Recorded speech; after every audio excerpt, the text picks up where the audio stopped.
Chapter 20.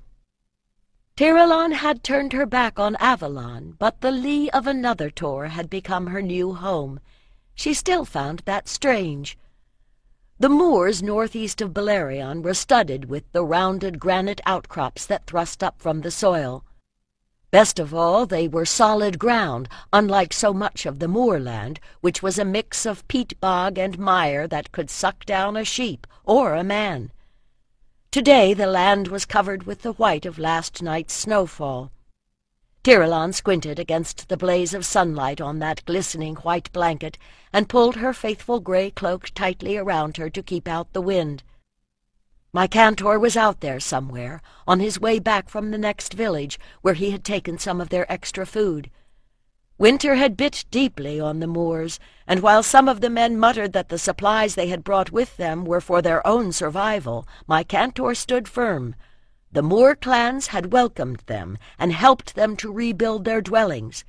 The only way for all of them to prosper was to share. Tiralon did not grudge the food, but the moors were doubly treacherous when covered by snow. She took a deep breath and closed her eyes, taking the shape of a swan to send her spirit out in protection. This, at least, was something she could do for him.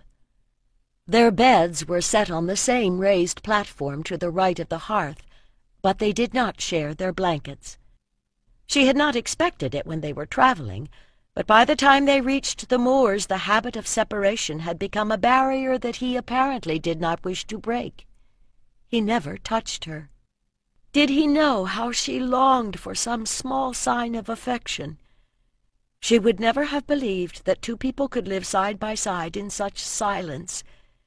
If nothing had changed by spring, she might just as well admit that her mother was right and go home to Avalon. The wind had come up, swirling the light snow as if to give form to the spirits she sensed dancing across the land. Once these highlands had been a patchwork of field and pasture, with many villages built from the abundant native stone. But the place where the moor folk had settled Mycantor and his companions had been long abandoned. They had rebuilt some of the house circles and called it Gorsefield, from the amount of prickly brush they had to clear. From the tor she could see the shimmer of smoke that filtered through their thatched roofs.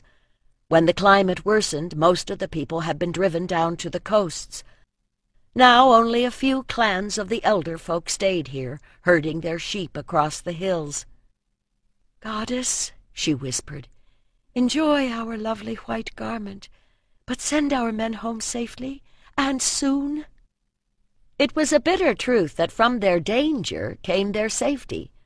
For if travel on the moors was hazardous, even with the clansman Curlew for their guide, it was certain that no enemy could attack them. And this corner of the country was rich in ancestral spirits, who haunted the standing stones they had left behind them, each capped now with its own helmet of snow. A league to the north stood the barrow of the Three Queens, the ancient mothers who still warded the land. It was a place where the power of the goddess was strong. And it lay beside the current of power that ran from the tip of Belerion all the way through Avalon and across the land. Another gust of wind sent a cold draught up her back. It was time to go home. Mycantor said farewell to Pellicar and ducked into the angled entry of the house he shared with Tiralon, silently praising the ingenuity of the original builders, who had put all their entrances facing downhill to help with drainage and away from the prevailing wind. Behind him he heard the shouts as those who had stayed welcomed the others. He paused, gathering his resolution to face her. Living with her over these past months had made him acutely aware of her as a physical being, and his body responded accordingly. And yet he could never forget that she was a priestess, bound by her vows. He stamped the snow from his feet and hung his cape of tightly woven natural wool on a hook beneath the overhang, before pushing past the hide that curtained the door. "Did the meeting go well?" Tiralon looked up as he came in. She was mending one of his tunics. His breath caught as he saw how the flicker of the fire burnished the smooth planes of her face and her shining hair.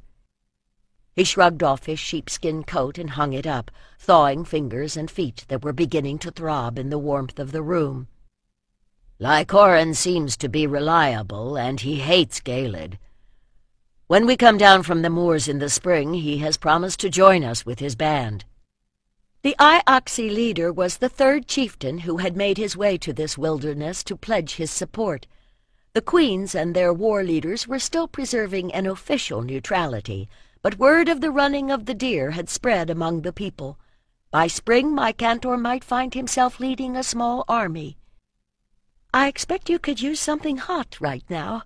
I have a bag of yarrow tea steeping in the cooking hole. I'll just put in another rock to bring it to a boil." She set the tunic aside and with a deft flick slid the tines of an antler under the round piece of granite that had been heating among the coals.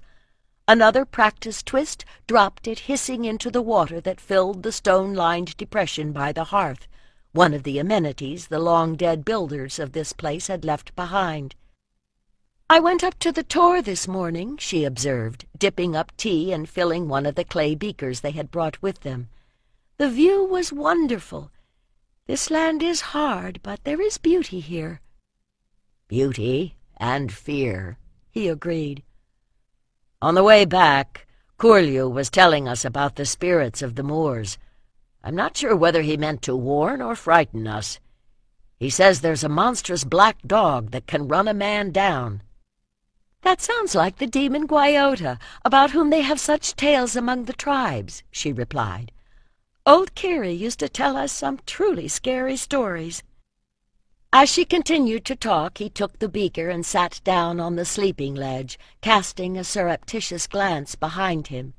The sheepskins and blankets in which they slept were arranged, as always, in two neat piles. He sighed and stretched out his feet toward the fire. The men all assumed that he was sleeping with her, and the best way to protect her seemed to be to let them think so. But she took such pains to avoid any show of flesh that might arouse him, he had no reason to believe she would welcome his advances.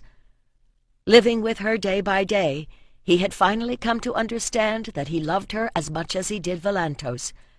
But he understood the smith. They had left Anderil behind, he thought bitterly, but her daughter was still bound by Avalon's rules. Tirelon shivered as the roof beams flexed to another gust of wind. The houses were sturdy, with a rubble filling between two shells of stone slabs and a lining of wooden planks or sheepskins to insulate them within. The walls had been easy to repair.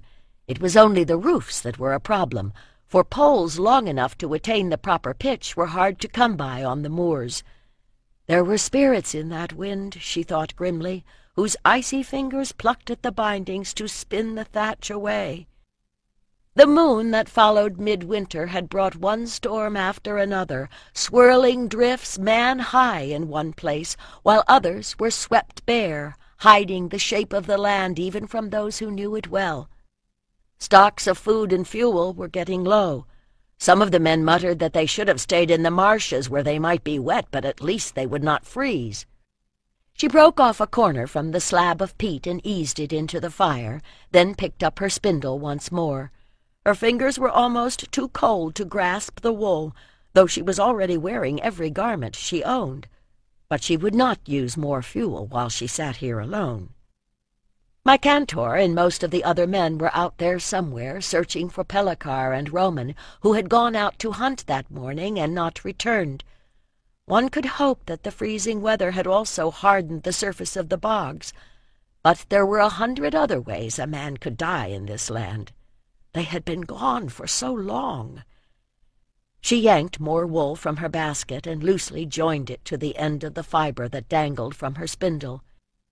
She felt her fingers warm as she wound the thread around the shaft and hooked the rest over the end, pulled out the wool with one hand, and with the other gave it a spin, letting the spindle's weight pull the wool through her fingers into a twisting strand until it neared the floor, and she repeated the process once more. As she worked, she began to hum, shutting out everything but the hypnotic twirl of the spindle, the flicker of the fire. Twirling and winding, feeding in new wool and beginning again, vision blurred until it seemed to her that she was spinning flame. The three queens were sometimes called spinners. What did they spin?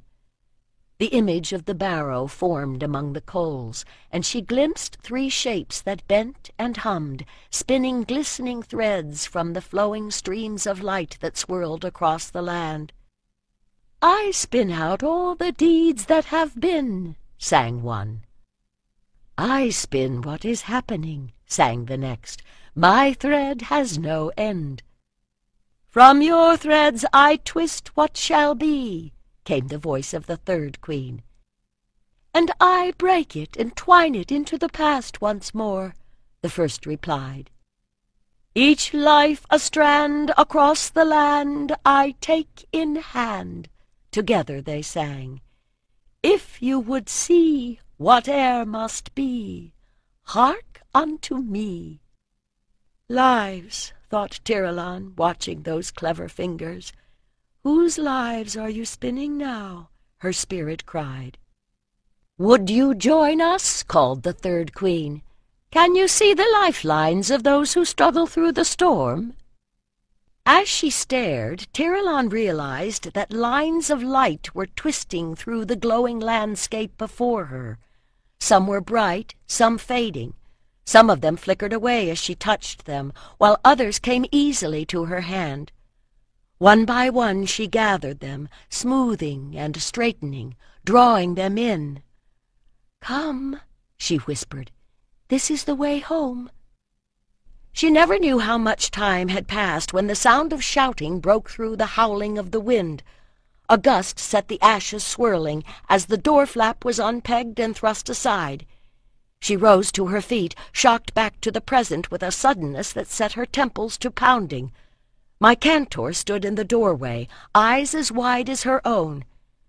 She looked down and saw her spindle abandoned on the floor.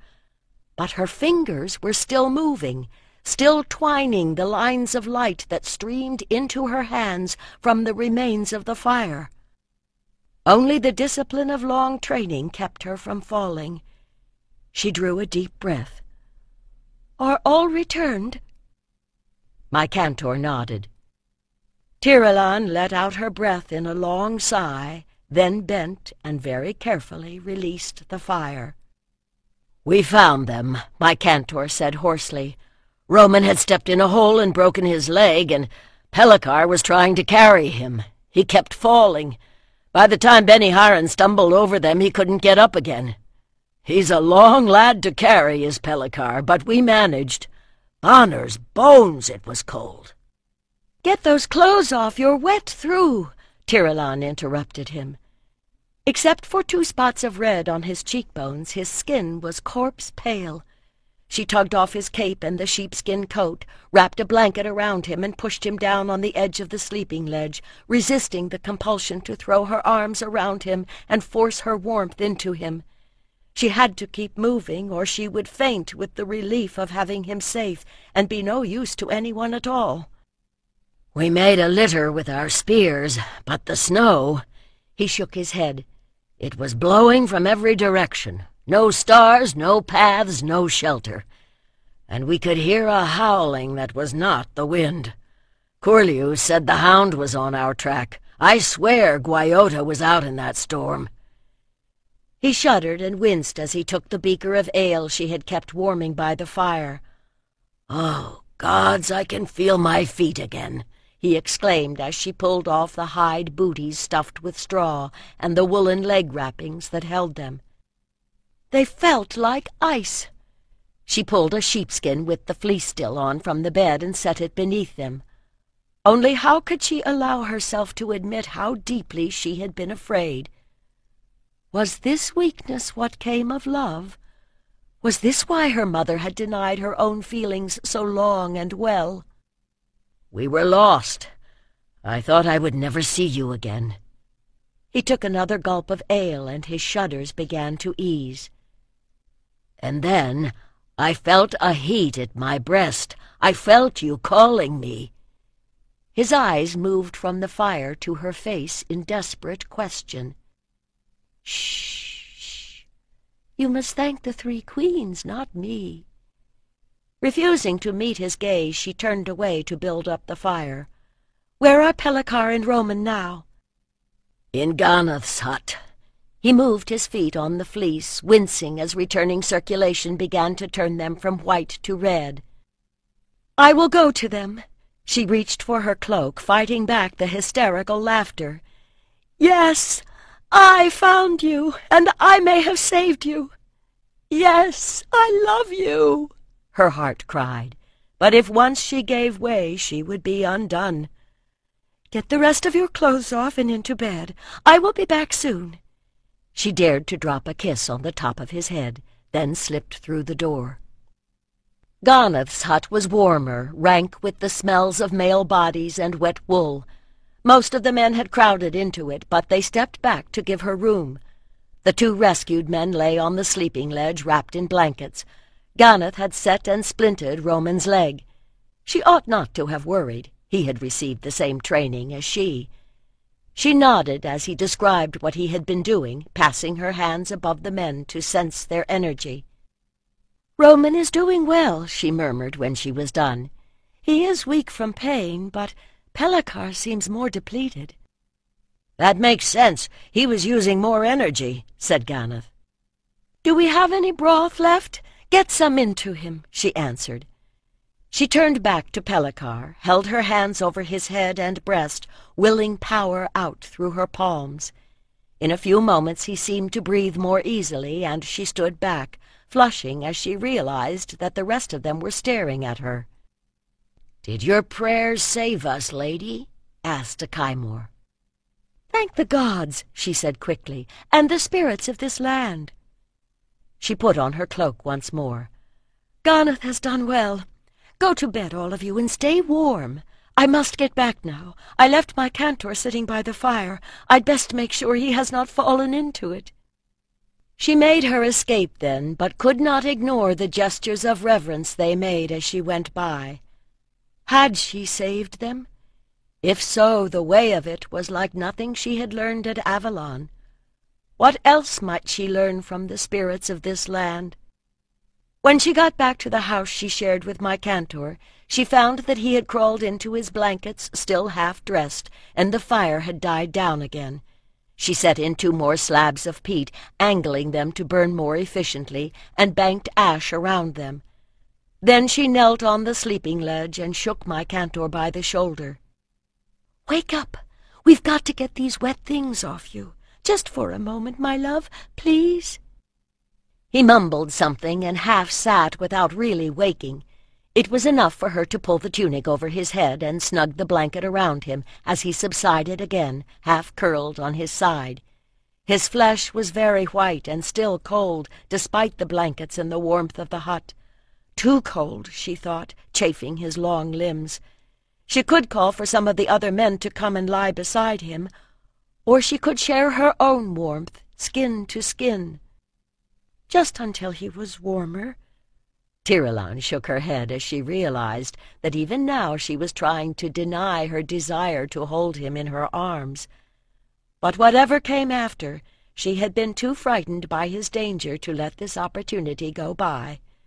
Swiftly she laid her own sheepskins next to his, then stripped off her garments and slid into the bed behind him, pulling the blankets over them both and tucking them in. "I spun fire," she thought, feeling how chill his skin was against hers. "Surely I can call fire to warm him now." She tightened her arms around him and sought inward for the core of light, with each breath willing the fire to rise within her, through her, and enclose them both in a cocoon of warmth. And it was working. That deathly chill was fading from his skin, the shivers easing. The strong muscles of his back moved against her breast as he breathed. His arms lay loose beneath hers. He was warm now, warm and safe at last. With a sigh, she turned her cheek against his shoulder and slid into sleep. Tirelon knew that she was dreaming of the night in the cave, for her body was flushed and throbbing. She sighed, striving to remember past the moment when the goddess had overwhelmed consciousness, and heard my cantor whisper her name. That had never been in her dream. She opened her eyes and saw his features half lit by the glow of the fire. He had turned to face her, and she could feel his body trembling against hers.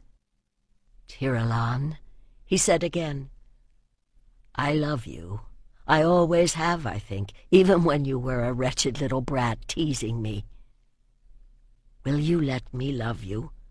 I swore I would never trouble you, but—" "I am not the goddess," she whispered. "You are a goddess to me. You carry light.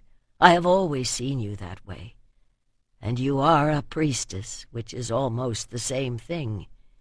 He shook his head with a groan. "Priestesses are women." "I can feel that," he said wryly, trying to laugh. "That's why I dared—" "Tiralan, finding you in my arms, I thought I had died out there in the snow and gone to the Blessed Isles. But this is real, isn't it?" His grip tightened. "You could not be still lying here if you did not mean to be merciful." His voice failed. "Merciful?" She tipped back her head, trying to make out his features. "Is that what you think this is? Why, in the name of all the gods, would I have followed you into this wilderness, if not that I love—" Her words were cut off by his kiss. Her arm went around his neck, and she laid her leg across his and welcomed him to her fire. The charcoal in the firebox pulsed with a fitful light that flickered across the smithy and the wicker screen Volantos had pulled across its open end. With strips of hide covering the gaps at the edges, it held the heat well enough so that beneath his broad apron of bull hide the smith was wearing only 2 woolen tunics instead of a mantle over 3. And Darrell wore a shawl over her long-sleeved tunic of fine blue wool. With winter, the tension between them had eased, perhaps because with cold weather the woman kept her clothes on. A shapeless mass of wrappings was less disturbing than the glimpse of arm or breast the pinned garments of summer revealed. Since my cantor had taken Tiralan with him to the moors, the priestess had visited Volantos more often.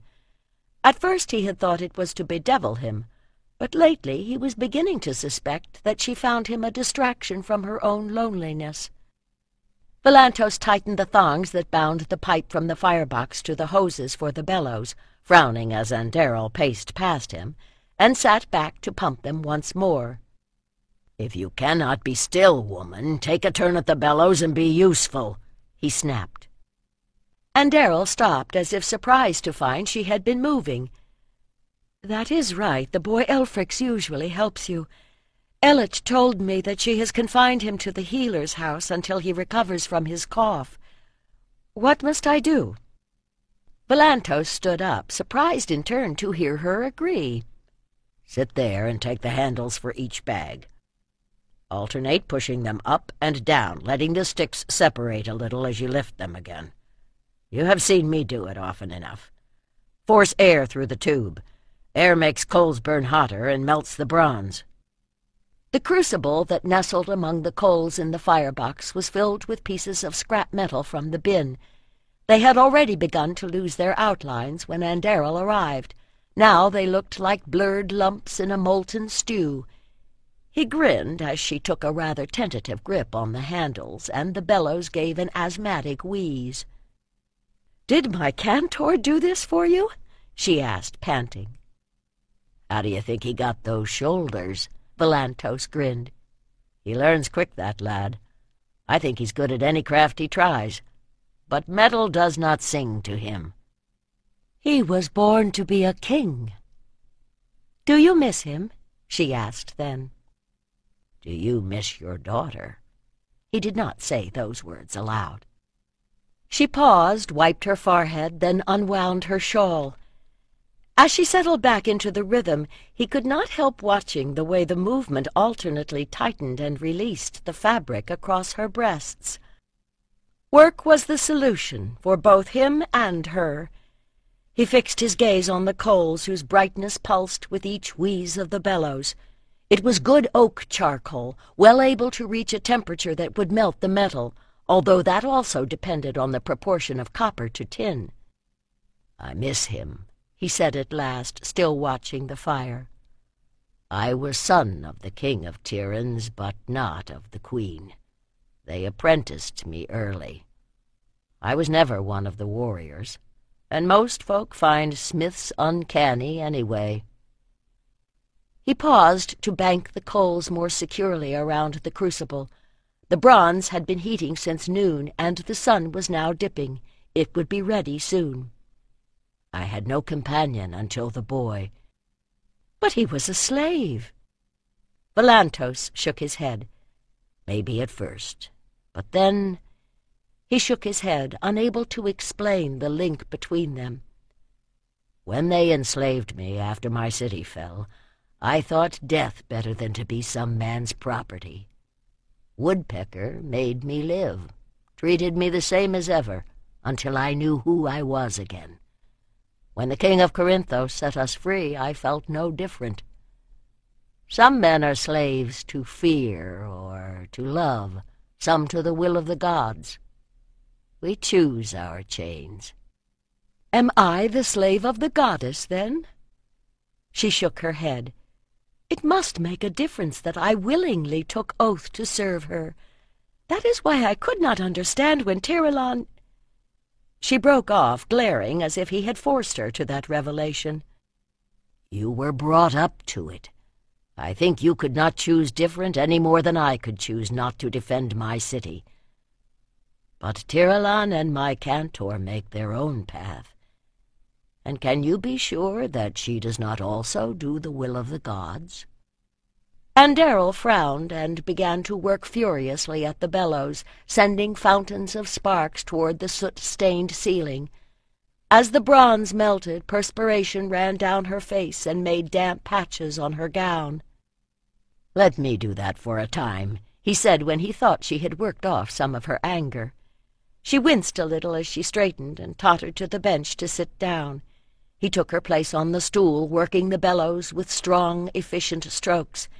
He could feel her gaze upon him, hotter than the fire, and was glad its glow hid his flush of response. "And are you free now?" she asked softly. "Are you?" "For 20 years I have served my vision," she said slowly. "I saw Azan Ilir in flames, and that happened. So I must believe that it was a true foreseeing of what might be." "Tell me," he said quietly. All the bronze seemed to be molten now, the color gradually brightening until it was hard to look at. Best to give it a little longer, he thought, retying the thong that bound back his hair and reaching for the leather wrappings that would protect hands and forearms. "I saw enemies landing here, men of another language who will destroy all we are, because our warring tribes will not unite. But I saw the child dead, too, and yet I saved him. So I believe that future can be changed as well." "Then Galed is only the beginning," Volantos said thoughtfully, "for my Cantor. For me, to wipe that smirk off his lying face is enough. To meet the man 2 times is enough to hate him. A 3rd time, if the boy does not kill him, I will." "With the sword you are making now?" "Not a sword. I sent a dozen blades to the Moors for my Cantor's men. I make my own weapons now. This will be the first of a pair of axes like the ones I had in the City of Circles. Axe or hammer," he grinned whitely. "Either one fits a smith's hand. I make the original in wax and cover it in clay. The wax runs out when I fire it. The bronze goes in at the open end." He lifted the roughly axe-shaped clay mold from the hearth where it had stayed warm next to the firebox, and smiled at the clear tink he heard when he gave it an experimental tap with the small bronze hammer. Carefully he positioned it, open end up, against the stone rim of the hearth. Volantos peered at the crucible again. "The bronze is ready to pour. You must be quiet now." He took a deep breath, damping his awareness of everything except the task at hand. He turned, lifting his hands to the two goddesses above the hearth. "Potnia," he murmured in his own tongue, "spirit upwelling, lady of all craft, by fire and by water grant this work your blessing." Thrusting his hands into rough leather mitts, he poked the coals away from the crucible, gripped it with the tongs, and lifted. It was only about as big as a large beaker, but heavy for its size. At the top of the vessel a gray skin covered a red glow, but the lower part was as bright as the coals. His arm trembled just a little as he used a bronze disc to skim off the dross. Then, holding the tongs with both hands now, he slowly and steadily tipped the crucible over the open end of the mold. Sun-bright bronze ran out in a glowing stream, blazing up in a spurt of flame as it hit the clay. When it overflowed the mold, Volantos tipped the rest into a corner of the hearth and set the crucible down. "What happens now?" asked Anderil as he began to strip off his leather wrappings. "Now we wait," he said wryly, "like a woman with child. The mold is a womb. You have to wait to find out what you have. But this does not take so long." After a few moments he took the tongs again, lifted the mold, and dropped it hissing into the quenching tub. The water bubbled like a cauldron, releasing gouts of evil-smelling steam. When it eased, he plucked the mold forth and set it on the stone slab on his workbench. He nodded to Anderil. "If you wish, come see."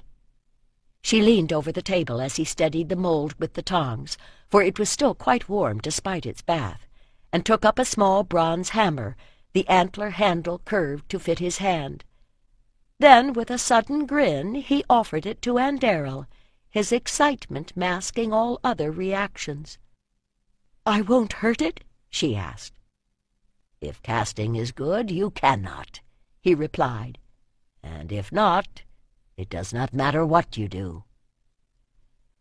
She looked suddenly much younger as, biting her lip in concentration, she gave the mold a tap.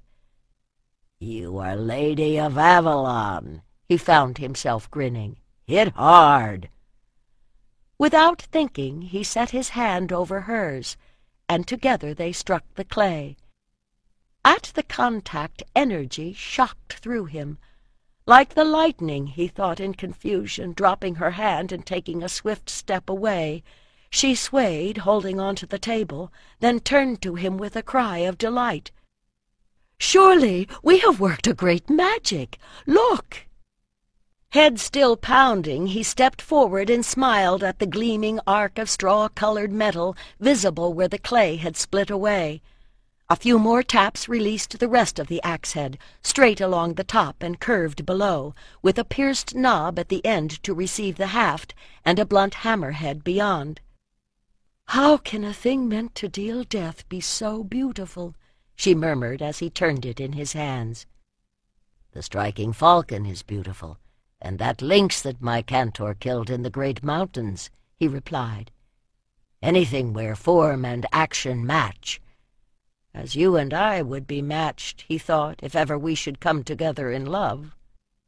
He turned away rather quickly, found a piece of soft leather to wrap the axe-head, and set it in the chest. "It must be ground and polished," he mumbled, back still turned. "It is not done." He remained where he was as the silence lengthened. "Thank you for an educational afternoon," she said finally, her tone gone as cool as the water in the quenching tub. He could hear the rustle of cloth and knew that she was putting on her shawl and the cloak she had hung by the door. "But you never answered my question," she said then. "What chains have you chosen, Master Smith?" "My craft," he answered slowly. "Always I can trust metal to follow its own law. If I fail, it is because I do not understand." "And do you understand how to forge the sword that my cantor will need?" the sword from the stars. At that he turned to face her. "All that man can do for him, I do. What you want, lady, must come from the gods."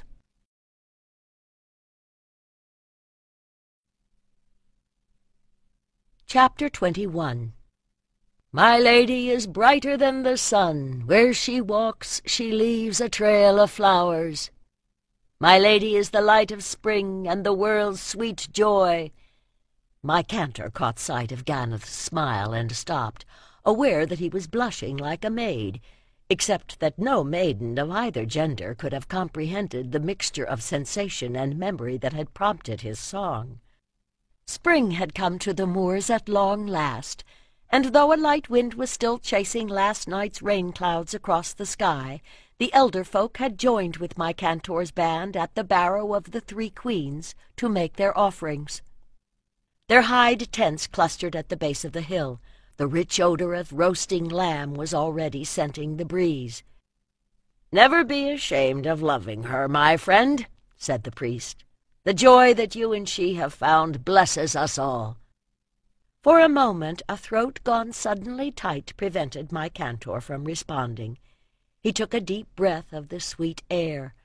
With the turning of spring the bitter storms had passed, and the moorland meadows were a vivid green. "The men are not jealous," he managed when he could speak again. "Of you and Tiralon?" Ganeth shook his head. "They knew you had lain with her when she was the goddess in the ritual. Is this so different? You are the king. Your continued union with a priestess of the Lady of Life brings healing to the land." In the first rapture of his love, my cantor had not thought of it in quite that way. Making love to Tiralon was glorious, but he thought that even if he were forbidden to touch her, the bond between them had become so strong their relationship would remain the same.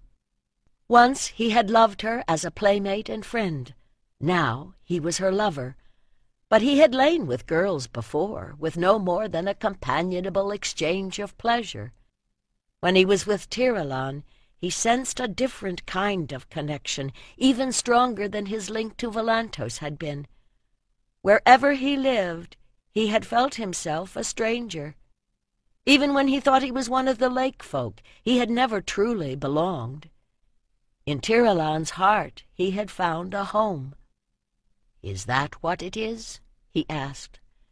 "I kept wondering how I could lead men from so many different tribes, but Avalon serves them all, and so do I through my union with Tiralon." "Do not undervalue yourself as a leader," Ganeth grinned suddenly. "But it is true that Tiralon gives them a living symbol to fight for, and I think this is something that even the Lady of Avalon did not include in her plan. No one who sees your lady can doubt she brings the grace of the goddess to us here." Both men looked up the slope where the gorse was coming into golden bloom. Was it the shifting clouds or some inner radiance that made it seem that Tiralon walked in a pool of light, that her hair shone brighter than the flowers? She was leading the women of the clans up the west side of the hill with jugs of sheep's milk and bannocks for the offering at the barrow. She had defied the spring breezes in a wrap of pale blue, caught at the shoulders with bronze pins that left her white arms bare. She reached the top, paused to speak to one of the women, then turned and gestured. My cantor stilled, listening with his heart. "I think she is calling me." "I will go with you," Ganeth smiled. "For this, the man you need at your back is a priest, not a warrior." "Your man is a stag on the hillside." As the old woman spoke, Tiralon realized that her gaze had been fixed on my cantor since she sent the mental call. A war chief for the clans, too, not just the tribes. Not a stag, thought Tiralon as he strode up the slope, but something fiercer. For in honor of the occasion he had thrown across his broad shoulders the lynx skin he had won in the great mountains. He walked with the feral grace of some great cat poised to leap upon his prey.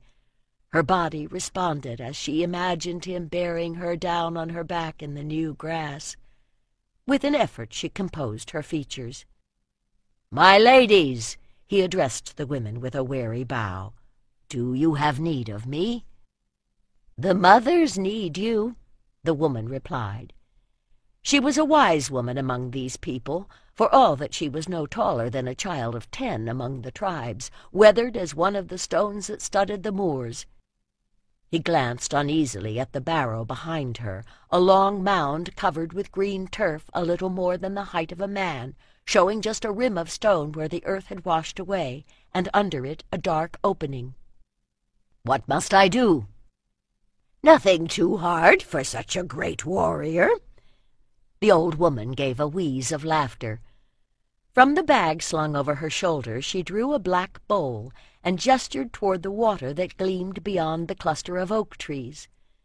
Tirelon's eyes widened as she realized it was carved from jet, incised with a meander pattern around the rim. The gods alone knew how old it might be. "Take this bowl to the sacred pool, fill it with water, and return." "Very well." His eyes flickered to Tirelon, and she smiled encouragingly, though she had no more idea what the woman wanted than he. "And you," said the wise woman as he started off, "must sit upon the mound." Tirelon had already touched the powers to which this place belonged. She could feel them now, waking in response to their descendants' summoning. "You don't need to fear," the woman cackled once more. "What harm on such a fine spring day?" Tirelon considered her with a frown, then turned to face the barrows. "Mothers," she prayed, "you helped me once before. Is this your desire?" The answer came not in words, but in the cry of a merlin that circled 3 times above the mound before sliding off across the sky. "Kneel there, just above the stone." One of the younger women gave her a hand, and she clambered to the top and knelt. After a moment she realized it was one of the poses in which the goddess is portrayed, and began to understand. She loosened the pins that held her wrap at the shoulders, so that the garment was held up only by her sash, and her breasts were bare. Another girl climbed up with a wreath of hawthorn from the hedge below the hill, and set it on her hair. None too soon, for my cantor was returning, walking with careful steps as if all the waters of the world brimmed in that black bowl. Intent on his task, he did not look up until he reached the mound. His eyes widened as he saw her sitting there, and he straightened, holding up the bowl in offering. "Life comes from the womb," the wise woman's voice seemed to come from very far away. "Life comes back to the tomb. The mothers give, receive, give back again. What will you give, Stag King?" Tirelon held his gaze, hands rising to cup her breasts as he took another step forward. "My blood and my seed," he answered, "for you, lady, for this land." "Then make your offering," she whispered, indicating the dark opening below her thighs. Her hands touched his head in blessing as he lifted the bowl and poured. At the touch, power flared between them, through them, and into the earth of the mound. "Now the mothers know you," the wise woman cried triumphantly. "You fight with their blessing, and soon." Above the pounding of her heart, Tirelon heard shouting. Wrenching her gaze from my cantor's, she looked up, saw a group of his men coming up the hill. As he turned, she began to pin up her garment, shivering with reaction as the moment of unity was replaced by a different kind of excitement. Pellicar was in the lead. My lord, a messenger has come. Gods know how they found us. A man from Gaelid's band. He's brought a challenge, my lord, an invitation to battle in the vale below the White Horse Downs." "Guess he got tired of chasing us around the marshes," Tegwes said into the silence. Tirelon got her feet under her and began to work her way down from the mound. My Cantor faced the men who were crowding around him. By now the original dozen companions had grown to a band nearly 100 strong. "Some we can hide, but not all," said Curlew. "Or you can go to our brothers in the south." "We've done enough hiding," Pelakar exclaimed. "If I send to my mother, more men of my tribe will come. Galed has stolen too many of our sheep." "And mine," said Roman, as others began to echo him. "Will you accept the challenge? Are we ready?" murmured Tirelon, taking his arm. "The men will go stale if we wait too long." He glanced at the mound and then down at her. "But you—" "I will go with you, of course," she said firmly. "Gannett cannot tend your scrapes all alone." For a moment my Cantor looked into her eyes, the desire to keep her safe clearly warring with the realization that if he left her here she would follow on her own. Then he nodded and scrambled to the top of the mound. "Men of the moors and men of the vales and hills and plains, I call you," he cried. "Galed has challenged me. The land itself cries out against him. Will you follow me to put an end to his evil?" The cheering of the men around them seemed to echo against the sky. "Then let us feast tonight, and tomorrow we will be on our way."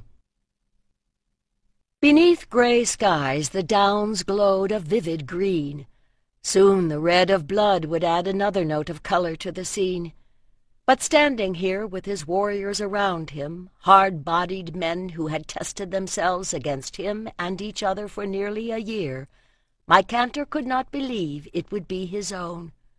Who could defeat them? Certainly not men who had spent the winter lazing by Galed's fire. Clack, clack, clack! The vale resounded as enemy spear shafts struck wooden shields. Their swords were still sheathed. My Cantor knew his own men had better blades. He suppressed the inner whisper that those swords had not been tested in battle, whereas Galed's warriors were scarred and grizzled veterans. He had had a winter to think about battle, to play out strategies with stones and sticks for men, but there was only one cure for inexperience, and Galed had the medicine. He adjusted the set of his helmet, of hardened leather over a bronze frame, wishing he had one of the bronze-plated helms he had seen in Tiryns. Most of his men made do with simple leather caps. They had insisted he wear a vest of boiled leather as well, though they did not have enough metal to reinforce it. Most of his men had some kind of protection, and he could see that Galed's force did as well, though the clansmen and men of the tribes had none. Some had stripped for action and would go into battle bare. My Cantor had placed his men on a grassy pasture where the downs fell in wooded folds to the rolling ground of the vale, his companions in the middle and his allies to either side. Above them the stylized outlines of the white horse showed stark against the green. My Cantor had thought of the woods beneath it as a refuge. They might also be a trap, he realized. But it was too late to change his dispositions now. From the trees a crow was calling. Others answered from the air or settled with their brethren among the trees. "Tell your lady to be patient," he thought grimly. "She will have her offering." Through the clamor, as his men moved into their positions, came an oath in the language of the Middle Sea. The voice was too deep to be Lysandros. Heart-pounding, my Cantor turned and glimpsed a familiar burly form. "Phalantos," he called, "what are you doing out in such weather?" The skies were releasing a mizzling drift of moisture that could not decide whether to be rain or cloud. "The gods know I nearly went back to bed when I saw the sky," grumbled the smith, pushing through the crowd. "But I thought you might be able to use another pair of arms." My Cantor slid his shield off his arm and gripped the older man's shoulders, only at that moment realizing how deeply he had hoped the smith would be there to fight at his side. The muscles moved like rock beneath his hands. "Now we are unbeatable," he grinned. Clack, clack, replied the enemy spears. They look strong, said Velantos. They looked experienced, thought my Cantor, as they drew closer, opposing a steady confidence, or maybe it was contempt to the enthusiasm of my Cantor's men. "Well, so are we," he said brightly. "But where is your shield?"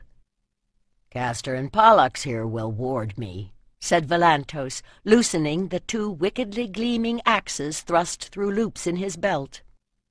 "Those are new," my Cantor said appreciatively. The smith shrugged. "I got tired of making swords and thought it was time to make use of Bodavos's training." "We both owe him a great deal. I wish he was here," my Cantor sighed. "Speaking of which, what have you done with Elfrix?" "Left him at Avalon with orders to tie him up if he tried to follow me." "And Anderl?" Velantos looked uncomfortable. "That one has no need to travel. She can ride the wind." "That might not make any difference. So can Tiralon, but she is up on that hill." He nodded toward the cluster of trees that hid the old tomb. "She said she could watch from afar, but not bind up our wounds unless she was with us. The men all promised her they would survive the battle unscathed, but she came anyway." He and Velantos exchanged looks. "We must do our best not to need her skills," said the smith. "Where do you wish me to stand?" "I've placed the tribal bands on my right and the men of the old blood on the left, with my companions in the center. We have trained to fight in threes, so Pelakar and Akaimor will stand to either side of me. But you might watch my back and take on anything that gets through their guard." "I expect there will be enough work for all of us," Velantos remarked, his gaze on the enemy. My Cantor glimpsed the russet cloaks of Galid's personal guard and felt hatred flare through his veins like the fire in which Galid had allowed his mother to burn. In waking life he did not remember her, but he still had nightmares about fire. At least the warlord had not had the gall to assume the horns of the bull. Galid's men wore fox pelts around their shoulders. He hoped that would prove a prediction. Foxes were sly thieves, as ready to flee as to steal. Perhaps he should have worn his lynx skin, he thought then. He was going to need the wiry strength of the big cat today. He tensed at a ripple of movement along the enemy line. Spearmen peeled away to either side to reveal Galid's guard in the center, facing his own. Galid himself stayed in the midst of them, next to a man even taller than Pelakar, and heavier. This must be Mudazak, the warrior from some northern land whom Galid had made his champion. The big man leaned on the young tree he used for a spear shaft as a smaller, slighter figure emerged from the enemy ranks to dance toward them, the beast tails fastened to his hide cloak, fluttering with every move. "That is Hino, the usurper's fool," muttered Ulansi from behind him. "Get ready for insults. That's the only kind of humor the idiot knows." "Ho there, hill hares. You ready for the foxes? Hares run good. You ready to run?" "Kick good, too. We'll kick your butts," muttered the men of the moors. "Our butts? Do you have moss to wipe your own? You'll be fouling yourself soon. A bunch of brown butts, that's all we'll see of you. A bunch of baby butts running for your mothers." "Galid killed my mother," my Cantor replied. "I don't leave this field till his blood feeds the ground." "Poor little boy," retorted the fool. "Traded from pillar to post, herding the sheep and sweeping the store.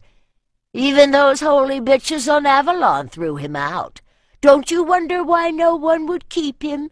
Poor little bum boy. How many masters did you serve?" "Steady!" cried my Cantor as the growl of outrage behind him swelled to a roar, Velantos' loudest of all. "Better to serve honest men than to batten off a pack of murdering thieves." Now there was anger in the murmurs behind him. Even those who had not suffered themselves had friends or family with reason to hate Gelid's men. Clack, clack, clack! "Gelid, come forth!" My cantor's shout rose above the beating spears. "Will you hide behind this fool? We summon you to answer for the men you have murdered, the women you have raped, the farms you have destroyed. The land itself cries out against you. The goddess rejects you." His voice cracked on the final shout as the clacking ceased and the spearmen dropped to one knee. There were archers behind them. My cantor was still lifting his shield when the arrows came. He staggered as 3 bolts thunked into the wood. A Kaimor cried out and sagged against him, a black-feathered shaft standing out from his shoulder. My cantor took a quick step to stand over his body as Ulansi dashed forward to take his place. The men of the moors and marshes got their bows up and began to reply, but their bows were lighter, and they could not match the concentrated power of that first unexpected flight. A few of Gelid's men fell, but the rest were filling in the gap before Gelid's guard and advancing, shields up, spears poised. For a pack of robbers, they showed surprising discipline. My cantor had the higher ground, but that would make no difference if they did not use it.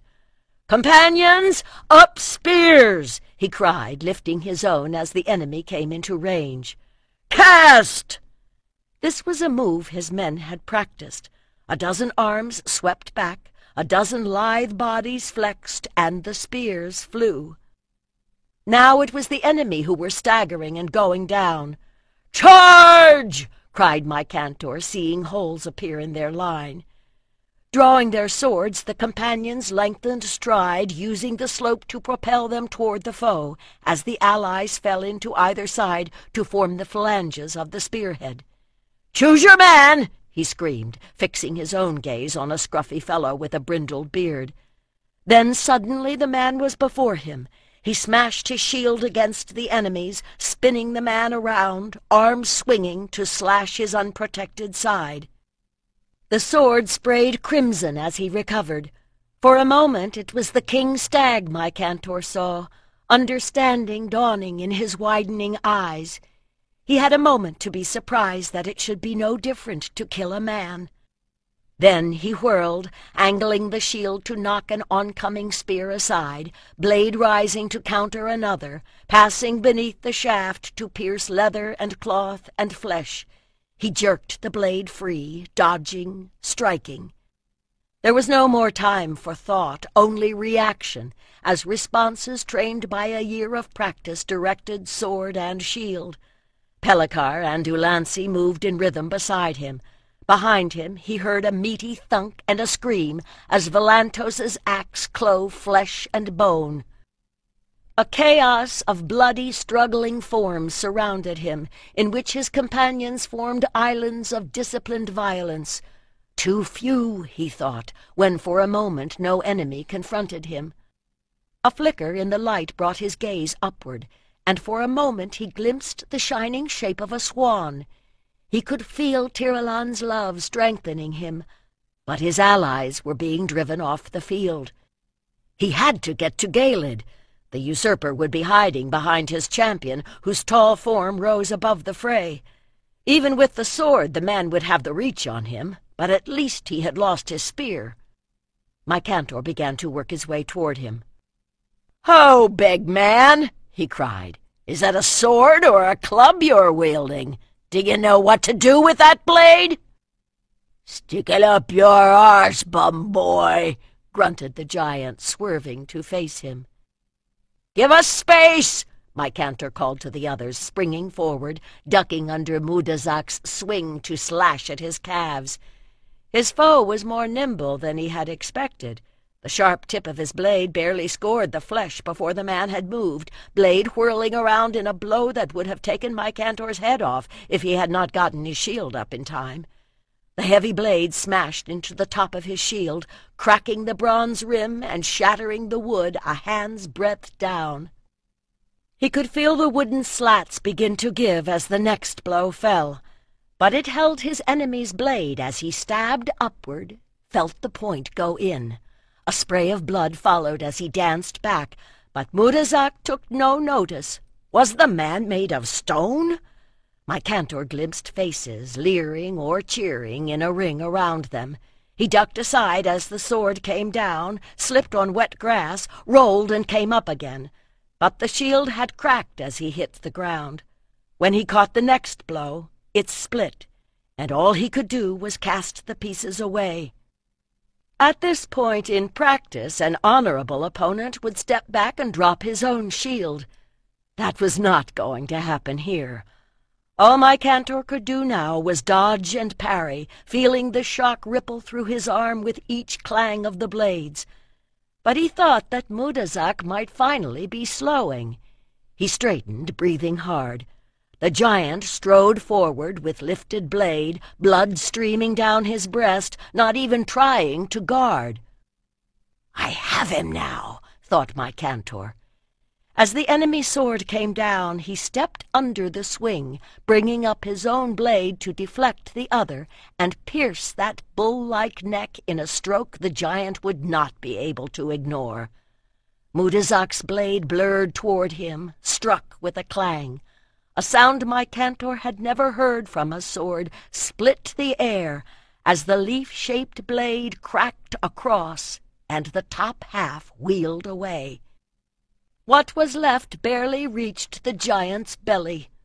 Knocked off balance, my cantor rolled as Mudazak's sword bit into the ground where he had been, grasped the shaft of a shattered spear, and came up swinging. The ring had disintegrated into a chaos of struggling men, half of whom seemed to be surging toward him. Beyond them, his allies were beginning to flee. He batted an enemy sword away, slashed with the stump of his own, too busy trying to stay alive to wonder whether he should follow them. Something hit him from behind. He went down once more, limbs still responding, even when thought was gone. "Tiralon!" he cried as what remained of his sword was knocked from his hand. "Potnia!" Valantos cried, the twin axes scything a circle of death around him. In ages past, the Kharites had taught men to shape bronze into weapons, and then how to use them in this deadly dance. Beyond the gathering of russet cloaks, he could see Galid's gilded helmet. While my cantor kept the giant occupied, his guard were making a barrier around him. But like everyone else here, they had trained with sword and spear and shield. The smith laughed as he realized that no one knew how to defend against the double-axe technique that Bodavos had taught him. Forge-hardened muscles flexed and flowed as he struck, the sharp blades shearing through leather and muscle and bone. "This is the third time, you bastard," he thought as he plowed into them. And for a moment, instead of Galid, it was King Crestophantes of the Heraclidae whose face he saw. Like a voice from another world, he heard my cantor's cry.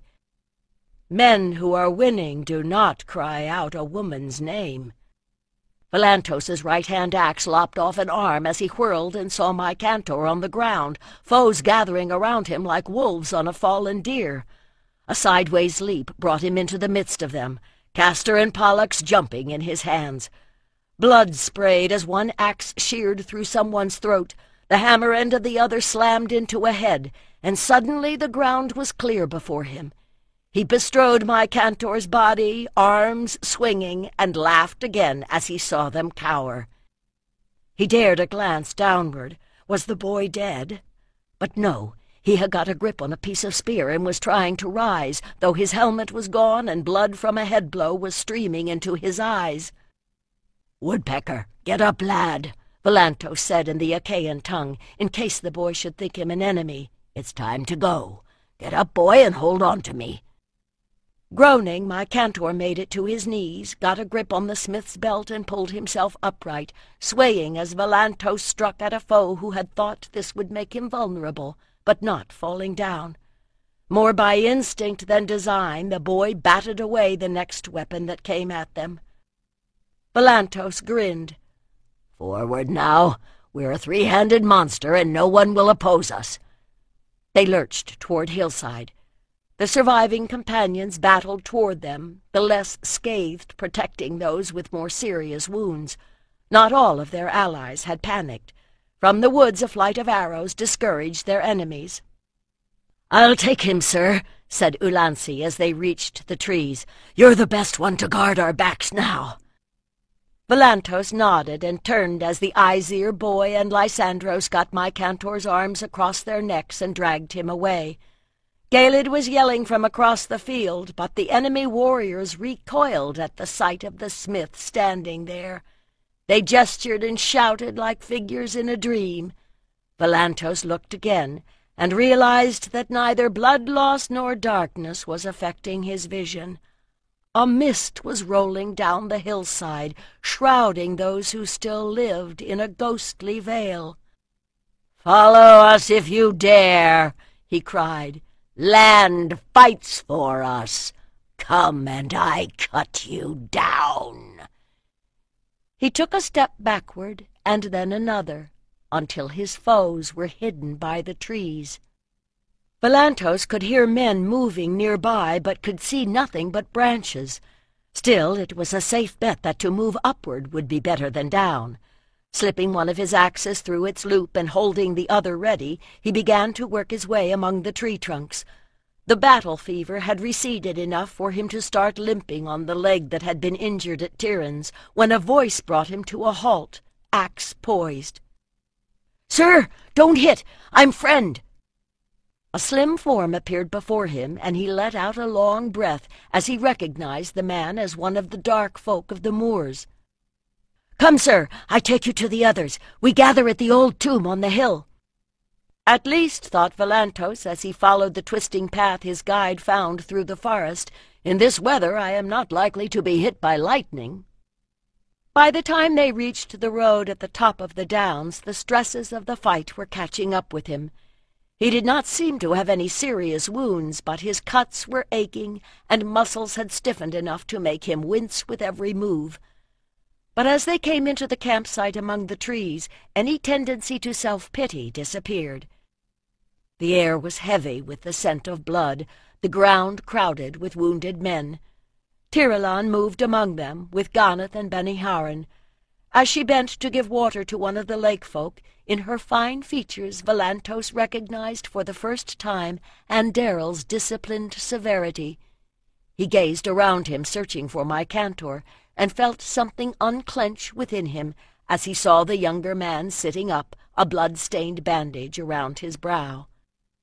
It was only then, as the moment when he realized that my Cantor had fallen came back to him, that Volantos remembered that on the ground beside him he had seen the broken half of the leaf-shaped sword. He swayed where he stood, unable to suppress a groan. "It is the smith!" someone cried. "Sir, are you hurt? Let me help you." Volantos shook his head, pushing aside Ganath's supporting hand. My Cantor had heard and was gazing at him, his face brightening in joy. The smith closed his eyes. The sword had broken. His sword. "Come and sit down. We have hot soup. Come now." He could not resist the hands that led him toward the fire, could not evade my Cantor's welcome. "Once more you saved me. I thought I was dead, and then I heard you calling me, and I thought I was back in Tiryns and had overslept after some evil dream." "Saved you?" Volantos forced himself to meet the boy's eyes, his face contorting in pain. "After my sword betrayed you? The sword I made?" The sword Anderyl had sworn was not good enough, and she had been right after all. "Volantos," my Cantor laid his hand on the smith's arm. "It was only bronze, and the giant had an arm like a tree. Against that blow no blade could stand." "You don't understand," Volantos whispered. That sword had been the best he could fashion, made with all the skills he had learned in the City of Circles. It should not have broken. He should have been able to shape a blade that would endure. "But I am glad that I reached you in time." "You are mourning a broken sword," said my Cantor, the light leaving his eyes. "I am mourning my men. Kaimor is dead, and Ruiched, and far too many of the Iaxi and the men of the Moors. There are other swords, but I can never replace those men." Hearing the pain in his voice, Tiralon came up behind him and bent, the folds of her cloak falling around him like the wings of some great bird. My Cantor sighed and leaned against her, the anguish in his face beginning to ease. Agenar patted his shoulder. "We will always honor them. The miracle is that so many of us survived. Our discipline held. We learned." Pellicar, who had settled down beside them, gave a nod. "If the men of the tribes will let us teach them, we will do better another day. And we gave them a savaging. The scouts who have gone back to spy on Galid's men say that the giant is coughing blood, so that sword of yours did not entirely fail. It broke." Volantos gave him a dark look. He drank the soup they gave him, though the spreading warmth did nothing to ease his aching heart. "They do not understand. I fought well, but my Cantor has many warriors. I am a smith. Only I can craft the weapon that will protect him, and I failed." He did not protest when Ganeth washed his wounds and bound up the worst of them, and presently, for there were many who had far more need for the services of the healers, they left him alone. And so it was Volantos, distracted neither by the body's pain or the need to treat it, who first noticed when the old men arrived. Or perhaps, he thought later, it was some other sense that had brought him upright and staring as they came into the circle of firelight, dressed in kilts and capes of deerskin, and carrying a burden wrapped in yellowed cloth. At first he thought them scouts, for they clearly belonged to the people of the elder race who had been helping my Cantor. But he had never seen any of that folk who were so old, their black hair gone silver, the brown skin hanging loose on the fine bones. They were old, he thought as he looked about, both in years and in wisdom. So old there was not much in this world left for them to fear. They did not seem overly impressed by the tall warriors, and though they nodded respectfully to my Cantor, they continued to examine the company. Volantos felt his skin chill, as one by one those dark faces turned toward him. One of them said something to Grebe in the elder tongue. My Cantor's foster brother pointed, and they came to where he sat on the other side of the fire. "He asks, 'Are you the one who shapes metal?' said Grebe, 'the one from a far land?'"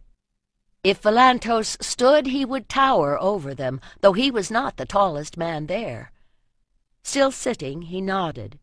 Grebe said something more and turned back to him.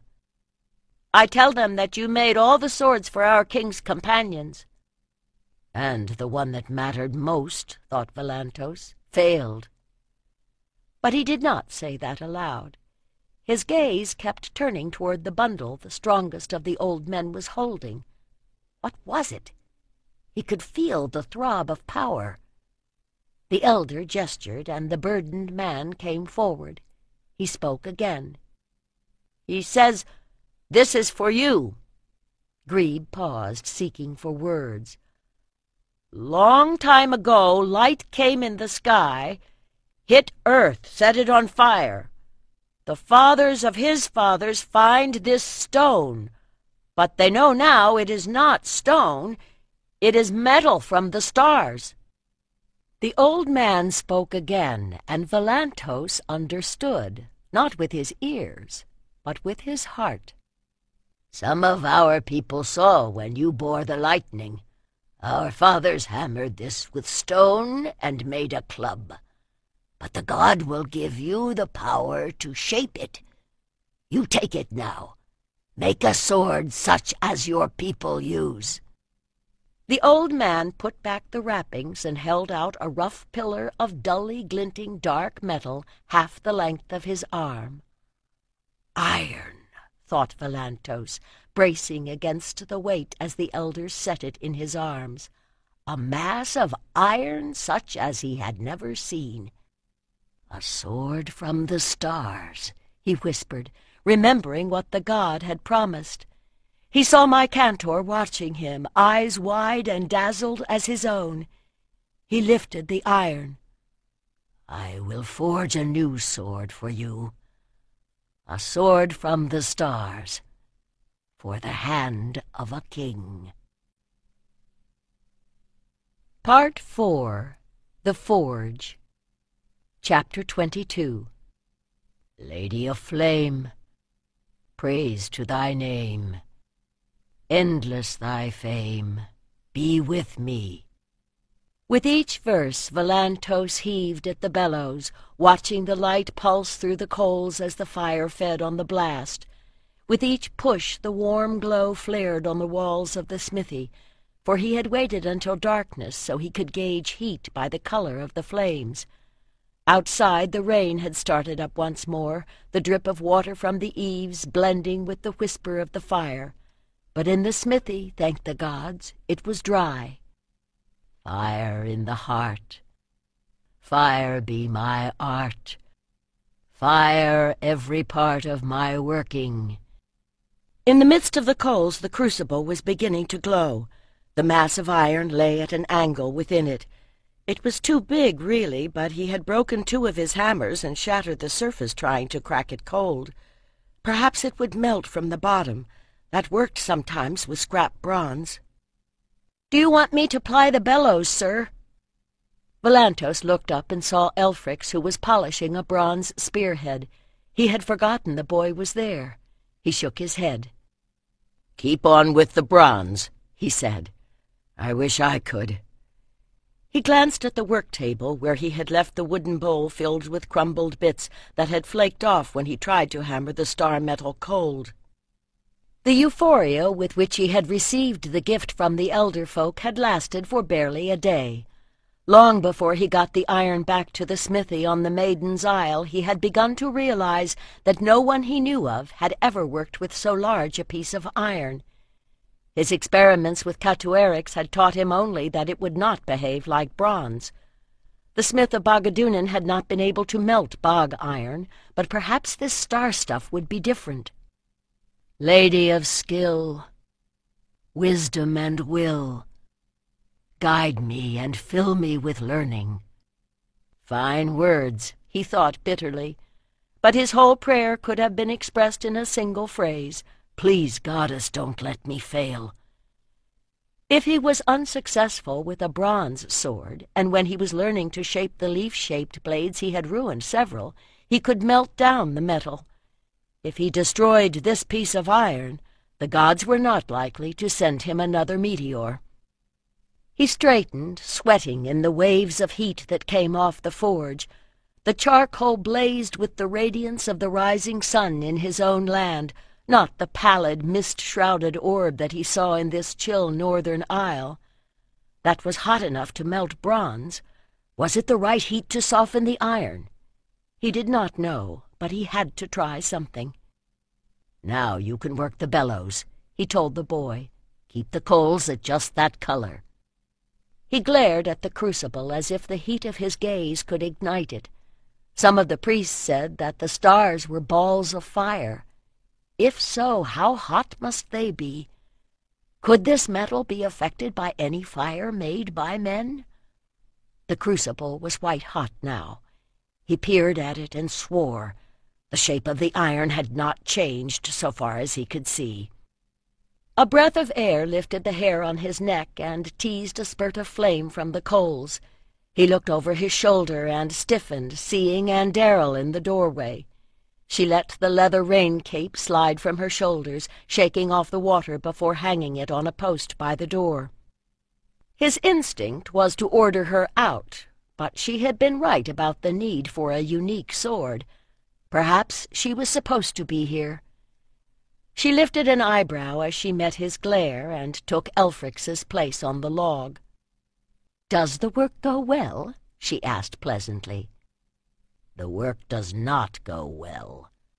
He grasped one end of the bar with the tongs and lifted it. It was glowing a soft red, but the surface was unchanged. He scowled, resenting the compulsion to try to explain. It was hard enough to talk about his work when he knew what he was doing. "Are the coals hotter than the crucible? Could you perhaps get it started if you put the iron directly into the fire?" she asked.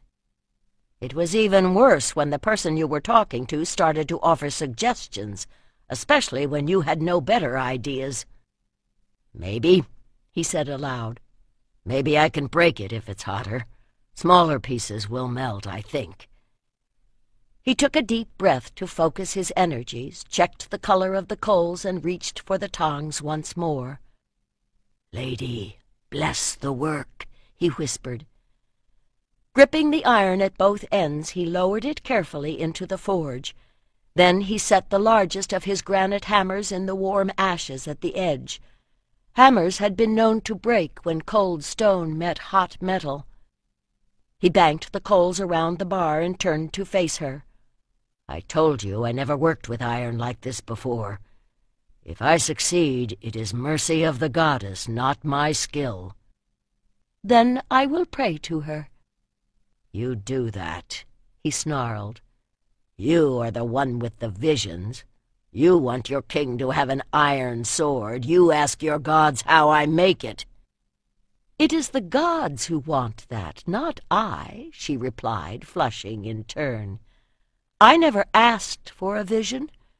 It cost the life of a man I loved." Volantos winced. Anyone who looked at Tiralan could see how fair a man her father must have been. Of course Andariel would have no interest in a soot-stained, muscle-bound smith who barely spoke her tongue. And thank the gods for that. The woman was a sly, managing bitch, even worse than Queen Naximini. But he must not say so. He saw Elfric's watching them wide-eyed as he continued to work the bellows, and took a deep breath. "Then blame the gods, not me. I never asked to be carried from my home to this wretched cold country for a cause not even my own." "Not even for my Cantor?" she asked softly. "If not for my Cantor, I would be dead," he replied, "and maybe better so." "And he would be dead if not for you," she retorted. "In this the gods command us all." He closed his eyes, shaken even by the memory of terror he had felt when he saw the boy struck down. "Should the iron be doing that?" Elfric's asked. Volantos whirled. The coals were white-hot, and sparks were spitting from the lump of metal in the forge. He grabbed for the tongs, tried to grip the iron, missed, caught and swung it across to the anvil, trailing fire as it had when it first fell from the stars. The iron itself was burning. He had to put out those sparks. He dared not lose any more. Shifting the tongs to his left hand, he took up the hammer. It seemed to rise of itself, propelled by his fear. Before he could plan the stroke, the hammer was descending. Sparks fountained upward as it hit, and the iron seemed to explode. There must have been an air pocket within the iron. Volantos yelled as a flying shard seared his shoulder.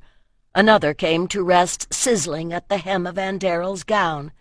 Elfric's had ducked the one that was now smoldering by the wall. The boy leaped up to sweep it back with the broom. Shaking with fear and fury, Volantos turned on Andariel, the hammer still swinging in his hand. "Out!" His roar shook the smithy. "This is not your magic." "I am Lady of Avalon, and I go where I will." She rose, drawing her skirts away from the smoking shard. The hammer whipped round. With the last of his control, he changed its direction and sent it crashing through the smithy wall. As the last bit of plaster fell, they stood staring, their harsh breathing the only sound. "Then I leave," His voice hissed with the effort it took to form the words. "Before I kill you, I will make another forge. The elder folk will help. If the gods will, I make the sword, but I want no help from you." Her face went white, then red, but he had silenced her. Skirts flaring, she grabbed her cape and strode through the door. Still shaking, Volantos began to search for the scattered pieces of iron. It was still raining. My cantor wiped away the water that had crept in beneath his hood and peered at the track they were following. Beyond the edging of trees, the water meadows were flooded by the brown waters of the Sabran. By now he had hoped to be safe in Ilifen with Pelikar's people, but on such muddy roads no one could travel fast. It had been a risk to take this route, so close to the eastern Aiushan clanholds, but with the river running so strongly, surely King Eltan's men would keep close to their hearths. He turned as Pelikar came splashing back down the line. "There's a village a little ways up the road. I think we should make for it. It's early to stop, but this will be our best chance to sleep dry." My cantor nodded. "Send someone ahead to ask their hospitality. We all need hot food. We can share our supplies if they will share their fires." At the beginning of this journey he would have begged shelter for the women, but it had become clear that despite her apparent fragility, Tiralan could outmarch him. She was at the end of the line now with the men who were carrying Tegwes, whose wounded leg was going bad. Pelikar had his arm in a sling, and my cantor himself was still limping. There was not a man among them who was not marked somewhere, and they were the ones who could still march. He had been forced to leave 4 of his companions and nearly a quarter of those who had fought for him at the White Horse Vale behind, and they were better off than those who had been burned in the great pyre on the battlefield. He slid on a patch of mud and forced his attention back to the road. Pelikar was approaching again, followed by an old fellow who must be from the village. He began to chatter in the local dialect before they had even reached the column. "He says they are a small place," translated Pelikar. "They will help us as they can, but it has rained so much their stocks of wood are low." "Then we will go into the woods and gather more," said my cantor. "When I have rested a little," he admitted as they forded a swollen stream and trudged up the track, his leg muscles trembling from the effort of slogging through mud all day. The rain had started up again. The village was called 3 Alders, a cluster of roundhouses and outbuildings built along a ridge of higher ground above the flood plain where another river joined the Sabran. The flooded plain it was now. To one who had grown up in the lake village, the expanse of gleaming water broken by clumps of trees seemed almost like home. My cantor found himself missing Grebe, sent home to recover from a slash across the shoulder.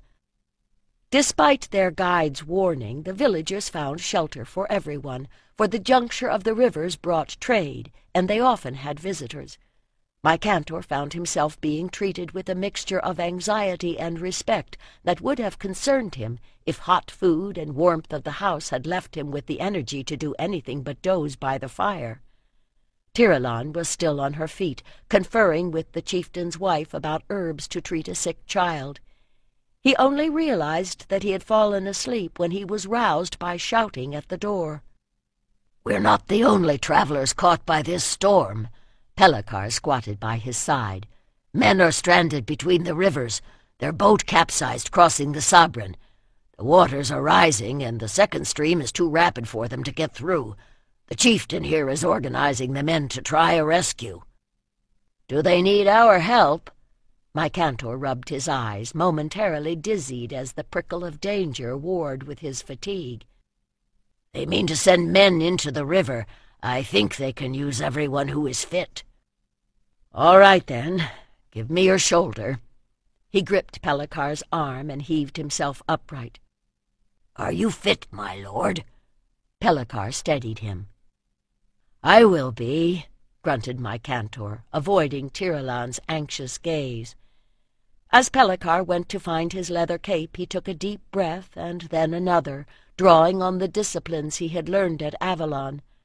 By the time the other man returned, his head was clear, and his warmed limbs seemed willing to obey him again. The first blast of rain as they emerged from the roundhouse nearly sent him back inside again. But the others were slogging down the village street, and he was ashamed not to follow them. And then he saw the surging waters glinting in the light of the torches, and in the need of the moment all other awareness fell aside. A line of trees showed him the other bank of the river, though most of it was already under water. Several men were clinging to the lower branches. They waved as they saw the light. "They cannot try a boat, the river runs too fast, but a line of men on a rope may be heavy enough to cross without being swept away," Pellicar shouted in his ear. The villagers were already fastening a heavy length of braided hemp around a tree a little way upstream. "Our warriors are heavier than most of these folk," said my cantor. "We had better help them." Pellicar and Ulansey and the others fell in behind him as he made his way toward the tree. An inner voice questioned why he should take this risk for people he did not even know. But if his combat with the king stag meant anything, it was that whether they knew it or not, these were his people. The villagers began to uncoil the rope, and the men got into line. The stranded travelers had seen them and answered the chieftain's hail. At the words, Ulansey hissed suddenly and gripped Pellicar's arm. "Ask them where these people are from." "From the hills to the west, the chieftain says." Pellicar's voice faded as Ulansey dropped the rope and stepped away. "Aiushan!" exclaimed the Aesir man. "I thought I recognized their lying tongues." He should have known, thought my cantor, his own grip loosening. If they were coming from the other side of the river, what else could they be? Aiushan, who with Gelid had made him an orphan and a wanderer, wild folk from the hills, always at war with the other tribes. Most of his own men had as much reason to hate the Aiushan as he did. One by one they dropped the rope and stepped aside.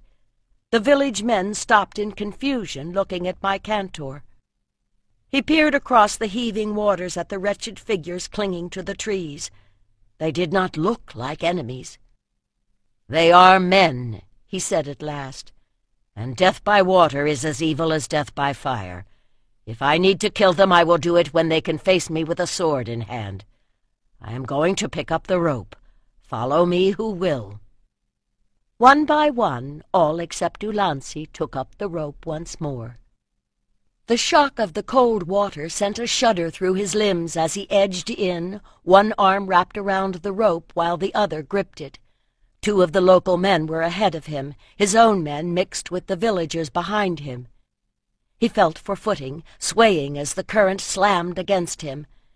Inevitably they were carried downstream, but that had been expected, and even at an angle the rope was long enough to reach the trees. As they reached the bank, the first man fell to his knees, clinging to an out-thrust root, then pulled himself upright and worked his way back again, taking up the slack by getting the end around one of the sturdier trunks and making a riverman's knot that would hold. My cantor began to believe they could actually bring it off, as the tree allowed them to put some of their weight on the rope instead of having to support it against the current. The stranded travelers were working their way down through the tangled trunks. One by one they reached their rescuers, who braced themselves against the current and passed them along the upstream side of the rope to the other side. 8 men in all were saved. 3 had been carried away earlier, and a 4th lost his grip and was washed away during the rescue. It was not until morning that my cantor learned that one of the survivors was Tanakar, son of the Aiushan queen and King Eltan's nephew and heir. "If you knew who I was, would you have gone in the river to help me?" My cantor considered the young man who had hunkered down beside him, cradling a beaker of steaming tea. Tanakar looked to be a few years younger than himself, shorter but sturdily built, with a shock of dark brown hair. If I had known that this morning I was going to feel like a clout that the laundress has been beating against rocks in the stream, I would not have left this fire," he replied. "Prince of the Aesir, that does not answer my question," Tanakar smiled carefully. At some point he had hit his head against a tree, and the side of his face was bruised. My Cantor sighed. "I knew you were Aiushin, but you looked pretty pitiful hanging onto those trees. I would not leave any man to drown." "My uncle was Galid's ally." The Aiushin prince sipped some tea and set the beaker down. "But my mother says it is time for that to end. She says that the other tribes have turned against us because of him." "Your mother is a wise woman." With an effort, my Cantor kept his tone even. "I was on my way to visit Pelikar's people in hopes of a marriage alliance," Tanakar went on. "That's off for now, of course. All the gifts were lost in the stream. I'll have to go back home once the floods go down. Come with me, my Cantor. I think it is time for the wolf and the bull to be friends." "I am not the bull of the Aesir," my Cantor said soberly. "That title belongs to whoever my cousin, if she ever has her rights, may choose. I started out to bring Galid to justice, but now I have run with the deer, if that means anything to you." "I had heard a rumor of it." Tanakar drank again. "Perhaps you are meant to be a defender, such as we hear of in the old tales, who in times of danger unites the tribes. This is a matter for the queens to decide." "Will he be safe?" asked Pelikar, who had joined them when he heard his name. "I owe him a life," said the queen's son. "Mine will be his surety." The scent of the boar, pit-roasted since early morning, mingled pleasantly with the resinous smoke of the fire. Tiralan took a bite of the generous slice on her wooden platter, blessing the hospitality that had seated her beside the Aiushin queen. The beast was still lean from the winter, but they had packed it with herbs while it was roasting, and she had not tasted anything so good for a long time. Katanaket was a solid woman in her middle years, silver threading the hair that had once been the same seal brown as that of her son. Her daughter Tamar, who sat on Tiralan's other side, was enough like him to be a twin. The queen's household sat behind them. Among them Tiralan recognized Sarin, the sacred sister who served the Aiushin, but she had not yet had a chance to speak with her. Certainly Tiralan could not complain of their welcome. The storms that had led to their meeting with Tanakar had finally passed, and the feast had been spread in a clearing surrounded by pine trees. Their sharply etched needles framed a sky whose fiery glow was just now giving way to a luminous blue. Perhaps this year they would have a summer after all. My Cantor, his lynx skin draped across his broad shoulders, sat with the men on the other side of the fire, with his companions behind him, except for Ulansi, who had been left at Three Alders with the excuse that someone had to stay with Tegwes. The truth, of course, was that the Aesir warrior could not be trusted to control his desire for revenge. There were many like him. The wolves of Ushan had raided widely, and now that they wanted peace, if indeed they did, they could hardly expect the other tribes to welcome them with open arms. A rumble of drums brought everyone upright as a dozen young warriors danced into the space between the men's and women's sides of the fire. They wore only loincloths and the skins of wolves, forelegs crossed over their chests, and snarling heads drawn over their own. From their hands came the brown flash of knives. In a whirl of feinted attack and retreat, they danced, adding their own howls to the music. Was it their land that made them so fierce? The moors of Utan had been high and rugged, but Ushan was a country where rearing mountains brooded above deeply cut valleys, forests clung to the slopes, and men carved out holdings wherever there was a little level ground. The mountain pastures and cold winters made it a good country for sheep. As evening cooled the air, Tiralan was grateful for the mantle of woad-dyed wool the queen had given her. My cantor watched the dancers as if he were evaluating them for a place in his band. That might even be true. He sat next to Tanakar, who himself had the place of honor next to the king. Elton was not much like Ketanaket, being lean as an old wolf himself, his hair silver-gray. It was said that they had different fathers, but whatever King Elton might do on the war trail, he apparently deferred to his sister on their home ground. "You are my cantor's cousin, they say," said Tamar when the dancers had gone. As the member of the Queen's family closest in age, she seemed to have been assigned to question Tiralan, or perhaps she was simply curious. "My mother and his were cousins," answered Tiralan. She did not feel quite ready to explain what else she was to my cantor. When they arrived, she had not objected when they gave her a bed in the women's house, but that might have happened even if she had arrived as his wife. "We grew up together at Avalon." "Then he must be like your brother," the girl said brightly. Tiralan suppressed a glare. Could Tamar possibly be as ingenuous as she seemed? "He is very handsome." "Yes, he is," Tiralan agreed. Royal women had a great deal of freedom in the tribes, but she doubted the girl would be allowed to sleep with a guest whose status was still uncertain. If they made a formal alliance, it might be a different story. But for now, Tamar's interest seemed no more than that of any young girl introduced to a handsome stranger. It was her brother who seemed to have fallen in love with my cantor, in the way of a boy for a slightly older man. His head was close to my cantor's now, eyes alight as he pointed to one of the warriors or whispered a comment that sparked my cantor's swift smile. "He does not yet have a wife?" asked Tamar. "He does not yet have a home," she snapped. "Time enough to think of such things when he has dealt with Galed," she added more gently. So far no one had questioned her presence with my cantor's band.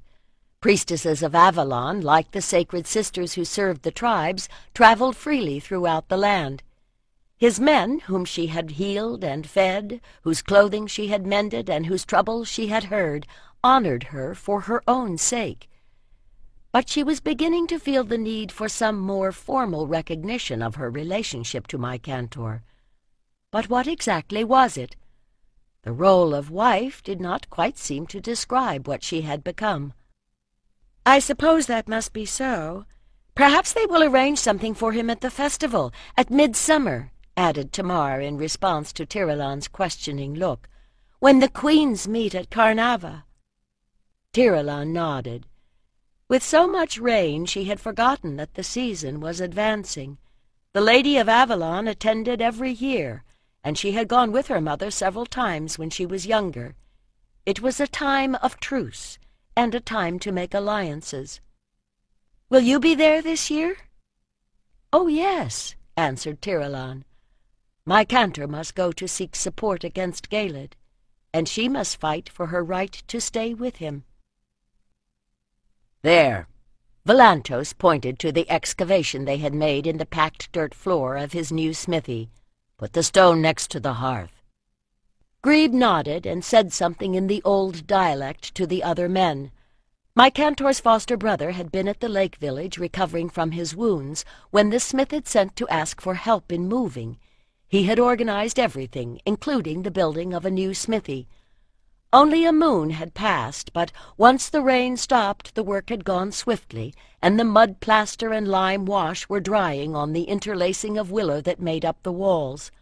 Only the roof remained to build. Beyond the walls, the beech trees whispered in the breeze. Volantos took a deep breath, smelling dust and ripening grass from the downs beyond the grove. Through the open door he could see the great stones that fronted the old tomb near the White Horse. The downs were farther than he had expected to go, but when the elders suggested he build his smithy there, he had that sense of rightness that came when the hammer hits true. They believed that the lightning stroke he had survived was a mark of favor from the gods, and the place where that happened clearly held power. Perhaps they were right, for the gods knew he needed help. The elder folk had given him the metal, but the one thing he needed most, the knowledge of how to craft it, they could not supply. He turned at the sound of something very heavy being dragged across the ground. Half his height, the sarsen the men had on the ropes might once have been part of the tomb, but over the centuries it had rolled aside, and it was just the right shape for an anvil. If the ancestors approved him, surely they would not mind if he made use of one of their stones. Elfric's and the other boys ran ahead of them, laying down dry grass over which the stone would slide smoothly until they heaved it upright and tipped it into the hole. "Thank you," he exclaimed, bending a little to pass his hands across the flat top. "This does very well indeed. Rest now, friends, and have some ale." His gut knotted with the knowledge that soon the smithy would be ready, and he would have to begin work on the metal shards. Before they exploded under his hammer, the fire had changed them. The surfaces were smoother now, and in the broken edges he could see layering. He knew that he must somehow meld them together. But how much should he heat the iron? How hard should he make each blow? Frowning, he sat down on the stone, staring unseeing at the rectangular hearth, long enough to hold a sword. The rim had been built up with boulders and clay. The charcoal to fill it was coming soon. "Tomorrow we bring thatching and give you a roof against the rain, and put the hides beneath so your sparks will not set it on fire." Grebe smiled. The past few days had been fair, almost warm enough for comfort, but that would not last. When he had installed his image of the Lady of the Forge in her niche, he would make her an offering and ask for inspiration. He had some bronze with him. Perhaps he could hammer out plates to armor a leather sark for my cantor, while he waited for the goddess to tell him what to do.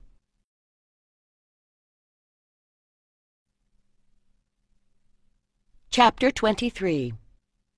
The stepped cone of the Womb Hill rose white above the green grass, as if one of the great clouds that still hung above the horizon had settled there. But beyond a few sprinkles that morning there had been no rain today. It was a good omen, thought Anderl. The surviving emmer wheat and barley were forming heads. If the goddess was good to them, there would be no more floods until after the harvest. But even so, it would be another lean year. She cast an experienced glance over the women who had gathered on the green. Between them and the henge of Carnava sprouted a flock of tents and bothies, their inhabitants clamorous as the waterfowl who covered the lake each spring, but not as numerous.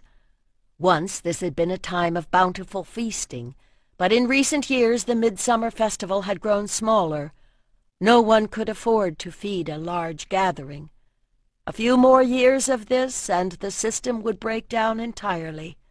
Something had to be done. Still, all the queens and clan-mothers who were expected had arrived, even Catanaket of the Iushan and her daughter Tamar. They must have come in the night before. She nodded to the other priestesses, and they took their places at the head of the procession. To the soft beat of the drums and the hiss of rattles they began to move. Soon the Womb Hill rose before them, dazzling white in the light of noon. The drums fell silent as they moved sunwise to circle the mound. Anderl lifted her hands. "We salute you, Great Mother, and ask your blessings. Renew your promise that life will go on. Grant us sunshine to ripen the grain, keep our beasts and our babies healthy, and grant that our quarrels be no more than the spats of children." Her voice strengthened at the murmur of agreement behind her. She stepped aside, and one by one the 7 priestesses ascended the steps that made a winding path up the mound to lay their offerings at its summit. When the last of the sacred sisters had completed her task and returned, they turned to face the assembly. "Children of the goddess, hear her promise," she cried. As the priestesses joined hands, she could feel the energy of the mound behind her, as a child feels the protecting presence of her mother. She took a deep breath, letting awareness of the Lady of Avalon flow out, and the Lady of Life to flow in, sharing it with the others through their linked hands. For here at the mound, the power was too great to be borne by any single soul. "Listen, my children, to the promise I give you. Hear, O my beloved, the words that I say." 8 voices resonated as one. "I see you more clearly than you can see yourselves, and I chastise your evils only that your good may grow. Know that there is nothing but your own wills that can separate you from my love, and even when you turn from me, I sustain you still." "Neterat, bountiful mother, hear us," called that part of her awareness that still belonged to Andariel. A multitude of faces glimmered before her like light on water. Her ears sang with myriad names. Each one was different, and yet they all were one, as she and the sacred sisters and the women they were blessing were once individuals and components of a greater identity. Their linked hands lifted as the words of the promise rolled forth once more. "Come to me, all you who are hungry, and I will feed you from my own flesh, for my body is eternal. Come to me, all you who are thirsty, and I will nurse you at my own breasts, for they are never dry. As you have brought these offerings to me, so I give myself to you. You have turned to me at last, and behold, I welcome you to my arms." Power surged through their linked hands, burst free, and blazed outward to bless those who waited, and through them, outward through the land. And then it was done. Andariel swayed as the power departed, and she was only herself once more. I hope they remember. If the queens and clan mothers could reach agreement, the men who were spending this day testing their strength against each other in warrior games would have to listen, and Volantos would have time to forge the iron sword. Her task now was to make sure that when my Cantor had a weapon that would command the respect of the warriors, the men would follow him.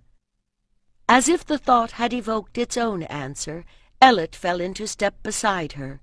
"My lady, my Cantor is here. He and his band rode in with the Iushan." Andariel stopped short, staring. The last she heard, the boy had been on his way to Illifen. How in the lady's sweet name had he pulled off this miracle? And if my Cantor was here? She turned, seeking the Iushan group amidst the crowd, and saw among the dark heads the bright hair of her daughter Tirelon. Sunset had kindled festival fires among the clouds, outshining the bonfires on the earth below. The ruddy light reddened my Cantor's hair and warmed the faces of his men, squatting by the Aesir bonfire in attitudes of conscious relaxation. As Tirelon followed him into the queen's tent, she blessed them with her best smile. The festival was under truce bond, so they should have been safe even if Galid's men had been there. But Galid never attended the festival. Beneath the banner of the bull, Queen Samara offered a meager hospitality to the clan mothers who had joined her here, while most of their sons and husbands prudently stayed home. As my Cantor looked from one to another of the women who awaited him, Tirelon realized that he had never seen the queen before. She eased past him and bent before a faded woman nearly Andariel's age, in a headdress of amber beads with lappets hanging to either side. "Mother of Azan, we greet you. May your way be blessed." "That is a hope I lost years ago," said Samara, "but you are kind to say so. I welcome you to my fire." "Hope is what I have come to discuss with you," came my Cantor's deep voice as he eased down by Tirelon's side. For a moment the queen looked at him with tired eyes. "Hope is a luxury. I am content to survive." "And your people?" Tiralon found herself speaking more sharply than she had intended. "They too. Time will pass, and one day we will all die, whatever we do." "Then you will die without having truly lived, and leave nothing behind you," exclaimed my Cantor. "That is a choice you can make for yourself. But you are a queen," Tiralon echoed him. "You have no right to doom your people." Samara gave her a pitying smile. "When I was your age, I believed as you do. But I saw my mother's life worn away by long years as a captive. I saw men tortured for loving me. I perform the ceremonies, but I am a barren stock. My household has one small farm for its support. Galed does not quite dare to kill me, and I have refused to give him the name of king. That is the best I can do. Do not ask me to make you my king. He will kill you." "He has already tried," said my Cantor dryly. "But that is between him and me. I was born to the Aesir. By blood you are my kinswoman and my queen. But I was not raised in Azan. I was not fed by its earth. I do not know its ways. I will lead your warriors, but I am not the right man to be your king." That, at least, had pierced Samara's despair. The beads of her headdress clicked as she shook her head. "But what do you want, then?" "To be your protector, lady."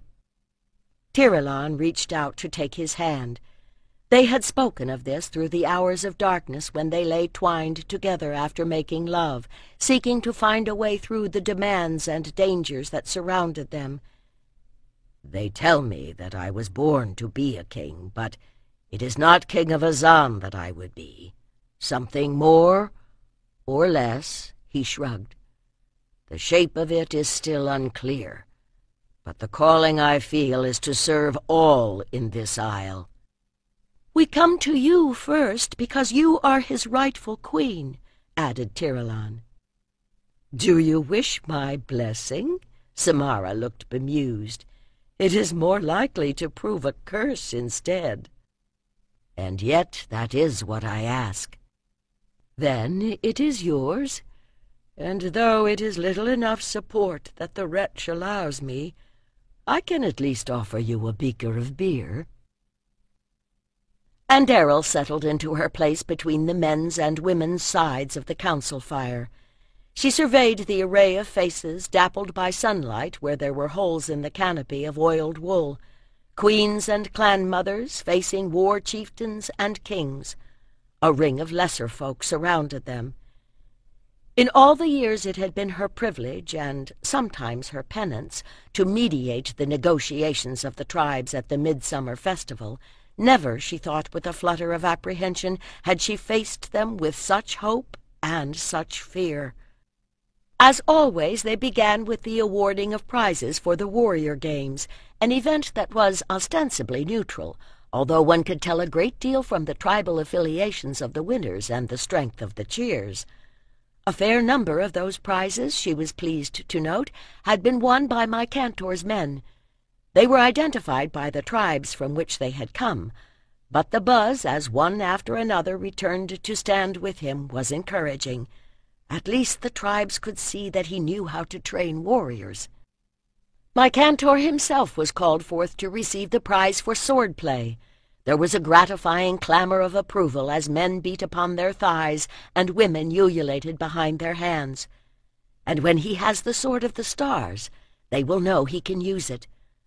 The gods had ordained that my Cantor should have that sword, but even the gods, came the treacherous thought, cannot always compensate for the weakness of men. The women continued to cheer as my Cantor bent to receive his crown of oak leaves from Queen Samara. The gathering buzzed with comment. Was the queen granting him the kingship of the Aesir? Surely he was a sight to gladden any woman's heart, tall and strong as a young oak himself, with a graceful stride and that sudden sweet smile. The buzz of speculation grew even louder as my Cantor returned to his place with the onlookers, instead of seating himself among the kings. On her visits to the queens, Andariel had been amused to learn how often my Cantor had been before her. She was gratified by how thoroughly he had charmed the women, although the presence of Tiralon made it difficult to broach the possibility of a marriage alliance. What did the girl think she was doing? Her vows prohibited her from marrying my Cantor herself, so why did she stand in the way of an alliance that might bring him warriors? They needed to talk, but Tiralon had been remarkably elusive throughout the festival. The goodwill generated by the prize-giving was somewhat tattered by the time they had finished hearing the tally of complaints regarding thefts of stock and violations of borders. Some could be settled with compensation, but not all.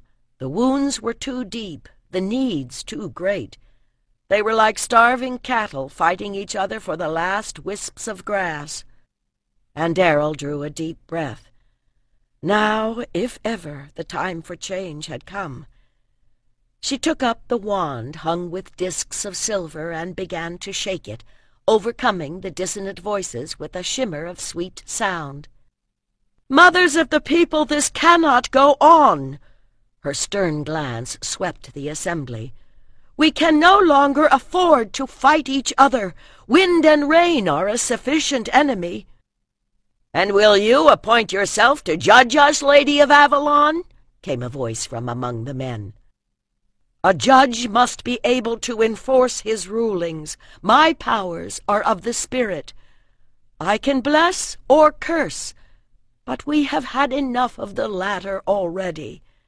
Would you have me curse your seed?" As the uneasy laughter ceased, Andariel shook her head.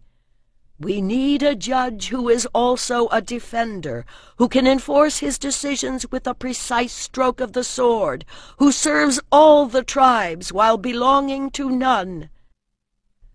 "And where, O great priestess, will you find this paragon?"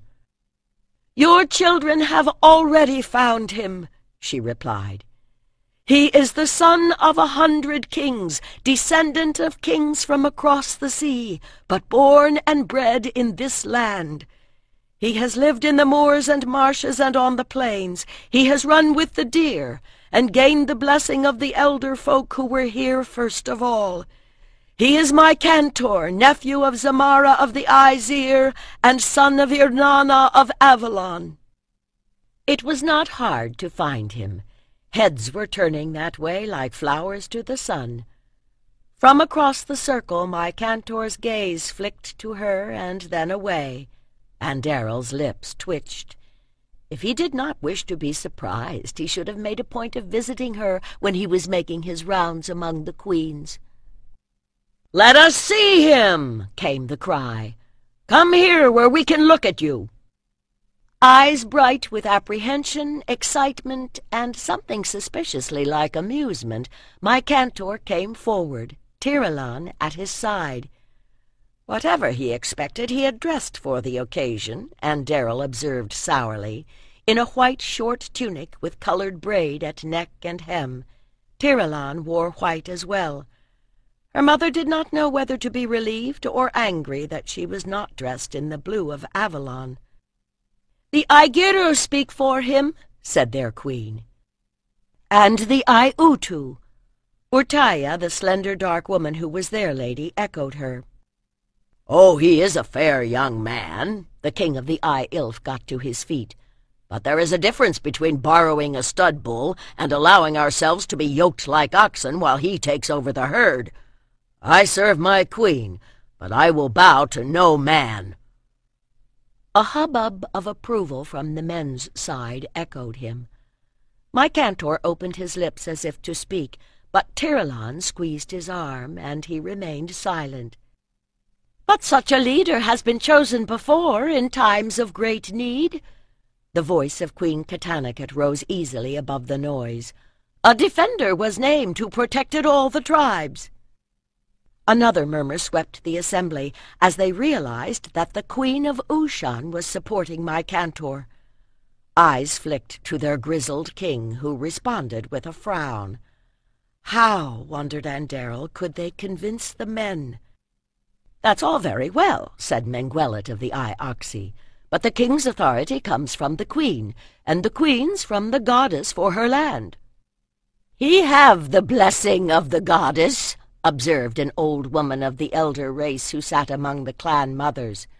"When he kills the king's stag, he gives himself to the lady. Her priestess is there, the one who carried the power." She pointed to Tiralon. "Let her come to each one of you, learn your lands, be your voice to him." Andariel glared at her daughter as the queens began to argue. This was not part of her plan. To be sure, at first Tiralon had looked as surprised as she was, but her expression was changing. "Will the girl do it?" asked someone. "She is a priestess of Avalon." "And bound by vows," Andariel began, but no one was listening. Tiralon had stepped forward so that light from one of the tears in the canopy made a radiance of her hair. Even for those who did not have the inner sight, she shone. A cheap trick, thought her mother, if the girl had been aware of it. But Tiralon seemed unconscious of the effect as she turned to face the queens. "I have sworn to serve the goddess," Tiralon's soft voice, pitched as she had been trained at Avalon, carried easily. "She is one and many, the source and the streams. At Avalon I studied the eternal truths, but on the sacred isle one forgets the needs of those who struggle to live from day to day." She glanced toward her mother in what might have been apology. Then she went on. "I have learned that while we live in bodies, we must honor spirit as it manifests through each thing, each spring, each field, each tree. To serve her in the great things, I must pay attention to those that are small." Andariel started to speak, but she could feel the mood of the assembly shifting. To make any objection might weaken my cantor. She seethed silently, recognizing that she was being forced to choose between her plans for my cantor and for Tiralon. "Let her come first to me." Queen Samara spoke softly, but a buzz of repetition carried her words through the crowd. "I will teach her my mysteries." "And will you give my cantor the name of king?" asked King Eltan. "And make him your equal?" responded Samara with a flash of spirit that reminded Andariel of the girl she once had been. "No, I will choose my king when I rule my land again." She turned to my cantor. "Yesterday when we spoke, I had no hope. But last night I dreamed of a dragon and a swan who flew above Azan. You were right, cousin. I have stayed alive, but I have not lived. It is time to change that. I accept your service, and I give you a command. Destroy Galed. He is the poison that is killing my land." My cantor went down on one knee before her. "Mother of Azan, I will." He rose and turned to face the men. "In the games you saw that I am blessed by the fellowship of heroes. We are not many, but we can make Galed's life a misery. Yet that will not destroy him. If you will have me as your leader, you must fight beside me. To take out Galed's forces will require an army drawn from all the tribes." "You are a strong warrior," King Eltan agreed. "But you must prove you have the favor, not only of the queens but of the gods. Let them give us a sign that you are their chosen." "In our land we remember that such a king bore on each forearm a dragon," said Queen Orteia, "pricked into his flesh with thorns so that he could never forget. If my cantor will endure that ordeal, Utun will accept his service." "He will have something more," and Andariel found her voice at last. He will have a sword from the stars, against which no earthly weapon can stand, if Volantos is able to forge the blade. Her gaze found my Cantor's, and she saw the same question in his eyes. The shortest night had fallen. There was a certain release in having made a public decision, thought my Cantor as he followed the Aiutu queen to her fire. At least it relieved him from having to make any more choices. Sparks whirled up to mingle with the stars as more wood was tossed on. It reminded him of the forge fire, and abruptly he wished Volantos could be with him now. Perhaps his decision to save the smith was the choice that had brought him to this day. If he had not done so, he might still be a slave in the lands of the Middle Sea. But if he did not have Volantos, at least he had Tiralan. Instinctively he reached out to her and found her hand waiting to slip into his own. Word of what had happened at the conclave had spread throughout the encampment, and people were already gathering. He supposed it was too much to ask that he be allowed to endure his ordeal in privacy. That was another choice he had foregone by committing himself to serve them all. He had assumed it would take time to find someone who knew how to prick the pattern, but after the meeting an old man of the elder folk had appeared with a skin bag full of powdered colors and thorns. My Cantor told himself he should be grateful that all the symbols with which he had been covered for the running of the deer had only been painted on. Going into a battle was different. You knew you might be wounded, but never really believed it. He thought about being pricked by thorns like the stings of 1,000 bees, and realized with bitter amusement that he was not sure how well he would endure the pain. "It will be all right," said Tiralan. "They have said that you may lie with your head in my lap while the old man is working." "That will certainly distract me," he said with a smile. "I thought it might." She squeezed his hand. "Better lay a piece of heavy cloth across my loins, lest I embarrass us all," he added, and saw her blush, and laughed. They had laid out a straw mattress near the bonfire. The old man was there already, mixing a dark blue liquid in a bowl made from the bottom half of a gourd. The sacred sisters were there as well, with Anderil. He ought to have expected they would come to bear witness for their tribes, reflected my Cantor as he bowed. "The boy has good manners," said one of them. He thought it was Lina of the Aigiru. "You taught him well." "I have tried." Anderil's tone was even, but my Cantor felt Tiralan's fingers tighten on his. The priestess got to her feet, draperies as blue as the stuff in the pot swirling around her. "My Cantor, son of Irnana, you are summoned here to confirm your commitment to all the tribes. Know that in the ancient lands across the sea, these dragons marked those of the royal line who dedicated themselves to serve. Is that your true will?" "My true will." His head whirled. How could you ever really tell?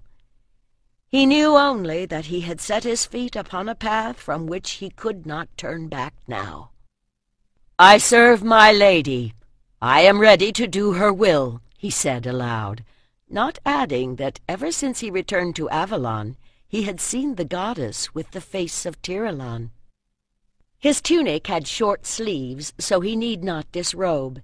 He pulled at the lacing on his leather bracers, slid them off, and handed them to Ganath, who had entered with the rest of the companions behind him. With their eyes upon him, he would not dare to groan. The skin that the bracers had covered was pale, the skin tight across the hard muscle, threaded by blue veins. The tattooing would show up well. Tiralan took her place at the head of the pallet, and my Cantor eased down before her, suppressing his response. He had not been entirely joking about the cloth. "When I no longer rise to your touch, my beloved," he thought wryly, "you will know I am dead and gone." They gave him a piece of wood to grip with his other hand. "I am Fox," said the old man in the elder tongue. "You will please lie very still." "I thank you, honored one," my cantor answered in the same language, stretching out his arm. He twitched at the first touch, but it was only a narrow brush with which Fox was drawing the sinuous shape around his arm. "Breathe slowly," came Anderyl's voice from the other side of the fire when the design had been drawn on both arms. "Ride the drumming, ride the song." He closed his eyes, and Tiralan set her hands on either side of his head, stroking back his hair. "This is not so bad," he thought at the first prick of the thorn. He breathed in to the drum beat and out again. Tap, tap, tap. The little hammer pecked the thorn into his skin with a rhythm like the beat when Volantos was hammering out some golden ornament in the forge. "If beating on me would help you to master that lump of metal," he thought distractedly, "I would set my arm on the anvil." It was beginning to hurt more now, a throbbing ache that radiated out from the actual wounds. He tried to make his pain an offering, but it was becoming difficult to think about anything but his arm. "Breathe slowly," whispered Tiralan as he gasped. "I am here." My cantor let out his breath, forcing himself to relax against her. "Do not resist the pain. Let it flow through you." "You are flowing in the river. You are blowing through the grass. You are glowing in the fire. You are here, and you shall pass," the women sang. My cantor fixed his mind on the images, and for a moment he rode the agony. Did a woman in childbed feel like this, striving to bring new life into the world? He took another breath, let it out, clinging to the beat of the drum. "You are here and you shall pass," they sang once more. Who were the men who had worn these dragons before? His mind reeled, and for a moment he was standing on a terrace of reddish stone, looking down at a sea whose color was a brighter blue than any that ever washed his own isle's shores. "From life to life still learning, to joy transmute your pain. From death's sleep returning, walk in light again," came the singing. It was one of the sacred chants of Avalon. If he could sink into that sleep, where would he awaken?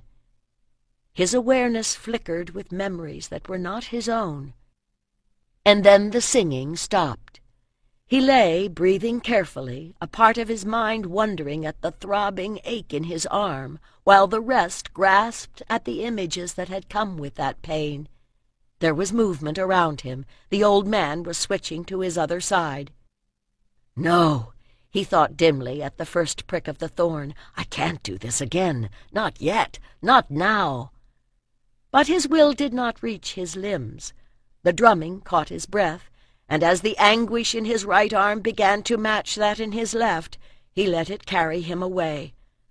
The rush of images began to focus to the memories of one lifetime, the one he needed to remember now. He was rocking in a boat as the world exploded in fire and thunder, seeking something unimaginably precious that he had lost. He was standing in the ring of a great henge, singing to the stones. He was sitting atop the tor at Avalon, a bright-haired woman in his arms. He opened his eyes, saw her gazing down at him. "Ailantha," he whispered. Her expression changed as confusion gave way to a dawning joy. "Osinarmen," she replied. "At last we have returned." He could feel the dragons on his arms outlined in fire. His gaze met that of the old man, who faltered for a moment, then bent back to his work. He gazed around the circle of faces, sensing that if he looked long enough at some of them he would know their names. His gaze met that of the slight, dark woman on the other side of the fire, and he remembered that she had been a mother to him, though never the woman who bore him. Nor had this earth borne him, though it had cradled his bones. "When I was Mikhail, I tried to rule this land with magic and repented it," he murmured. "This time what is needed is a warrior with a sword." "You shall have the sword," said the dark woman, rising and coming around the fire to gaze down at him, speculation and wonder warring in her eyes. "It is done," said Fox. The wounds stung as the old man poured clear water over them and blotted the blood away. The sensation divided his memories and sent him whirling back to awareness of his body once more. He blinked and knew that he was Mycantor, but that other was still awake within him, just as he still saw the woman he had loved as Tiriki looking out of Tirlan's eyes. He lifted his arms and saw the dragons outlined in drops of blood darkened by the dye. "I give you herbs to put on it. They will help to heal, take pain away." The old man spilled the remaining woad into the fire and began to pack up his gear. "Can you sit up?" asked Tirlan. "I think so," he replied, flexing stiffened muscles and rejoicing in the strength of a young man's body as he came upright. Mikhail, he remembered, had died old. His men set up a cheer as he got to his feet, but the sound faltered as they met his eyes, sensing that the man who now bore the dragons was not entirely the same as the one who had laid down by the fire. He reassured them with Mycantor's crooked grin. The queens returned his smile with appreciation, their kings more warily. "They too know that something has changed," thought Mycantor. Was this why Andariel had never suggested giving him the dragons? Had she known the ordeal would waken knowledge that would transform him from the boy she had raised to a man? The only thing that had not changed, he realized, was his love for Tirlan. To the accompaniment of more cheers, he turned, though at each movement the wounds on his arms throbbed and stung, gripped her shoulders, and kissed her, long and hard.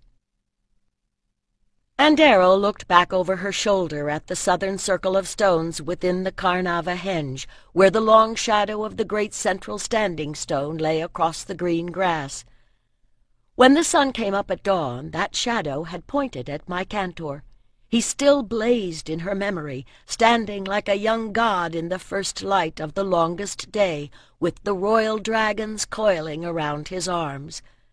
The people had seen that as an omen, and hailed him as defender of the land. The gods had given her what she had worked for, and if things had not worked out precisely as she had planned, she would be a fool to complain, for she was finding it hard to enjoy her victory. "Mother?" She allowed herself a sour smile as she saw Tirlan standing there. "Mother, I thought we would have time to talk at the festival, but they tell me you are planning to leave this morning." Her voice trailed off uncertainly.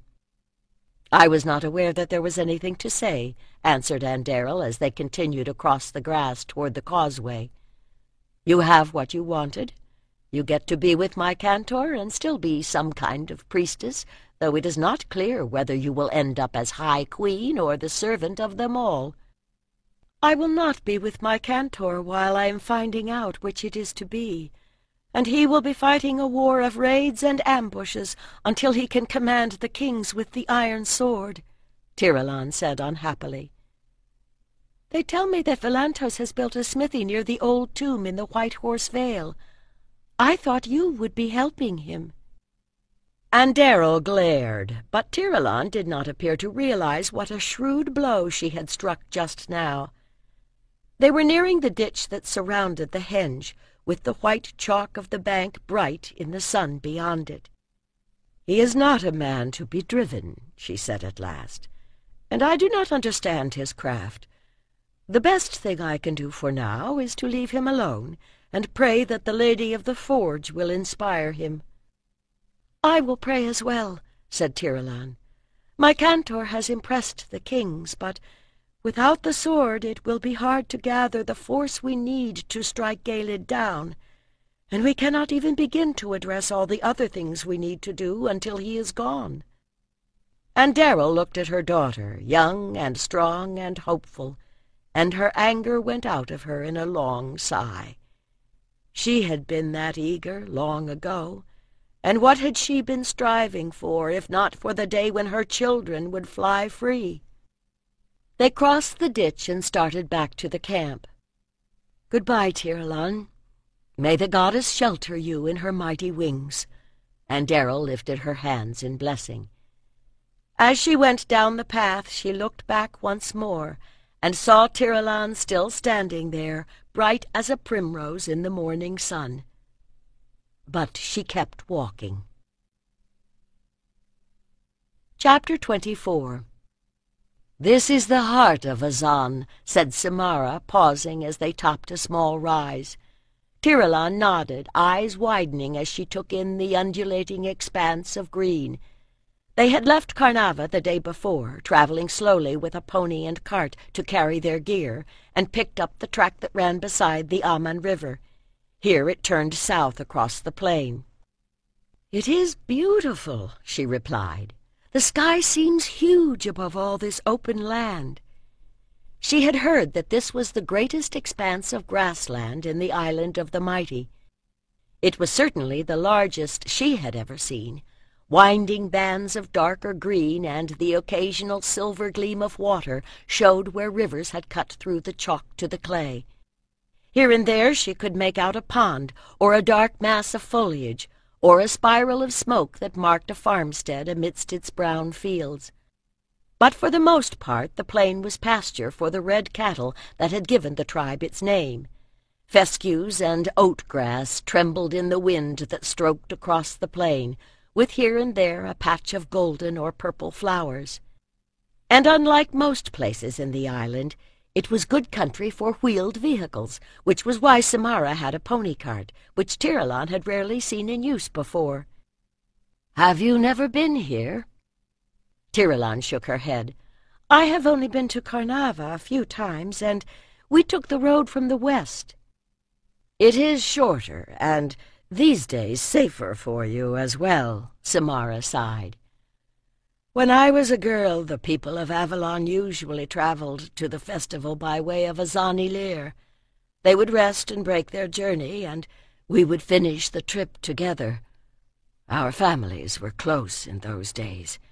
There have been many marriages between our lines, and we have sent many to train at the Tor."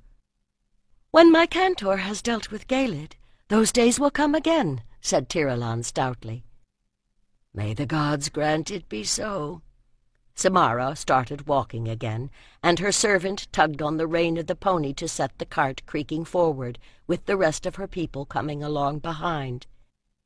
Tiralon followed, still thinking about my cantor.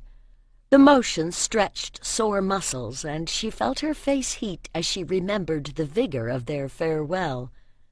Carnava at festival time did not offer much privacy, but he had found a clearing within a thicket of hawthorn that could be reached at the cost of a few scratches, and proceeded to make sure she would not forget him with an afternoon of love-making intensified by several weeks of deprivation, and the anticipation of several more. "As if I ever could forget him," she thought fondly. "If the memory of a boy's smile was enough to hold my heart throughout all those years when he was gone, I will not forget now, when his touch burns in my flesh as vividly, if not as visibly, as the dragons mark his." She smiled, remembering how he had lain, taut and quivering, while she had kissed every part of his body, as if thus she could armor him against all harm. And then he had made love to her with a focused passion that she had not known in him before. It seemed to her that everything he had done since receiving the dragon tattoos had an extra measure of authority, as if by remembering that other life he had reclaimed a part of himself that had been missing until now. By the time she saw him again, what other qualities might that new knowledge reveal? And could she recapture the memories of the woman he had loved then, and match him? It was a little past noon when they heard the drumming of hooves upon the plain. Tiralon wondered if wild ponies roamed the grasslands, as they did the moors, and turned to ask the queen. But the words died on her lips as she saw the other woman stop short in the road, her face suddenly aged by despair. "What is it? Is something wrong?" "Chariots," said Samara. "Get back among my servants and pull your shawl over your hair. Perhaps he will not notice. Oh, goddess, I never thought. Go, Tiralon, go!" None of this made sense, but the Queen's urgency was clear. As the hoofbeats grew louder, Tiralon hurried back to take her place with the two women who waited on the Queen. "What is the matter?" she whispered. "Why should chariots make her so afraid?" "Are you stupid, child?" the woman replied. "Only one man in Azan keeps chariots. It is Galed who is coming up the road so swiftly, and you had better pray he does not know you are here." Tiralon felt suddenly ill. They had not hurried their departure. There would have been time for a runner to tell Galed what the Queens were planning. But did he know that she would be staying with Samara? The usurper had seen her at Avalon, but now she was wearing a linen tunic and a brown-striped skirt kirtled up for walking, not the blue robes of a priestess. If this was a chance meeting, he might not recognize the daughter of the Lady of Avalon. "Goddess be with me!" She drew up strength from the earth and forced her breathing to slow, wondering if this was how my Cantor felt before a battle began. "Whatever happens, I must not let him know I am afraid." She could see the horses now, with the men standing in the chariots behind them, swaying easily as the carts bounced along the road. One pair of horses swung out to each side, while the third pair galloped straight toward them. My Cantor had told her of the terrifying charge of the chariots at Tiryns, and now she began to understand. To face them must be like trying to stand against an avalanche. Just when she thought the leader was going to run the Queen's party down, the charioteer reined his pair to one side and brought them to a halt, with the chariot blocking the road. A quick glance identified the warrior who stood behind the charioteer as Galed. "Midsummer greetings, Lady of Azan." Galed's smile did not reach his eyes. "They say you have had a busy festival, you and the Queens. But you should not have made so many decisions without my counsel, my dear." "What business is it of yours? You are not my king." Samara's voice had a slight tremor, but she had not moved. "I am something more important," Galed said softly. "I am your master. Every bite you eat, every breath you take is by my mercy." "You do not dare to kill me. The land itself would turn against you." "I do not have to. Clearly I have been too generous. A horse and cart and all these servants. What need has a beggar queen for these? Sumer, Kedam," he motioned to the warriors in one of the other chariots. "Cut the pony loose and bring it along. And the men," he pointed to the two male servants. "I need more labor for the little down farm. Take them too." "What are you doing?" exclaimed the Queen. "My women cannot manage the heavy work of the farm. If you take the horse, how shall we get our belongings home?" "You should have thought of that before you started plotting against me," Galed sneered. "If your goddess is so powerful, let her help you." Well, that answered the question of whether Galed had had a spy at the festival. The oldest of Samara's female servants had sunk sobbing to the road. Tiralon bent to put her arms around her. "Be grateful. I leave you your women."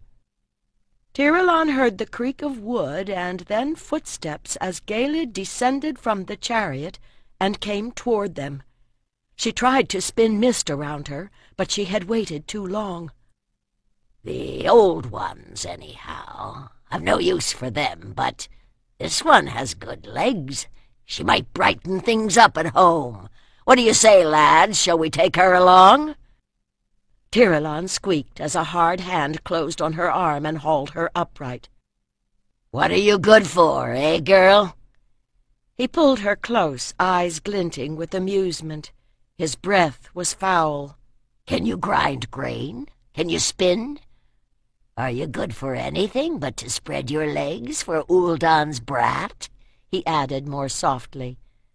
"You should never have left your bitch of a mother, little girl." Tiralon glared at him, clutching at her shawl. "I am a priestess of the Lady, and if you hurt me, you will feel her wrath." "But you gave all that up when you ran away, did you not? Still, I've no intent to harm you. Indeed, I think you may be very valuable indeed." The color left her cheeks at the thought of what my Cantor would risk to reclaim her. She tried to pull away and cried out as Galid's fingers dug into her arm. His warriors stood grinning, leaning on their spears. "Come along then, little bitch." As he dragged Tiralon toward the chariot, Samara stepped into his path, and for the first time since they had met, she looked like a queen. "The girl is under my protection. Let her go." "And your protection is worth what? You should have accepted my service when I offered it all those years ago." With one blow of his free hand, Galid knocked the older woman to the ground. "But I'll not leave you entirely without attendance. Kadam, stay with them. Escort the queen to her farm, and make sure they all remain there. I'll have no tales told of this day's work until I choose." Then he grabbed Tiralon's waist and swung her into the chariot. The lurch as the charioteer started the horses threw her to her knees. All she could do was to hang on to the rail while Samara's curses faded, and Galid laughed. The central roundhouse at Azani-Lir was a place of half-light and flickering shadow. The meager fire in the center of the great hearth did little to dispel the chill or the gloom. Tiralon stood with her back to the fire and her shawl wrapped tightly around her, legs locked as if by refusing to let her body yield she could armor her soul. "You take after your father." She twitched as Galid walked around her and tipped up her chin.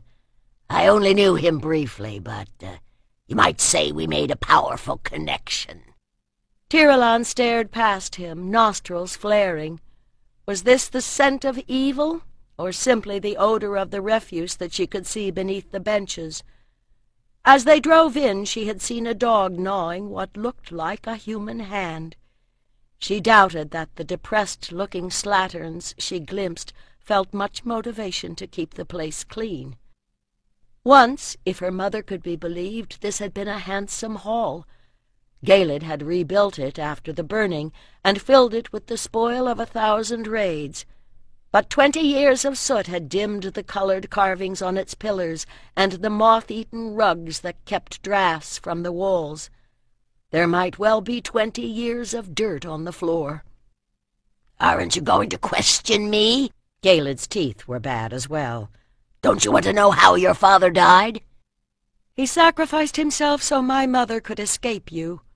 That is all I need to know about him. Or about you." Everyone said that Durin had been handsome, and her mother must have loved him, for she had never chosen another man. Although Tiralon sometimes wondered whether Anderil had sacrificed her capacity for love to her need for the strength she must have to lead Avalon. "So cold," Galid rasped. "So cold and fair. I struck your father down with a sword of bronze. Shall I find a warmer weapon for you?" This time the tone of his laughter left her in no doubt about his meaning. The thought of his hands upon her in obscene parody of my Cantor's love-making made her skin crawl. She closed her eyes, draw up earth power for protection. "I am a priestess of Avalon. I give myself as the goddess wills." "Was it the goddess who sent you like a bitch in heat to my Cantor's bed?" Galid grinned. "I think not, little slut. If you moaned for him, I will make you scream." "I suppose you do not care what men would say if you raped a priestess," she said defiantly. "But you might fear what the goddess will do." Will your men still follow a leader whose prong has become a rotting reed? Why should I bother with a pallid slug of a girl? He replied after a pause. Your mother, now, there is a woman with fire in her belly. If I threw her down, she would claw and scream. That's what you need, isn't it? Tiralon frowned thoughtfully. You can't get it up unless a woman fights you. I'm safe, then. Do what you will. I won't oppose you, won't respond, unless it is to vomit at your stench. Speaking of which, do you enjoy living like a pig in a wallow, or do your servants have no idea how to clean a hall? Perhaps, his voice overrode hers. I'll give you to my men. Tiralon forced a shrug. Will they obey you? They may still value their manhood, especially when I tell them you are not taking me yourself, because I have already blasted yours. Living with my cantor and his companions, she had come to understand that for some men that was a very real fear. Cleanliness, eh? His gaze shifted away from hers to survey the room. If that's what concerns you, go ahead and clean. If you can get those sluts in the cook shed to help you, use them with my goodwill. If you earn your keep, I may even feed you. When your back is aching and your fingers are raw, you may prefer to earn your dinner on your back instead. I am not afraid of honest work, she said quietly, suspecting that her fragile looks had deceived him. She was surprised to realize that though she had many fears, just at this moment anxiety for herself was not among them. That night a messenger came, and Galed drove out with his warriors in the morning. He had left 3 hard-eyed men to guard her, and when she found they could not be bribed to let her go, she turned to cleaning the hall. She grew accustomed to the smell, but the spiritual miasma of Galed's hold could only be endured by strengthening her mental shielding. She dared not let down her guard enough to ride the spirit road to her mother or my cantor. When her guards commented on the improvement, she began to nag them to help. By the time Galed returned, a fortnight had passed. By then they were ready to beg him to take her away. That, it would appear, had already been his intention. Several of his men had come back with wounds, so they must have been fighting somewhere. Had they encountered my cantor? No one would say. But Azanilir was clearly no longer a secure location. On the 2nd morning after his return, Galed hustled Tiralon into the chariot once more and drove her off across the plain. This time she was able to stand, although by the time they came to a stone shepherd's hut by a dew pond, her legs were trembling with the strain. He thrust her into the dark inside. A bag of bread and a skin of water came after her. I understand that you holy fools sometimes feel the need to retreat from the world, said Galed, slamming the door. Enjoy your solitude. She heard the sound of a bar being dragged across, leaving her in the dark. The air smelled of damp earth and moldy straw, and a rustle of movement in the corner indicated she was not entirely alone. On her hands and knees she set herself to learn the limits of her prison. A faint illumination came through the thatching, but the stone walls were too high for her to try and claw her way out through the straw. She drew on the power of the earth for strength, but the first night seemed endless. She tried to send her spirit in search of my cantor, but she had become too accustomed to barriering her soul. She jerked awake at every squeak and rustle, so tired by the time dawn lent a faint light she could no longer distinguish nightmare from reality. The ground seemed to rock beneath her. Her stomach roiled, but there was nothing in her belly to cast out. Cold and damp set her shivering. But far worse than any physical pain was the knowledge that she had lost my cantor. No, it was Mikhail. The man he was then had been taller, with hair like a new-kindled flame. But I found him again, she thought, fighting her way back to awareness. I'm remembering the sinking. She trembled as her mind filled with the image of a great mountain exploding in flames. We lost our world then, too, and yet we survived. Was that why Ailantha and Osanarman had been born together once more? She slept at last, and when she woke once more the glimmer through the thatch had the golden glow of afternoon. She forced herself to eat the bread the mice had left her, and drink from the water-skin, wondering how long it would be before someone brought her food again.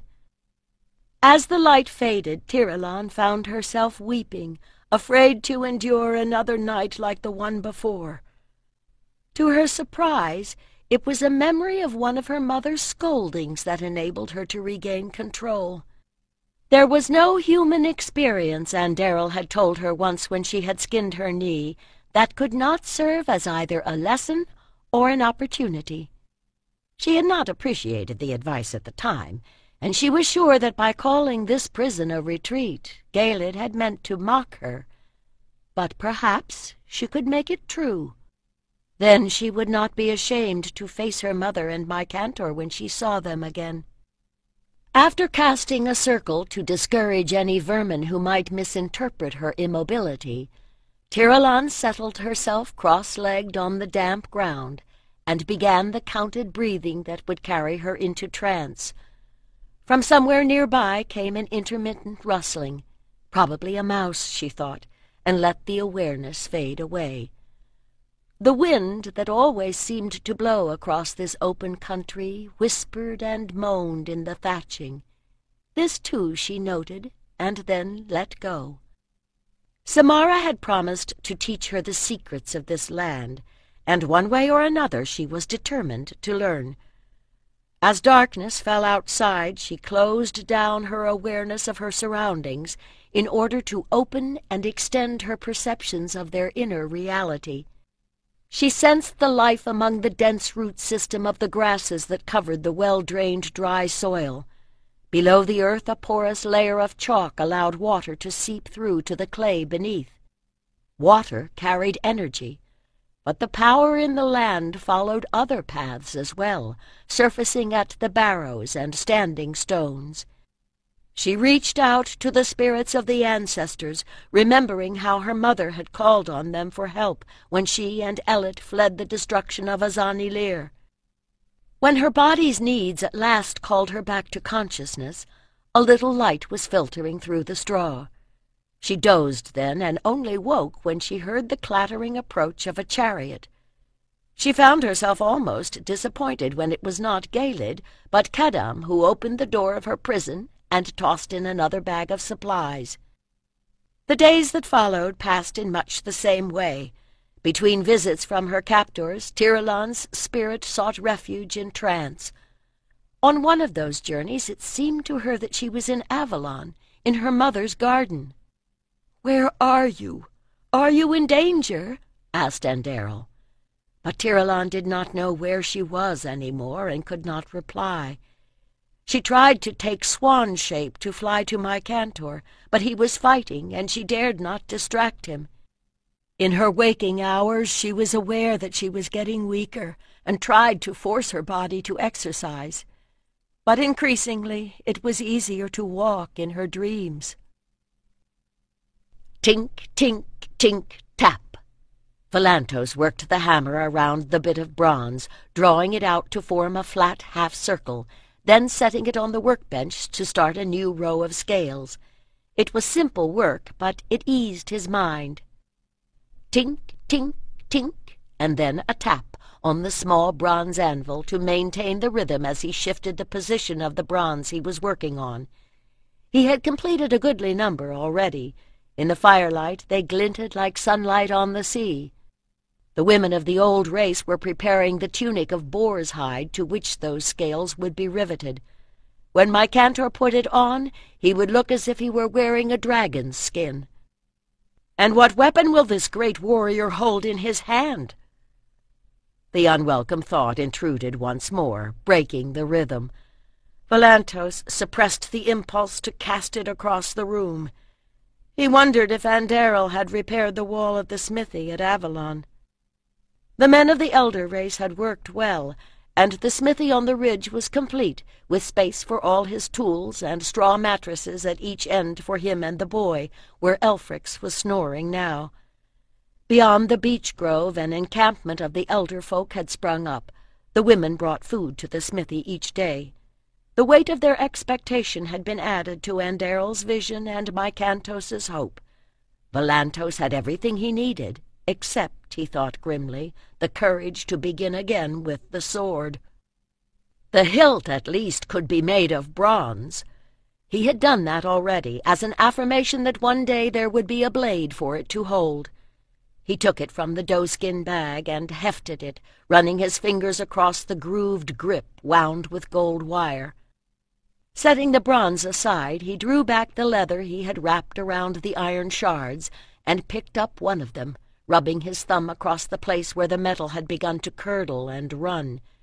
Clearly it could soften, and if so, it could be worked. But what if his hammer hit another hidden flaw? He took up the tongs and set the piece in the fire, then bent to the bellows to pump up the flames. They leaped as the deep orange of the coals began to brighten, and presently a shimmer of silvery lavender swirled above. Brighter and brighter they glowed. He snatched out the iron as the first bright flickers sparked from its surface, laid it on the stone anvil, and tapped, swearing as scales of metal began to fall away. Even a few strokes had begun to shape the iron, but at this rate, by the time he flattened it, half of its substance would have flaked away. Shaking his head in frustration, he plunged the glowing end of the shard into the quenching brine. The only way to learn was to try and fail and try again, but he dared not risk the iron.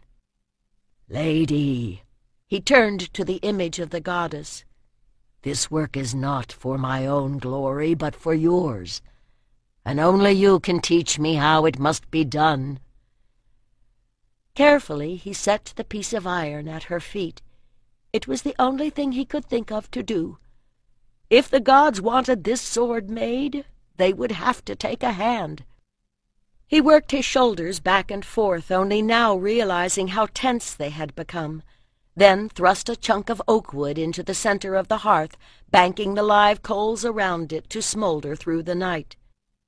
"Sleep," he whispered, "as I shall sleep. Send me good counsel." He stripped off his tunic and crawled beneath the blankets, and somewhat to his surprise, slid into slumber almost immediately. Volantos dreamed, and knew that he was dreaming. He walked through a landscape like one of the fire mountains in the lands of the Middle Sea, and with another part of his mind understood that this was a forge. Around him glowed boulders of every shape and size, stretching away to the rim of the caldera, or perhaps it was the wall of the hearth. With the logic of the dream, it did not seem strange that he should wander here. This was his element. The path led him toward the center where the fire was hottest. With each gust of wind, the reds and orange colors of the landscape pulsed to a white-hot glow. But each step was harder, the waves of heat a palpable pressure against which he must force his way. What was he seeking? A lightning prickle of power passed through him as he realized that he faced a presence, and in the next moment his vision shifted, and he perceived the form of a woman within the column of flame. Seeing her, he recognized the lady he had served for so long.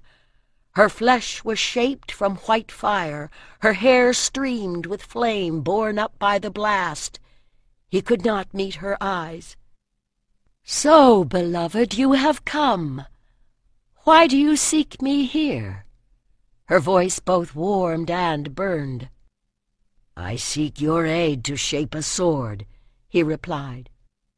"A sword of iron," she echoed, "as you are iron. Are you ready to submit yourself to my fire?" "What must I do?" In answer, she opened her arms. This was death, he thought. But for a smith, what better death could there be? He stepped toward her, and the fire enfolded him. Consciousness split. He was standing in the smithy, staring down at the glowing shape upon the anvil, and knew that it was his own. "You are the smith, and you are the iron," came the voice of the fire. "You shall forge yourself into a weapon for the one you love." "But how will I remember?" he cried. "Look at me," she whispered. "Look at me." The lady still stood among the flames. Her color had deepened, her body glowed with the rich orange of the setting sun, but her hair and eyes were now the color of the charcoal before it meets the fire. Slender, intense, it was Anderel's face and form he was looking at, Anderel's voice that had spoken those final words. Volantos woke, ears still ringing with her final "remember," and on his lips the name Anderel. He untangled himself from the bedclothes and knelt by the fire, half afraid of what he might see. The coals were veiled by a thin layer of ash, but a shimmer of heat in the air above them told him that they waited only for a breath to wake to glowing life once more. His muscles ached with the memory of labor. The knowledge he needed lay within them, waiting for the word that would set them to work once more. But who would say that word? He only remembered that he must surrender himself to the fire. Or to Anderel, he thought grimly. He had seen the goddess speak through her at rituals on Avalon. If she could surrender her own will to the Lady of the Forge, he would face her fire. He heard Elfric's whistling outside and clambered to his feet. "Summon Grebe," he said as the boy came through the door. "I must send a message to Avalon." By the time Galed came back, Tiralon had lost track of how long she had been a prisoner. She stumbled as he led her blinking into the sunlight, amazed at the solid vividness of the world. "Have you enjoyed your retreat?" "Yes," she said slowly. "I thank you. I have learned many things." From his expression, this was not what he had expected to hear. The skin beneath his eyes was dark and pouchy, as if he had not been sleeping well. She took a deep breath and felt her focus return. "What do you intend to do with me? I am no use to anyone rotting here." "It is true that it would be simpler to slit your throat and be done with it, but that's so final." There was a bench by the old sheep pen. As she stumbled again, Galed shoved her toward it, and she sat down.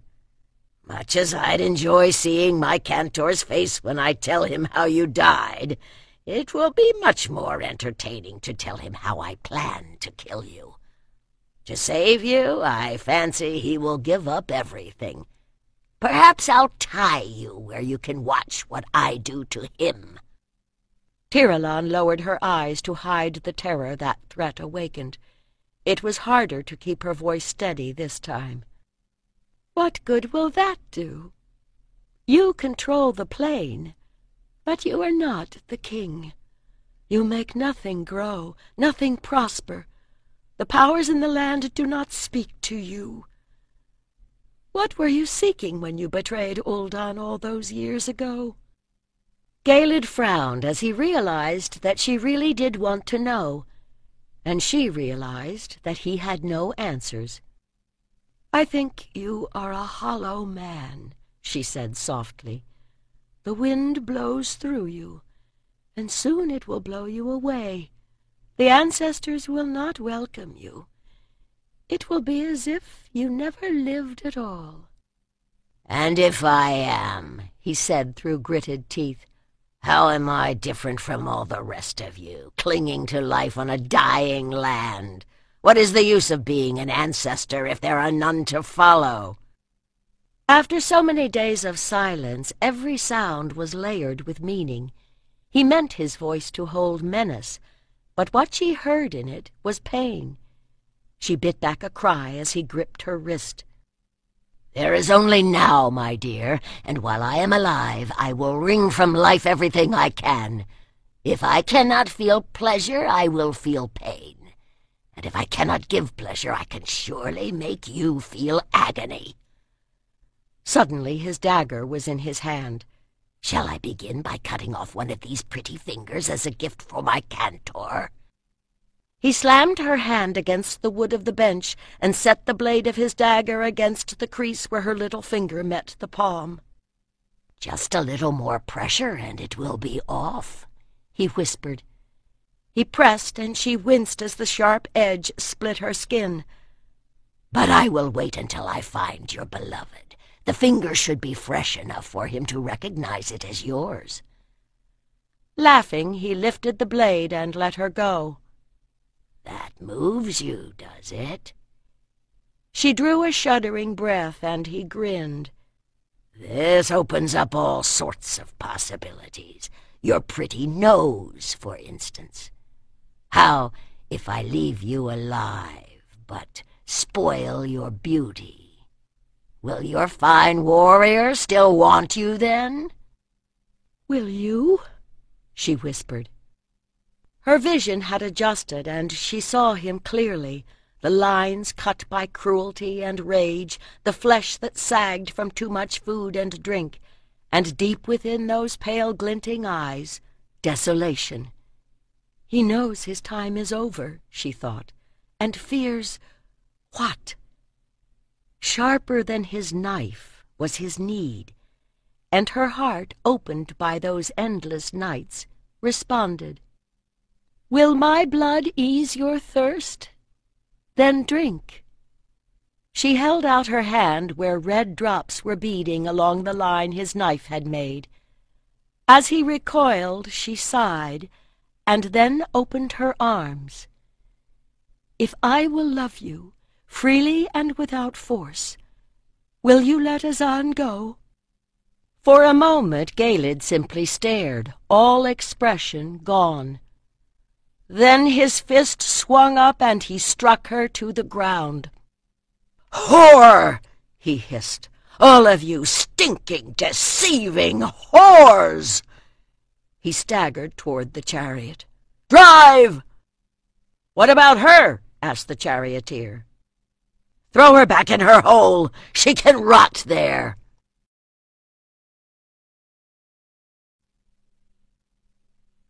Chapter 25.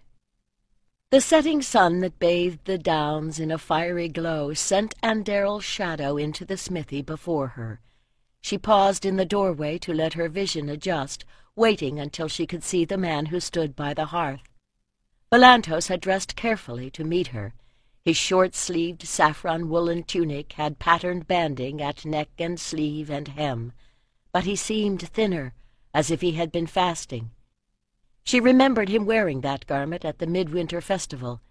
He had not prepared himself for her, she realized then, but for the goddess he served. The smithy had been swept, the hearth was clean and empty, but the shelf on which he had placed his clay image of the goddess bore a bunch of early summer flowers. "You came," he breathed. "You called," Anderel replied. After the way that they had parted, for him to send for her argued great need. At Avalon she had nothing to do but struggle to make sense out of her dreams. Here, at least, there might be something she could do. "Lady, be welcome here. I was not mistaken," he added. "When you stand in the sunlight, your skin is the color of the coals, the color of her skin when I dreamed. This is why I sent to you. I ask you now, will you let her speak through you to tell me how to forge the sword? Will you trust me? Will you trust her?" "Will you?" she replied. "I must. I am sorry for what happened at the smithy on Avalon." He coughed, and she realized what that admission had cost him. "I ran away from you. I cannot run from myself. I was proud of my skill. I rage because I know nothing. But in my dream the Lady of the Forge speaks. She said I must surrender to the fire. If you give the fire a voice, then I will know what to do." And Darrell believed him. She had seen that look before, when an initiate prepared to take the herbs that would break down the barriers between the worlds. Sometimes death came with the illumination. One must be willing to accept either outcome. For the first time she understood that smiths were also a priesthood. Her own heart beat heavy and slow. "Priestess to priest, I will work with you, and if your lady wills it, as goddess to smith as well." "Why is the hearth empty?" asked Darrell. Night had fallen. A dozen flickering rushlights made the smithy a temple of the mysteries. "That is always the first task, to make the fire." His voice rasped with suppressed emotion. "The fire is the goddess with us, the power of transformation that hardens what was soft and makes soft things hard. Fire is change. Lady, will you bless the hearth?" She nodded and stretched out her hands above the rock-rimmed oval on the floor. "Be thou the womb, burn with desire, transmute and transform, Lady of Fire." He lifted the basket and tipped the glistening black chunks of charcoal into the hearth, pieces cascading onto the packed earth with a curiously musical sound. Carefully he spread and banked them, with a depression in the middle opposite the point where the bellows pipe fit through the hearth wall. "Sit while I make a flame," he told her, picking up the fire drill and the piece of soft punkwood that had been laid ready. She sensed that the energy he put into this action was also part of the ritual. As he looped the bowstring around the shaft of the drill and settled its head into the groove in the wood, she took her seat on the bench at the head of the hearth. Surely to kindle fire with a bow and drill was a kind of magic, she thought, as he steadied the wood between his knees and began to spin the shaft with regular thrusts of the bow. To keep the drill at the correct angle and maintain the spin required considerable skill. Fascinated, she watched as he swayed to the motion. "Spin the shaft and chant the spell," she whispered. "Work the bow and wind it well. Harden shaft and swiftly spin. Heat release the flame within." He looked up, something kindling in his gaze that awakened an answering heat between her thighs. Startled, she stood, and found her hands lifting in the same pose as that of the clay goddess who watched over the hearth. Had he intended this? "The symbol is nothing, the reality is all," was a watchword of the mysteries. The bend and sway of the man's body, the steady penetration of the drill, the friction that was even now beginning to send a faint thread of smoke from the wood, were both symbol and reality. They had not discussed how he was to call the goddess into her, but Darrell realized that she herself had pronounced the spell. Her body moved in instinctive response to his motion, her breathing altered to match his. The smoke was a blue swirl. The scent of pine filled the forge. "Lady of Fire, hear me," Volantos whispered. "Lady of the Forge, be with me. I offer you my strength. I kindle your flame. In my need I call you. Lady, come to me now." Darrell could have called fire, but he had kindled a fire in her instead. She strained for completion, but it was her spirit that opened to receive the power. Fire blazed suddenly as Volantos nudged dry reed and then thin shavings into the smoldering groove, and heat surged from Darrell's sex to fill her whole body, leaving her consciousness no more than a corner from which to share the ecstasy. In a single swift movement, he tipped the flaming kindling into the nest of charcoal and blew. "Make me a bed of coals," she told him, and the vestige of Anderil that remained within noted that she was speaking in the tongue of the Middle Sea. The charcoal was catching quickly. As the temperature in the smithy rose, she loosened the pins that held her garment and cast it aside. At the naked lust in the smith's gaze, the fire within her grew. Smiling, the lady gestured toward the workbench where he had laid the iron shards. "Come, beloved, we have work to do." Volantos bent to the bellows, pushing with strong, steady strokes to force air through the coals. At each blast, flames spurted upward, and each time they sank, the coals retained a brighter glow. It seemed to him that the same glow pulsed from the body of the woman who stood on the other side of the hearth. The firelight, burnished, breasts still round and firm, gleamed on the curve of her waist and the sweet joining of her thighs. His own flesh ached with desire, but he had expected that. Now he had another use for that energy. How swiftly the coals were heating! Sweating, he pulled off his own tunic and tossed it on a bench, then thrust at the bellows once more. Fire kindled the pieces of charcoal to a brightening sunrise glow. "Take the first of the shards and set it among the coals," the lady said. "Heave at the bellows until it glows like the sun." He cast her a doubtful look, for a white heat was far too great for working bronze. But her face remained calm. But the time for calculation was past. He could only go forward, and trust that the goddess he served understood iron as well as she knew bronze. The coals pulsed white-hot, and far more quickly than he would have believed, the piece of iron glowed white as well. "Now you must take it from the fire," said the lady. "Set it on your anvil and take up your mid-sized hammer. Stroke from one end to the other to compress and beat out the iron, gently but firmly, as you would caress a lover." With his left hand, Volantos reached for the tongs and used them to grip the dull end of the shard, swung it over to the anvil in a shower of sparks, and essayed a tentative tap. More sparks flared, but there were no explosions. Had he not heated the iron enough before? The ductile metal yielded to his hammer, stretching, extending. As it cooled, the color deepened. He felt the moment when it began to resist him, thrust it once more into the coals, and began to work the bellows again.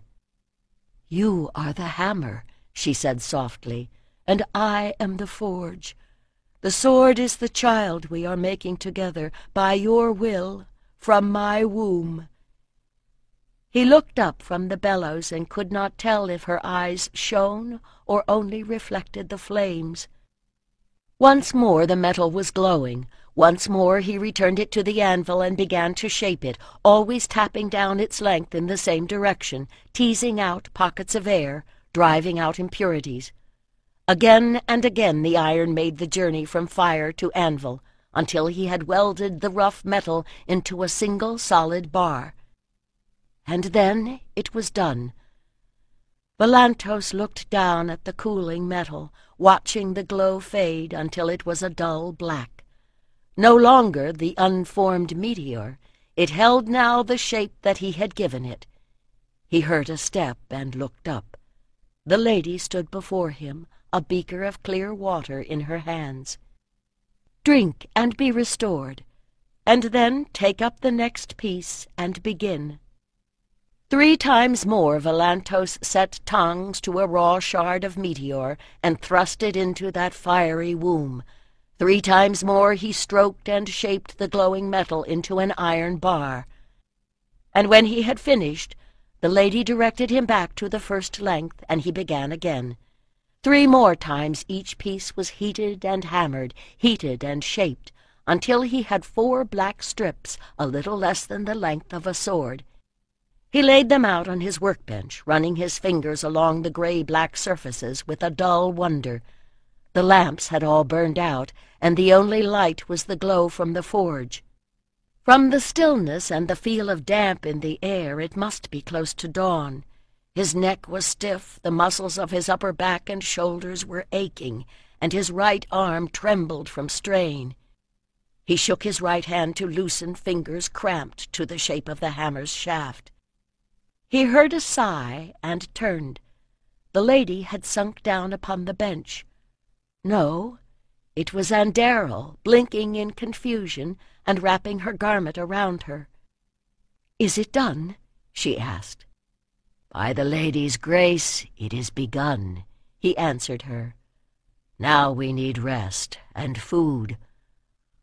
On a chest beside the door he saw a wooden platter with meat and cheese, and wondered who had put it there, and when. Volantos carried it over to the priestess, but she had eaten no more than a few mouthfuls when her eyes closed and she slumped against his shoulder.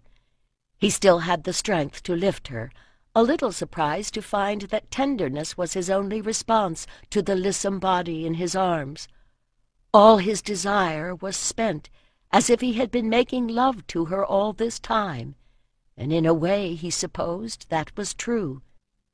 He laid her down upon the bed and pulled the blanket over her, and with that exhaustion took him, and he sank down beside her and knew no more. Volantos lay cradled in warmth as if he had been laid in the forge. Then he tried to move. All the muscles of his back and shoulders screamed in pain. He had thought himself inured to the labor of the forge, but forging was a small part of bronze work, and in the past moon he had not even been doing much of that. "I must get up," he told himself. "The iron is waiting. And the goddess." He opened his eyes and tensed with alarm as he realized the bed next to him was empty. Then someone touched his shoulder, and he turned to see Anderl kneeling beside him, a clay beaker of steaming soup in her other hand. But in the next moment he realized it was the goddess, for she was once more naked, and the flesh that touched his burned from within. Obediently he drank, feeling the heat spread through his core. When he set the beaker down, she began to knead his shoulders, and the same heat suffused his muscles, driving out the pain. He closed his eyes. "This is how the iron feels when I hammer it out, hot from the forge." She took his face between her hands and kissed him, and from lips to groin he burned with her fire. When he could think again, she was standing by the forge. They had slept through the day. On the workbench a lamp flickered brightly. More charcoal had been added to the hearth, and the new coals were already beginning to glow.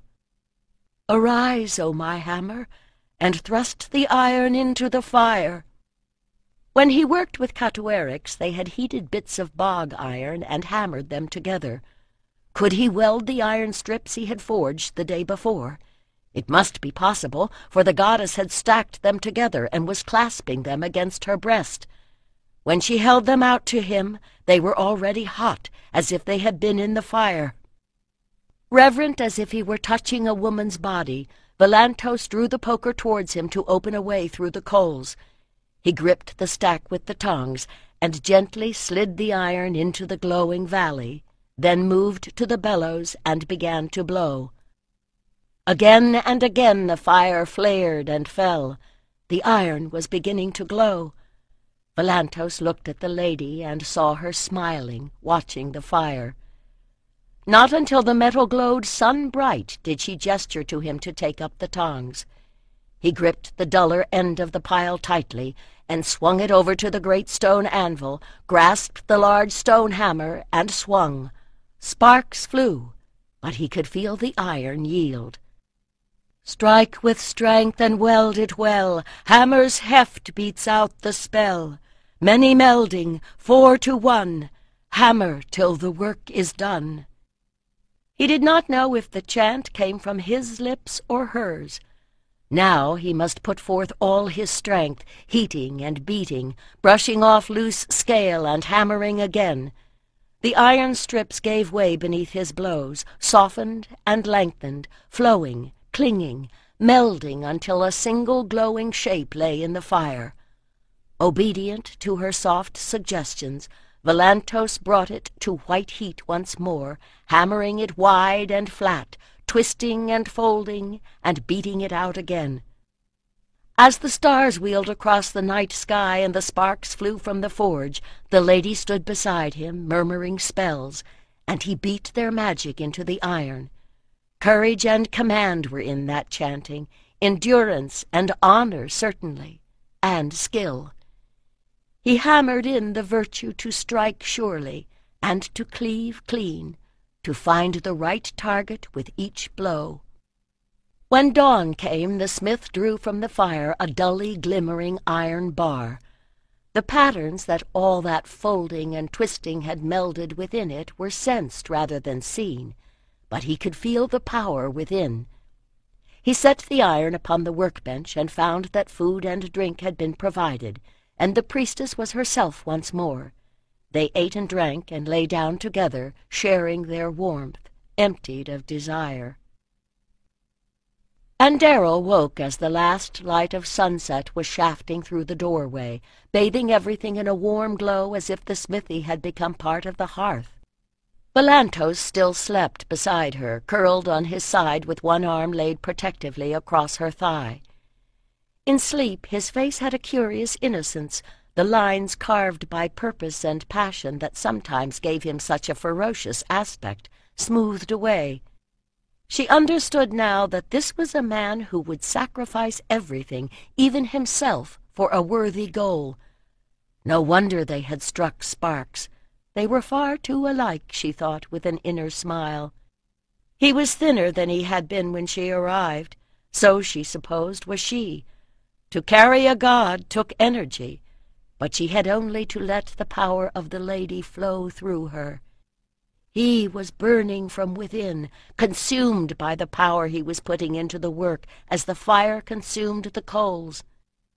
Contemplating those rugged features, she felt her heart wrenched by an unexpected surge of tenderness. She lifted a hand to touch him, and then stopped, trembling. One day, she promised herself, we shall lie like this and make love. But if I touch him now, we will waste in bed the power that should be spent in the forge. Even the thought of embracing him was enough to send a pulse of sensation through her flesh. Gently she moved his hand and eased from beneath the covers, wrapped a cloak around her, and stepped outside. When she returned, she found that a wooden bowl full of steaming stew had been set beside the smithy door.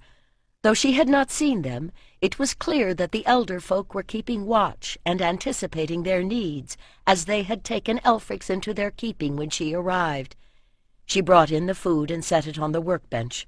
The rich scent awakened her hunger, and she ate eagerly. The bar of iron lay where Volantos had left it. The metal was cold, but to eyes trained to see the spirit within, it held a subtle glow. The raw energy she had sensed within the shards had altered to a contained blaze of power, but it was not yet focused. That, she thought, would come when it had been given the shape of a sword. It was dark now. She lit more rushlights and fixed them in their holders of stone, and tipped new charcoal into the hearth. On the bed Volantos sighed and stirred. It was time to work once more.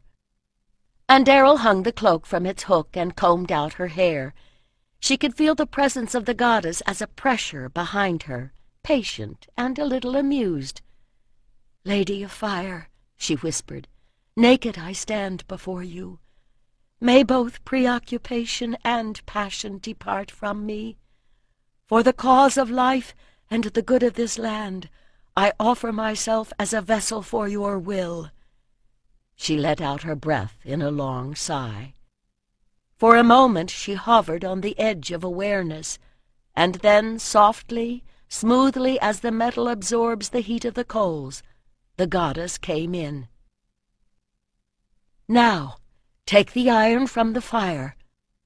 Volantos looked at the lady in surprise, for coals and iron alike glowed with the rich orange of the setting sun on a hazy day. "It is hot enough. The welding is done. Now you must shape the blade." He nodded, and with swift efficiency lifted the iron bar from the forge, holding in his mind the image of the finished weapon. Now he would need not only his great strength, but all his skill, and everything he had learned when he struggled to create such swords from bronze. Then the casting had accomplished half of the labor.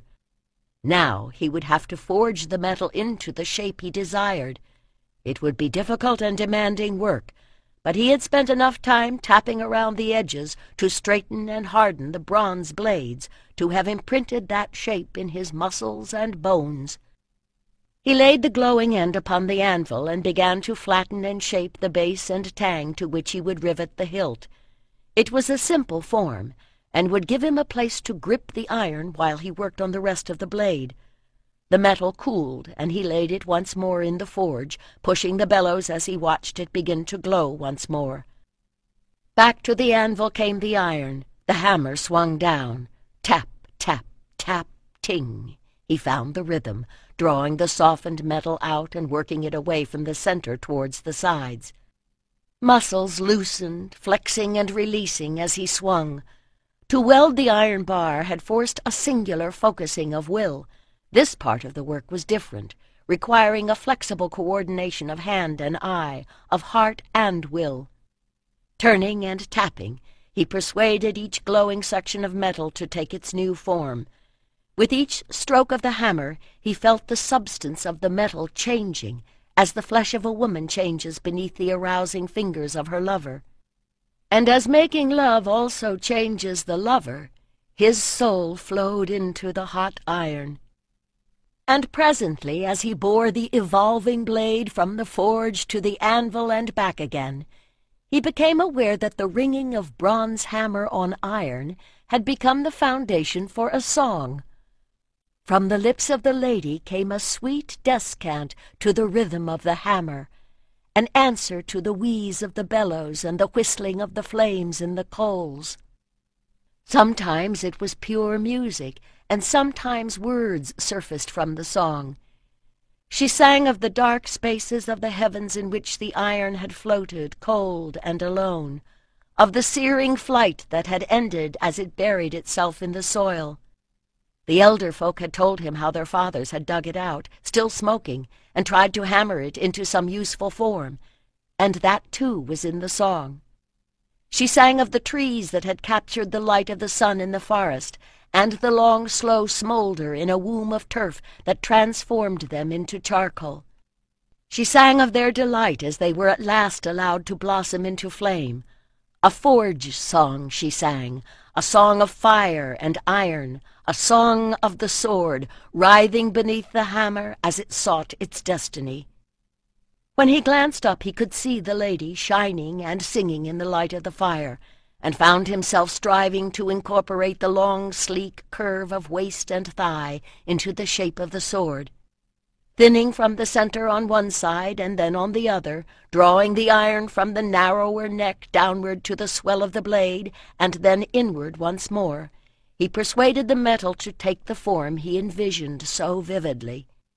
He had believed that when he cast bronze, he poured part of his spirit into the mold, but this intense, extended forging was an altogether more active and intimate creation, like the grapplings of love when a man strives to give his seed.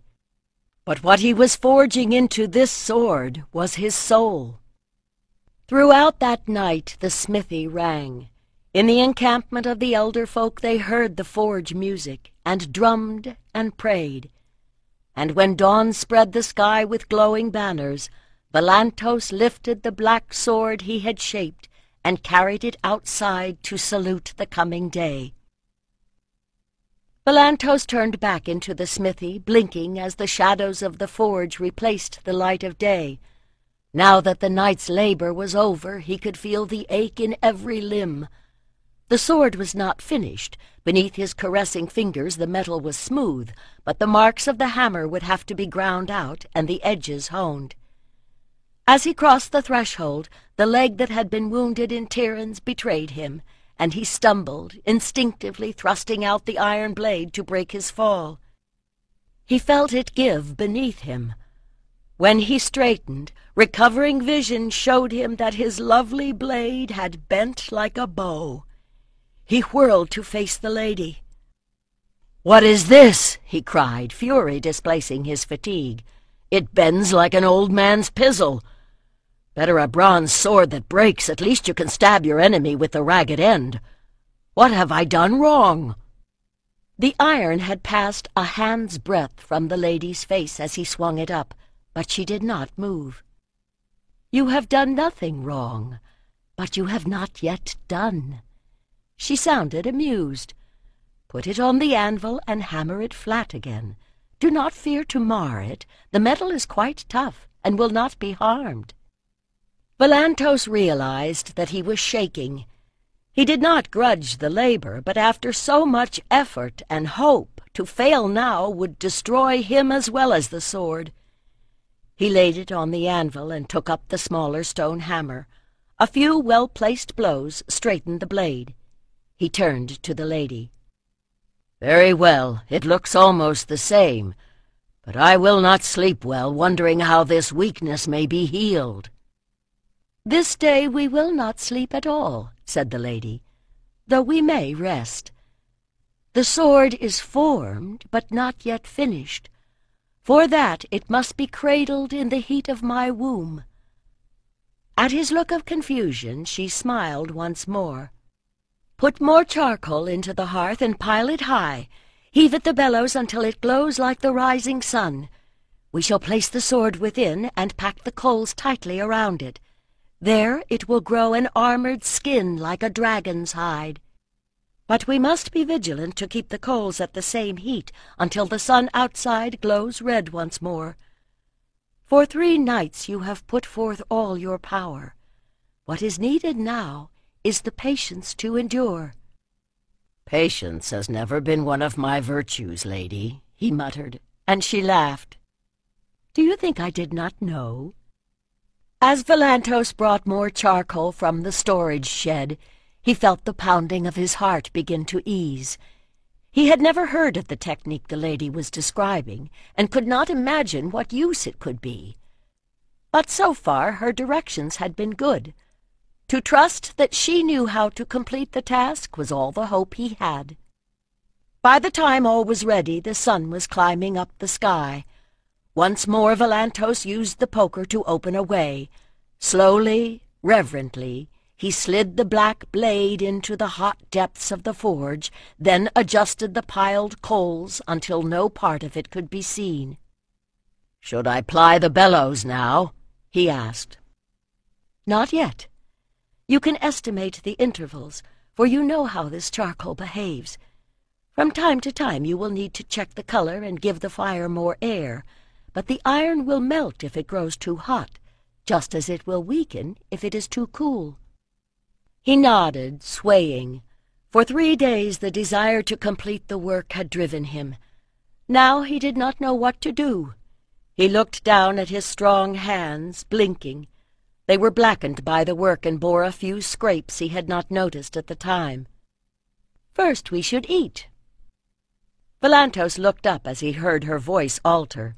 The goddess had departed, and she was only Andariel once more, shivering in the morning breeze that came through the open door. He forced his limbs to motion, took down her cloak and wrapped it around her, then guided her to a bench and made her sit down. Now he too felt the cold, and pulled on the tunic he had cast aside 3 days ago. "This time they have brought us soup," he said, picking up the bowls set by the door.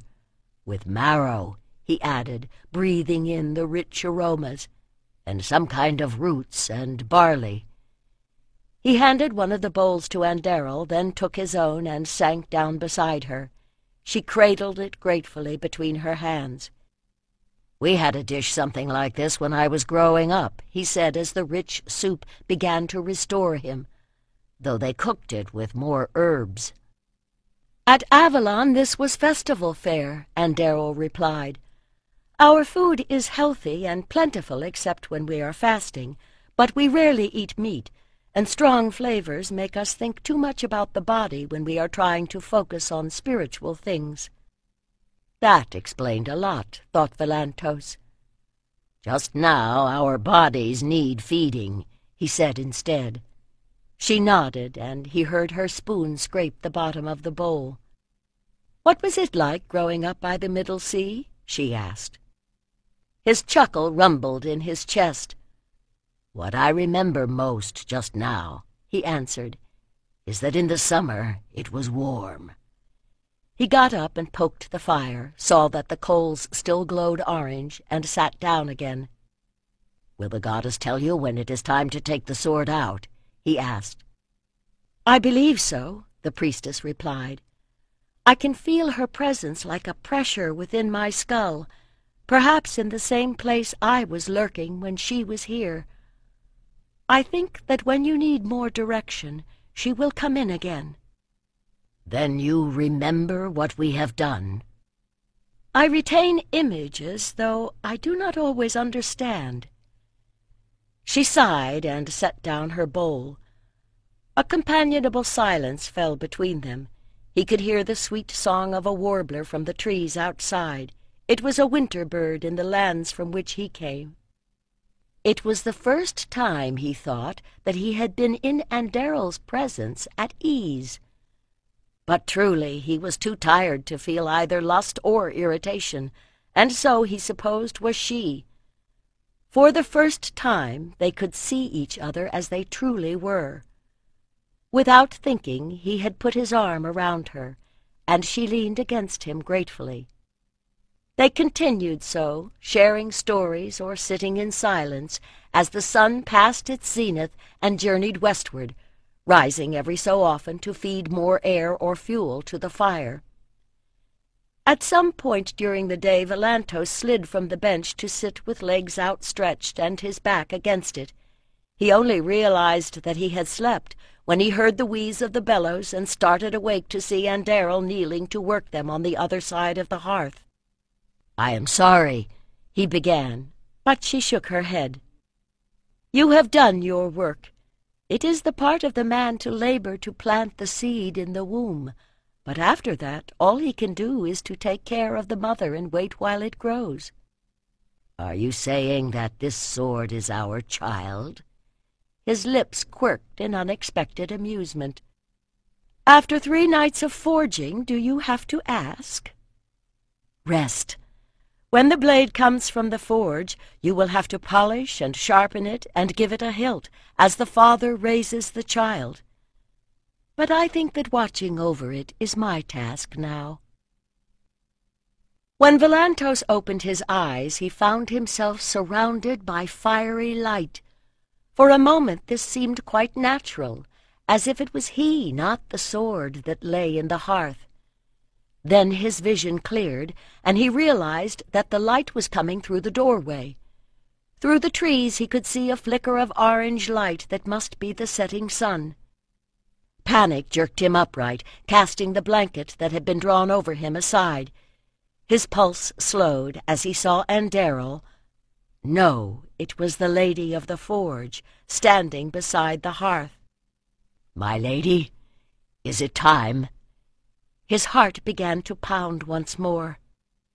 "This is the hour when the sword from the stars must come forth from the womb of fire." Her voice was measured and slow. "Take up the tongs and draw it out. Lay it on the anvil to make sure it is straight, but only for a moment. Before it can cool, you must put it into the tub of brine." "But that will soften it again," the smith exclaimed. "Fool, this is not bronze. A quick quench will soften copper, but like the slap that wakes the child to life, the shock of the water hardens iron. Move, man, the time to bring forth has come." She stretched out her hand, and fire seared his veins. With a single swift movement, Volantos took up the tongs in one hand, and in the other a shovel with which he lifted the coals. Parts of the sword had glowed while he was forging it, but now what he saw in the depths of the forge was a sword made of fire. Swiftly he gripped it, carried it in a swirl of smoke to the anvil. A practiced eye saw that it was still straight and true. He lifted it again, poised it over the brine tub, and with one last frantic glance at the goddess, plunged the blade straight down. It hissed like a serpent, and he began to believe that it might have grown a dragon's hide. The water bubbled around it and released a cloud of evil-smelling steam. Volantos held it steady until the water stilled, and then, hardly daring to breathe, lifted it free. "From fire and water it is born," said the lady. "After passion, peace." The blade was already cool enough to hold in his bare hands. The dark surface seemed opaque, but along the thin edges ran a rippling border of paler gray. "Bend it," the lady said then. He looked at her in alarm. "Bend it? For if you do not test it now, you will always fear." She was right, he thought grimly, and if it failed, he could plunge what was left of it into his own heart. He swung the blade down, set the point in the earth, and leaned. His heart stopped as he felt it give. He jerked back, his cry of anguish cut short as the sword quivered in his grip like a live thing and flexed back to its original shape once more. Volantos fell to his knees, holding the sword in both hands, examining it as closely as ever a father examined his newborn child. But there were no cracks along the edges, no distortion in the blade. The sword was without flaw. Weeping, he cradled the blade against his breast. When he could see again, he found Andariel beside him. Her eyes were shining with the same exultant light that he knew must blaze in his own. From somewhere outside he could hear cheering. "We have done it," she said softly. "Drink to your triumph, my dear." She held out a clay cup. "The elder folk have sent us mead." He needed the support of her arm to get upright again. He took the cup, turned, and tipped it hissing onto the coals. "To you, my lady, with all my heart," he whispered. "This is your miracle." "And yours," he added, turning to Andariel. She poured more mead into his cup, and he drank it down. Then, very carefully, he set the sword on the workbench and his cup beside it, took Andariel's from her hand, and pulled her against him. She stiffened in surprise, but not, he sensed, in rejection. Kissing her, he felt the heat grow between them.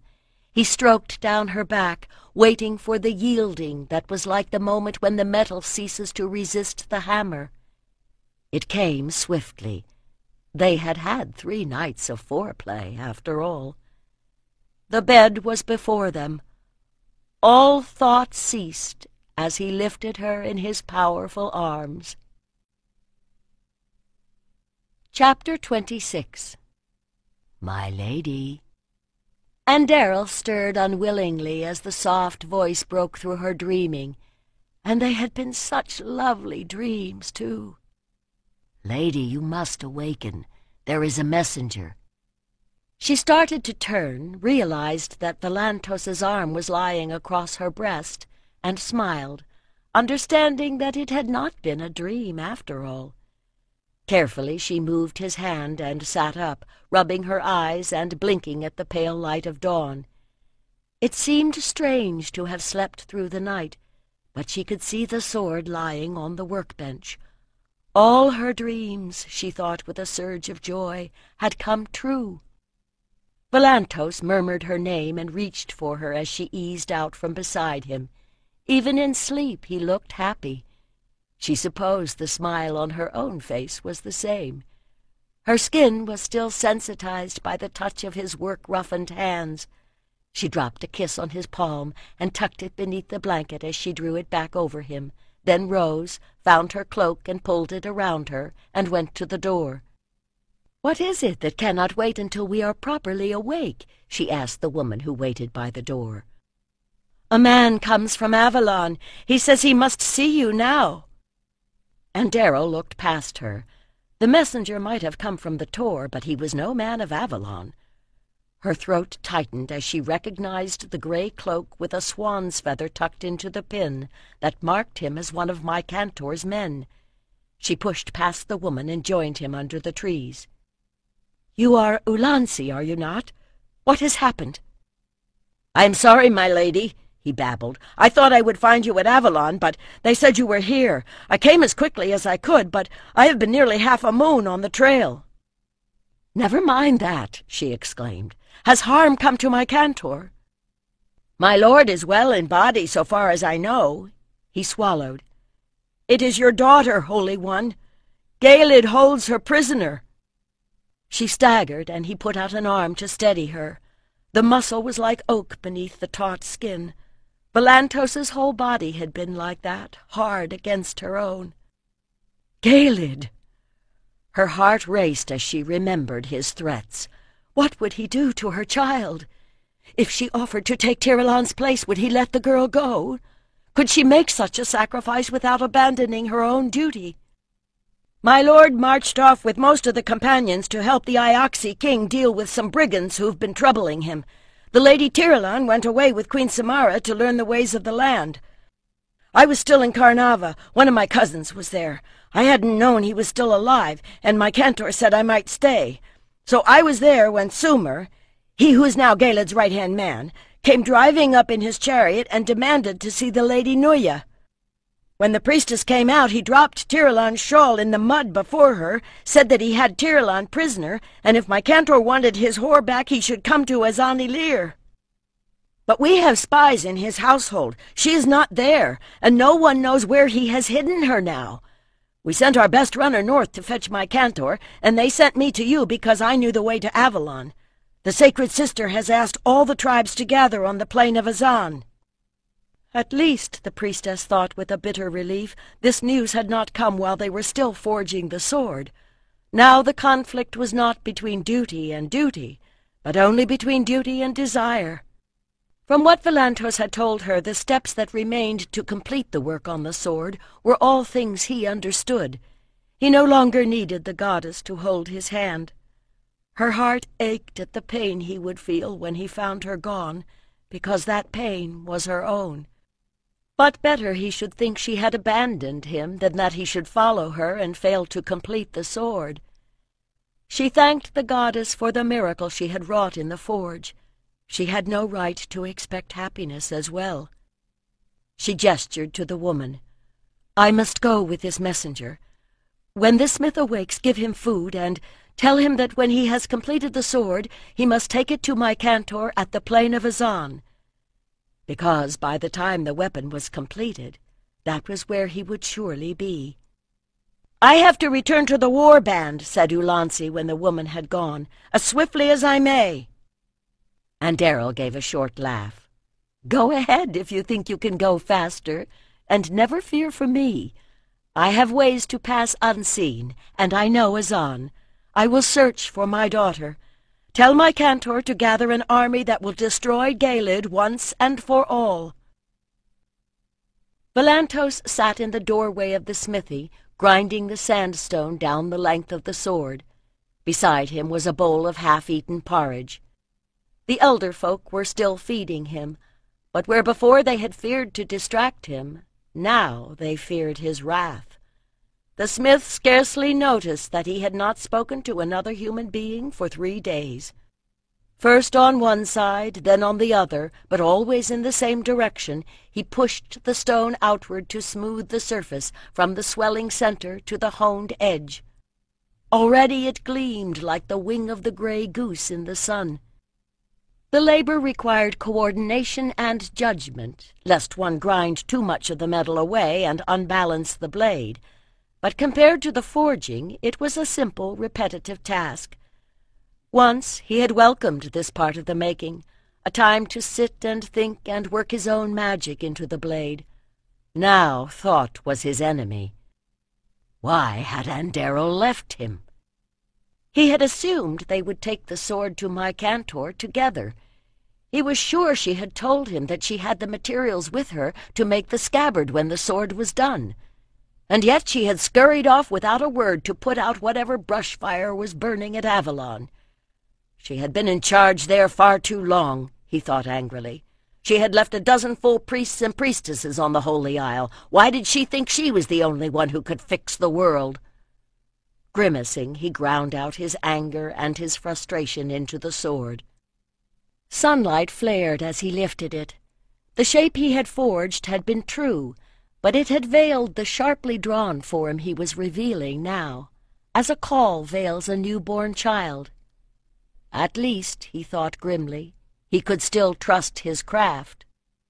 He put down the sandstone grinder and picked up the fine-grained greenstone, working it carefully down the blade to smooth even the faint lines that were like the veins on a bird's wing away. Even the most highly polished bronze gleamed no more brightly than the reflection of the setting sun in a pool, but the meteor sword was beginning to shine like the sun at noon.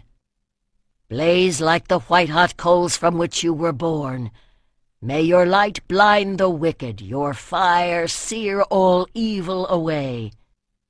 That radiance illuminated his spirit, but his heart still ached with uncomprehending anguish for the loss of what he had so briefly known.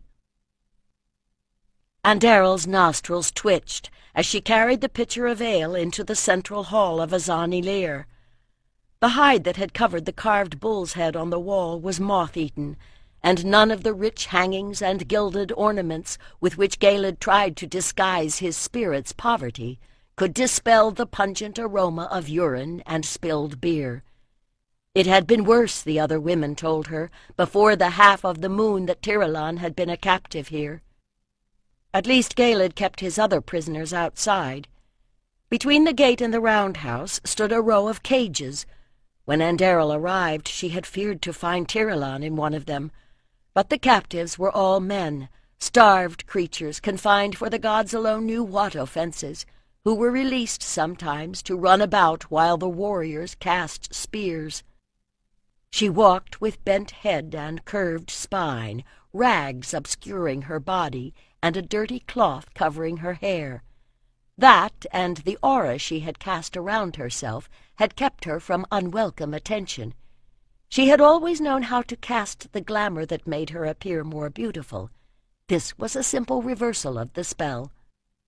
It was not something that Tiralan had ever needed to learn, but from what the women said, the men had respected her. Her mother was simultaneously amused and amazed that the girl had filled her time here with housework. At Avalon, the students were all trained to help, of course, but it was not the kind of labor expected of a priestess. But if her daughter could do it, Anderyl could, and so for the past 4 days she had been Galed's servant. There had been no difficulty in getting them to take her on. The usurper was calling in all his men and needed all the help he could get to keep them housed and fed. The only problem was that Tiralan was no longer here, and none of the servants seemed to know what had become of her after he carried her away. Anderyl approached carefully, for Galed himself was sitting on a bench covered by a bearskin at the head of the hearth. 2 men from Galed's war band were with him, a renegade from Belerion, and a younger man of his own clan called Kedam, whom she had not seen here before. The men held out their beakers to be refilled without really looking at her, any more than they would have noticed one of the dogs. "Is the bitch still alive, then?" Galed's speech was slurred, and Anderyl wondered how much he had drunk before she brought her pitcher in. "And mad. Is she not mad by now?" She paused, realizing that he was not talking about a dog, then slid behind one of the great posts that held up the roof of the hall. The great roundhouse had been partially burned when Galed betrayed Uldan, and the scars of the clumsy rebuilding could still be seen. "She eats the food I bring," said Kedam with a shrug. "When I arrive I hear her singing sometimes. She sings very well, and she thanks me." "Nay, 'tis her lover who must be mad," the man from Belerion replied with an evil laugh. "Will he try and kill you with a stone knife, as they say he did the deer? I suppose not. By the time he gets here, he'll be too tired." And Daryl's heart was wrenched by pity when she thought of what my Cantor must feel. Even if Nuya had not been able to send the message to Lady Lecca on the wind, the runner must have gotten there by now. And is Volantos worrying about me? She wondered then. She hoped he thought she was at Avalon, for he would never have believed that she could pass through Azan far more safely than he. She tried not to think about him. Such memories would only be a distraction now. "Just remember that if you want to force Uldan's cub to give battle soon, you must keep the girl alive," observed Kedam. "If she dies, he can take the time to gather all the tribes. They have closed their eyes to what you do with folk here, but I don't think they will be happy if you starve a priestess." And Daryl gripped the pitcher so hard she wondered later why she had not broken it. "They will tear you limb from limb," her heart cried, "and if they do not, I will."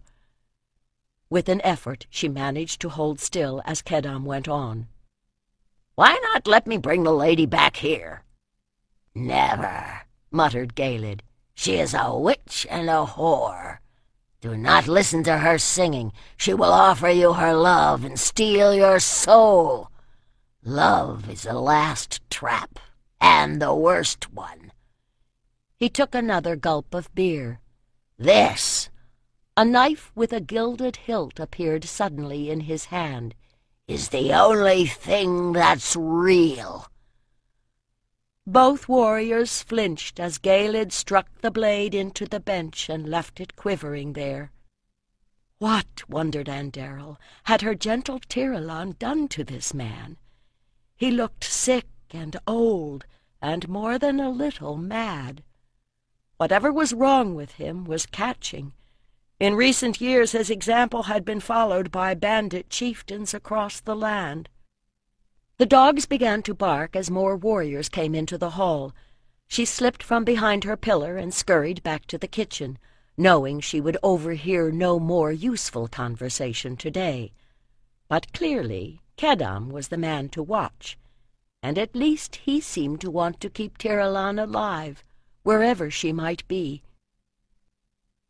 Volantos tapped the last rivet into place at the base of the hilt and laid the hammer down.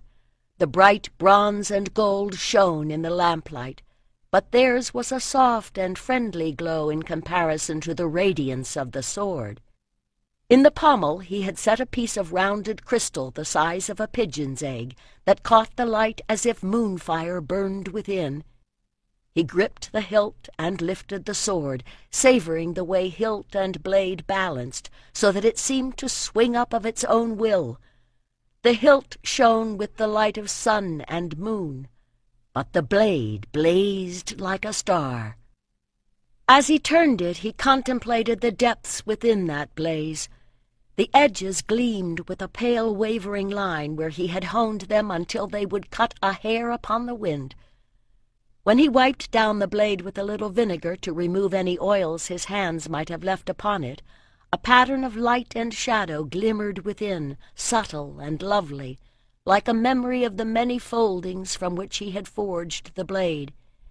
He set the sword down suddenly, as that image transmuted to a memory of his body and Andaril's folded together in love. She had left him. Volantos told himself that he must lay his heart in the fire until it grew a hard skin like the sword. The work was done, and since Andaril was not here to share his triumph, he could only salute the lady of the forge. And perhaps that was just as well. She, at least, had never betrayed him. That night his sleep was troubled as he woke reaching for Andaril and sank back when he realized she was not there. But just before dawn he dreamed as he had dreamed when the goddess wore Andaril's face, the kind of dream that, even while it is going on, imprints itself upon the memory. He was walking over a field of red earth, and he was carrying the sword. With every step the blade thrummed in his hands. "I am alone," it sang. "I am deadly and beautiful, but I am alone." "So am I," Volantos replied. "I cannot help myself. How do you expect me to help you?" "Thrust me into the earth, and I will beget offspring," sang the sword. And although the part of Volantos that knew he was dreaming winced at the thought of scratching that shining blade, the dreamer found it quite natural to plunge it into the ruddy soil.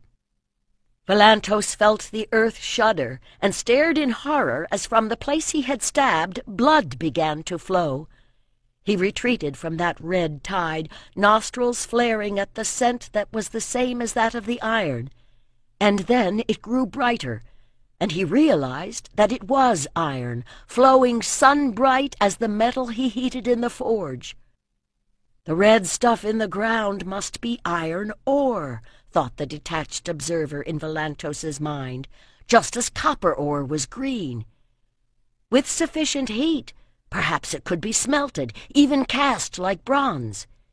He had seen such red earth in many places. Copper and tin were rare, but those who knew the secret of extracting it from the ore could make iron almost anywhere.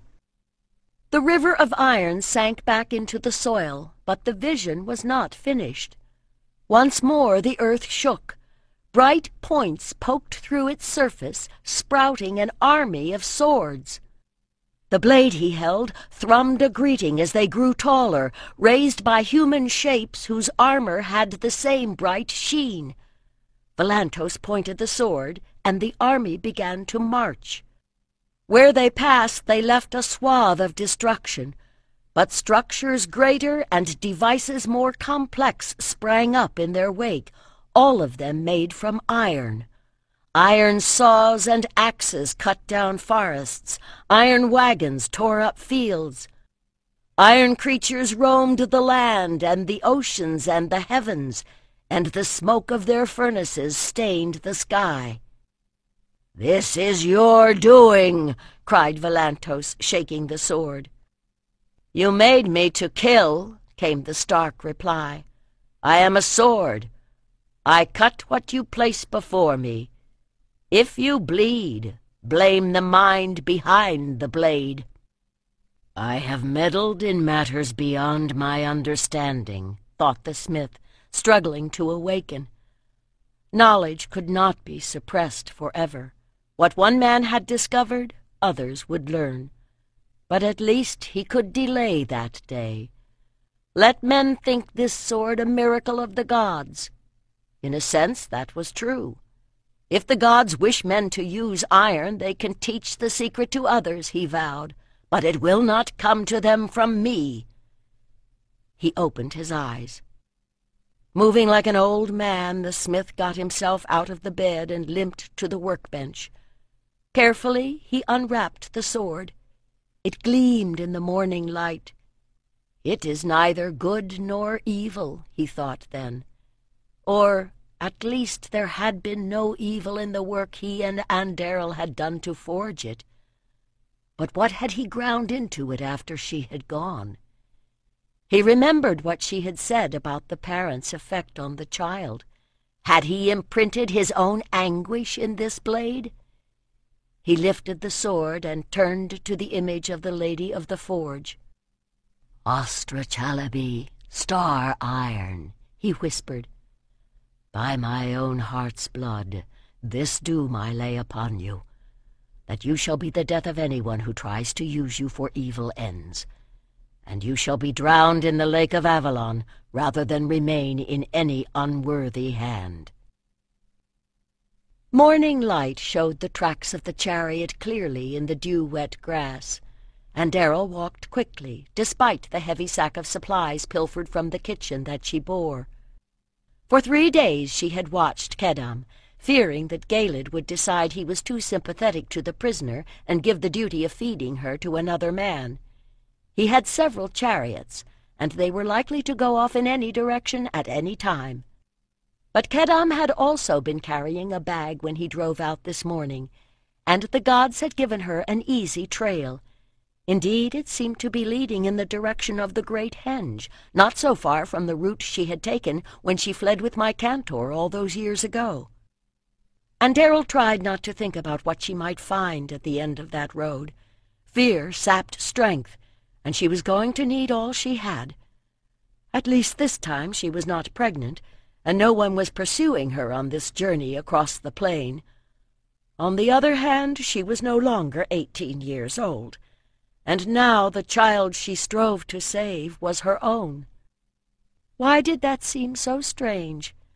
Had her labors for my cantor and for Avalon deprived her daughter of the love she deserved? If Anderil had been better at mothering, would her child be in danger today?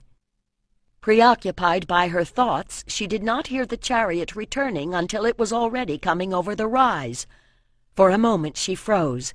Then she pulled off the headcloth and shook out her dark hair, straightened, and strode off at right angles to the track.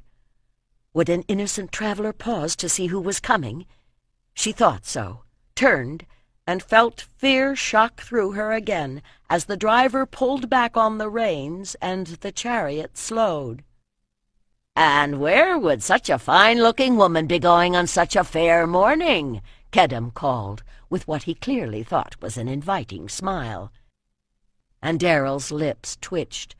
Apparently her transformation from an old woman to a young one had been effective. "I go see Achimayak, grandmother, lord," she replied in the heaviest accent she could manage. "She very sick. I help her long time now." "Oh." His tone cooled. "Well, go on then, and don't bring your diseases to Azani Lir." He shook the reins, and the ponies tossed their heads and trotted on. "Azani Lir is already sick," thought Anderil. "You just don't recognize the symptoms." When the sound of the chariot had faded, she turned westward once more. The dew had dried, but Kedem had driven this way often enough to leave grooves in the grass. Over the rise and down again she made her way, and as she crested the next one, she saw to her right the stark shape of the great henge. But it was the lump of piled stone in the distance beyond it that riveted Anderil's attention. As she drew closer, she saw that it was a shepherd's hut with a roof of mouldy thatching. The track of the chariot led directly there. Her steps quickened despite the weight of the bag.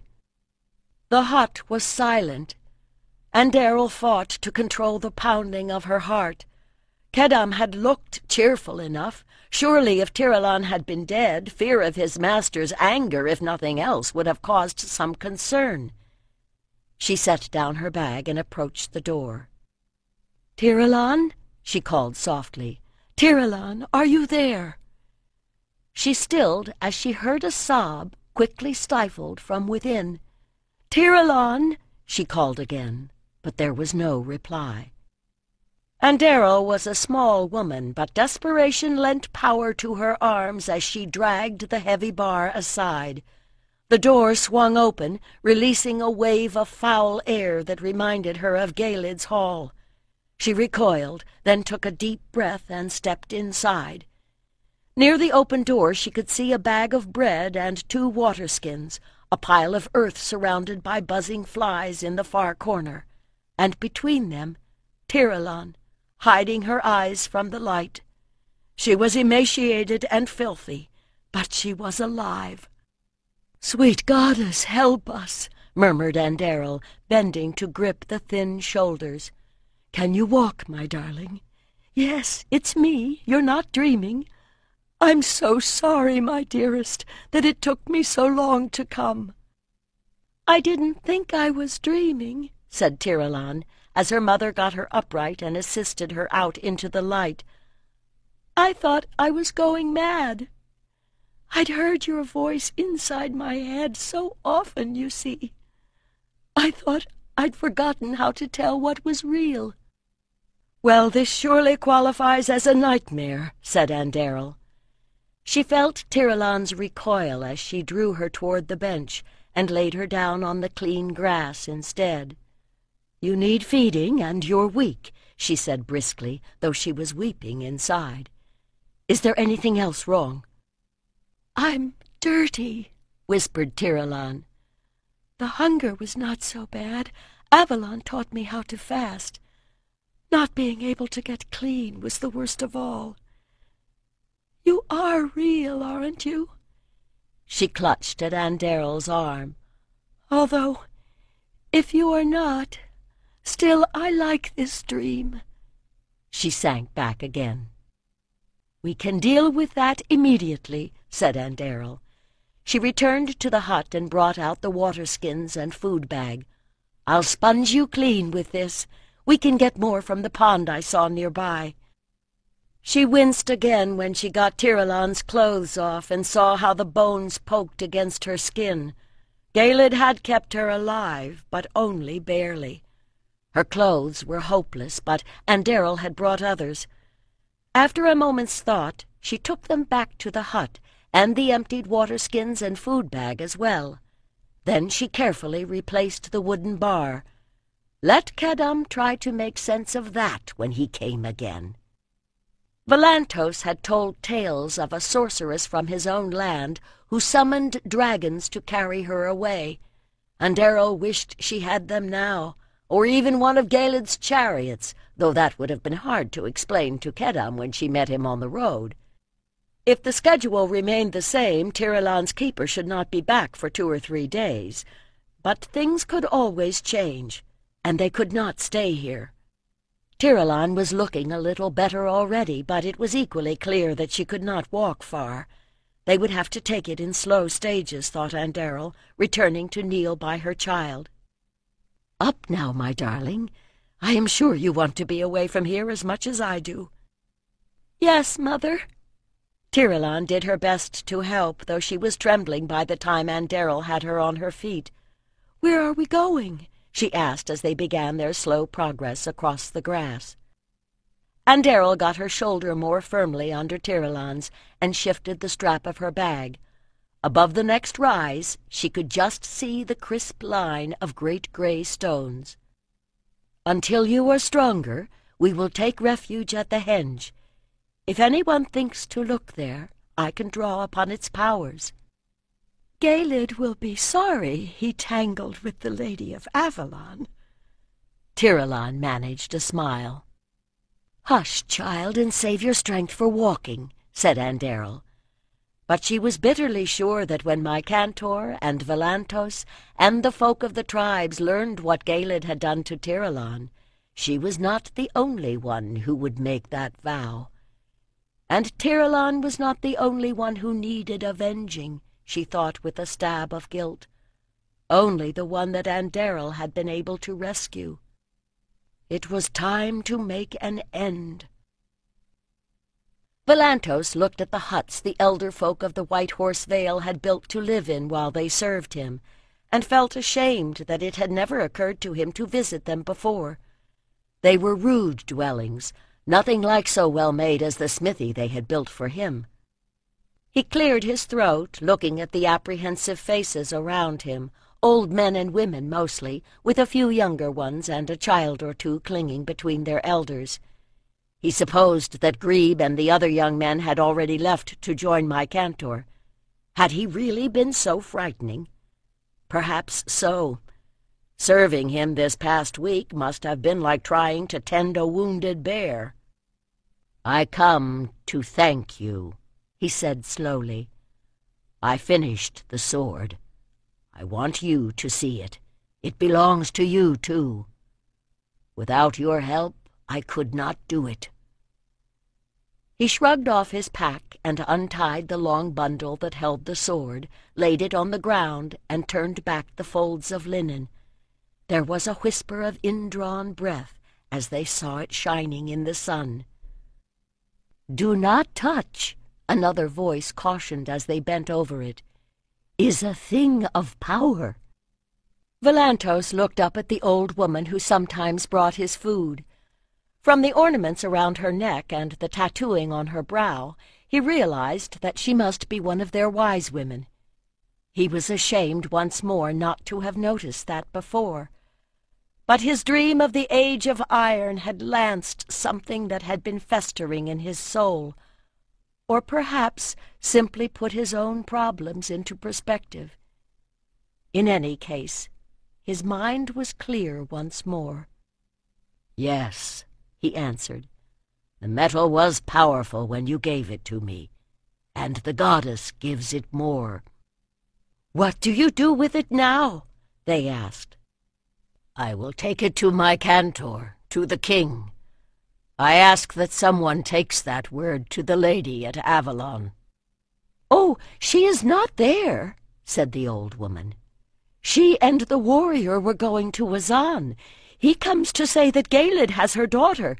My cantor brings an army, and the man goes to join him, but the lady said she looks for the girl."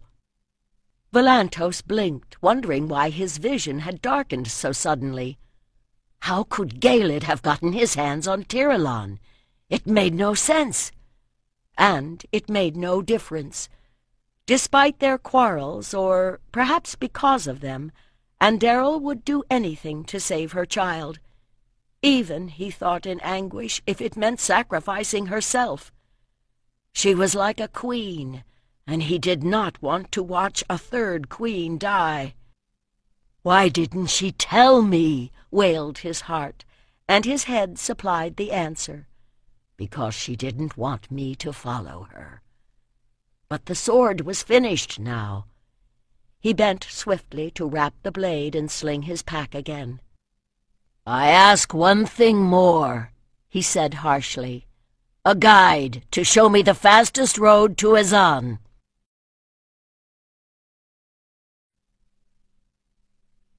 Chapter 27.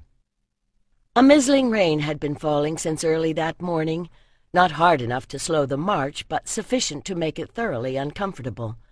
My cantor would have gone forward through a howling snowstorm, and his men were as eager as he. Since they heard of Tiralon's capture, they had averaged 7 leagues a day, but an army, however motivated, could not move as swiftly as a single man. The journey had seemed endless, and with every step his heart cried, "Tiralon!" For 2 days they had been following the road along the ridge above the White Horse Vale. When the drifting mists revealed the land below, he could almost believe he was the same lad who had walked this way 2 years before, still fearing his destiny. But the dragons on his forearms seemed to writhe as he lifted his spear. His road was clear at last. He would kill Galed, and he would bring order to the land. He knew his people now. He might not be able to stop the rain from drowning the crops, but if the tribes would follow him, he could redistribute the resources they had. The dragons were a symbol, but even if he had had no personal reason to oppose him, destroying Galed would demonstrate his power. "It's not much like the last time," Ganeth echoed his thought as he came up beside him. My cantor looked back along the line of marching men. Pelikar's fair head and Beniharan's dark one bobbed above the others. Ulansey, who had met them on the road, was close behind him. From somewhere farther back he could hear Roman's voice lifted in song. His only regret was that Volantos was not at his side. His companions had grown dear to him, but his bond with the smith went deeper. Volantos had shaped him as surely as he had shaped the sword. But surely he would see both soon. Agenar and Grebe and Lysandros and Ulansey followed with the new lads, who aspired to join the companions, including the Iushan Prince Tanakar leading his mother's men. Behind them strode the men he had recruited in the north. Fighting beside them had given his own recruits some necessary seasoning and healed the shame of their defeat in the Vale 3 moons ago. His men were now a more fit fighting force altogether, and those who had been with him the preceding winter were motivated by a concern for Tiralon that almost matched my cantor's own. He suspected that his allies were simply looking forward to a good fight on somebody else's ground. "I wonder how Volantos is doing now." "We'll find out soon," said my cantor. "I think the old tomb is just beyond those trees." He pointed at a clump of beeches whose tops showed above the next rise. "That must be the new smithy that Grebe told us about," said Ganeth, as a thatched roof appeared among the trees. "The one the elder folk built for Volantos after he left Avalon. That quarrel he had with Lady Andero must have been like a battle of the gods. I wish I could have been a fly upon the wall." "I don't see any smoke," said my Cantor. His gut tightened with mingled apprehension and excitement. Had Volantos finished the sword? "Elfrix, run ahead and tell the smith that we are coming." What was he expecting? The vision of the sword from the stars had come to Andero and Volantos, not to him. When his bronze blade broke, he grieved for the smith's pain, not the loss of a weapon. A sword was only a sword, and only as good as the hand that wielded it. Except that if the old men who had given that hunk of metal to Volantos were to be believed, this one might be something more. My Cantor would value it, if only because it meant so much to those he loved. But even as he tried to maintain his detachment, the man he had been when he was called Mikhail was awakening within him, a man who had known how to wield the kind of power such a sword might hold. As they turned up the path to the old tomb, Elfrix came running back. "He's gone!" exclaimed the boy. "Most of the elder folk are gone as well. But old Squirrel says that the Lady of Avalon was here. She went when Ulansi came to tell her that Lady Tiralon had been taken 7 days ago. It is 3 days since Volantos went away, after he finished the sword." "He's done it?" breathed my Cantor. "Squirrel says it was beautiful, shining like a star," the boy replied. "But where did he go?" asked Ganath. "He went after the lady," said the boy. "They both went to Azan." My Cantor exchanged a worried glance with his friend. He still resented the sensible advisers who had kept him from heading south alone when he heard the news. What kind of trouble could the priestess and the smith get into, wandering in enemy territory alone? Volantos sank down in the lee of the barrow, unslung his bag and the swathed length of the sword, and pulled his cloak over his head against the wind. In the past year, he reflected, he had become quite familiar with tombs. The grave mounds of the Island of the Mighty, if not as elaborate as the great Tholos tombs of his own land, were more numerous by far, and older. Where the earth had fallen away to reveal a shadowed entry, the stones that framed the door of this one were as large as any of those in McCaney's Cyclopean walls. He wondered if the Cyclops had come from these isles. The plain of Azan was fading into gray distances as the sun went down. It was the beginning of the season of harvest, and here and there he could see a ripening field or a rough-cut meadow where they had already scythed the hay. The barrow where he had settled was one of a line that stretched northward. Somewhere in that direction the great henge must lie. As the sky darkened, he glimpsed a flicker of firelight as a door was opened in one of the scattered farmsteads on the plain. Smoke from their cook fires drifted on the air. But he dared not ask for shelter, not so close to Azan-Ilir. At the farm where he had slept the night before, they said that the steadings closest to Azan-Ilir were all held by Galid's men. The rain seemed to be stopping, and he did not feel cold. Was he finally becoming accustomed to the climate in this country? That was a disturbing thought, as if he were losing part of his identity. A single stranger at a farm would be far too conspicuous, but Azan-Ilir was full of people coming and going, swelling Galid's army, or seeking the scraps that fell from his table, like crows around a carcass brought down by wolves. As if the thought had been a summons, a large crow settled on the mound. "Nay, I did not mean you," Volantos said genially, remembering Paiwan, whose bird this was. "And now that I think about it, I was probably being unfair to the wolves, at least the ones who have now allied with my Cantor. I should have called Galid's followers maggots, battening on the body of this land." He pulled open his bag and tossed a piece of cheese to the bird. "Take that in honor of your master. He told me that he sometimes wanders in these lands. Ask him to watch over me," he added, although he might do better to call on Erelas, god of travelers and thieves, and beggars. Odikios had passed unknown when he came as a beggar to his own hall. When Galed saw Volantos in Avalon, he had not recognized him as the bronze trader he had met on the road 2 years ago. After sleeping under hedges for several days, he looked a proper vagabond. There was no reason his enemy should recognize him now. As for his present location, Volantos did not fear the dead. It was the living who had succumbed to Galed's contagion. Once this had been a well-populated and fertile countryside, but today's march had taken Volantos past more than one deserted farmstead. Elsewhere men still fought to wrest a living from the land. Here, too many had given up the struggle and preyed on others, taking no thought for those who would come after. This was the evil Mycantor was born to battle. It was for this that Volantos had forged the sword.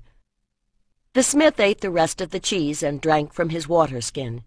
The opening in this barrow was too small for him to crawl inside, but at least it kept off the wind. He wrapped his cloak around him, and, despite his discomfort, fell into a troubled sleep. Surprisingly, his dreams were fair. He found himself walking across some otherworldly analogue of the plain of Azan, for all the fields here were well tilled, the heads of barley hanging heavy on their stalks, fat red cattle grazing in meadows where the grass was knee-high. He had never seen this country so richly bountiful, and began to understand why Mycantor loved it. "It is beautiful, is it not?"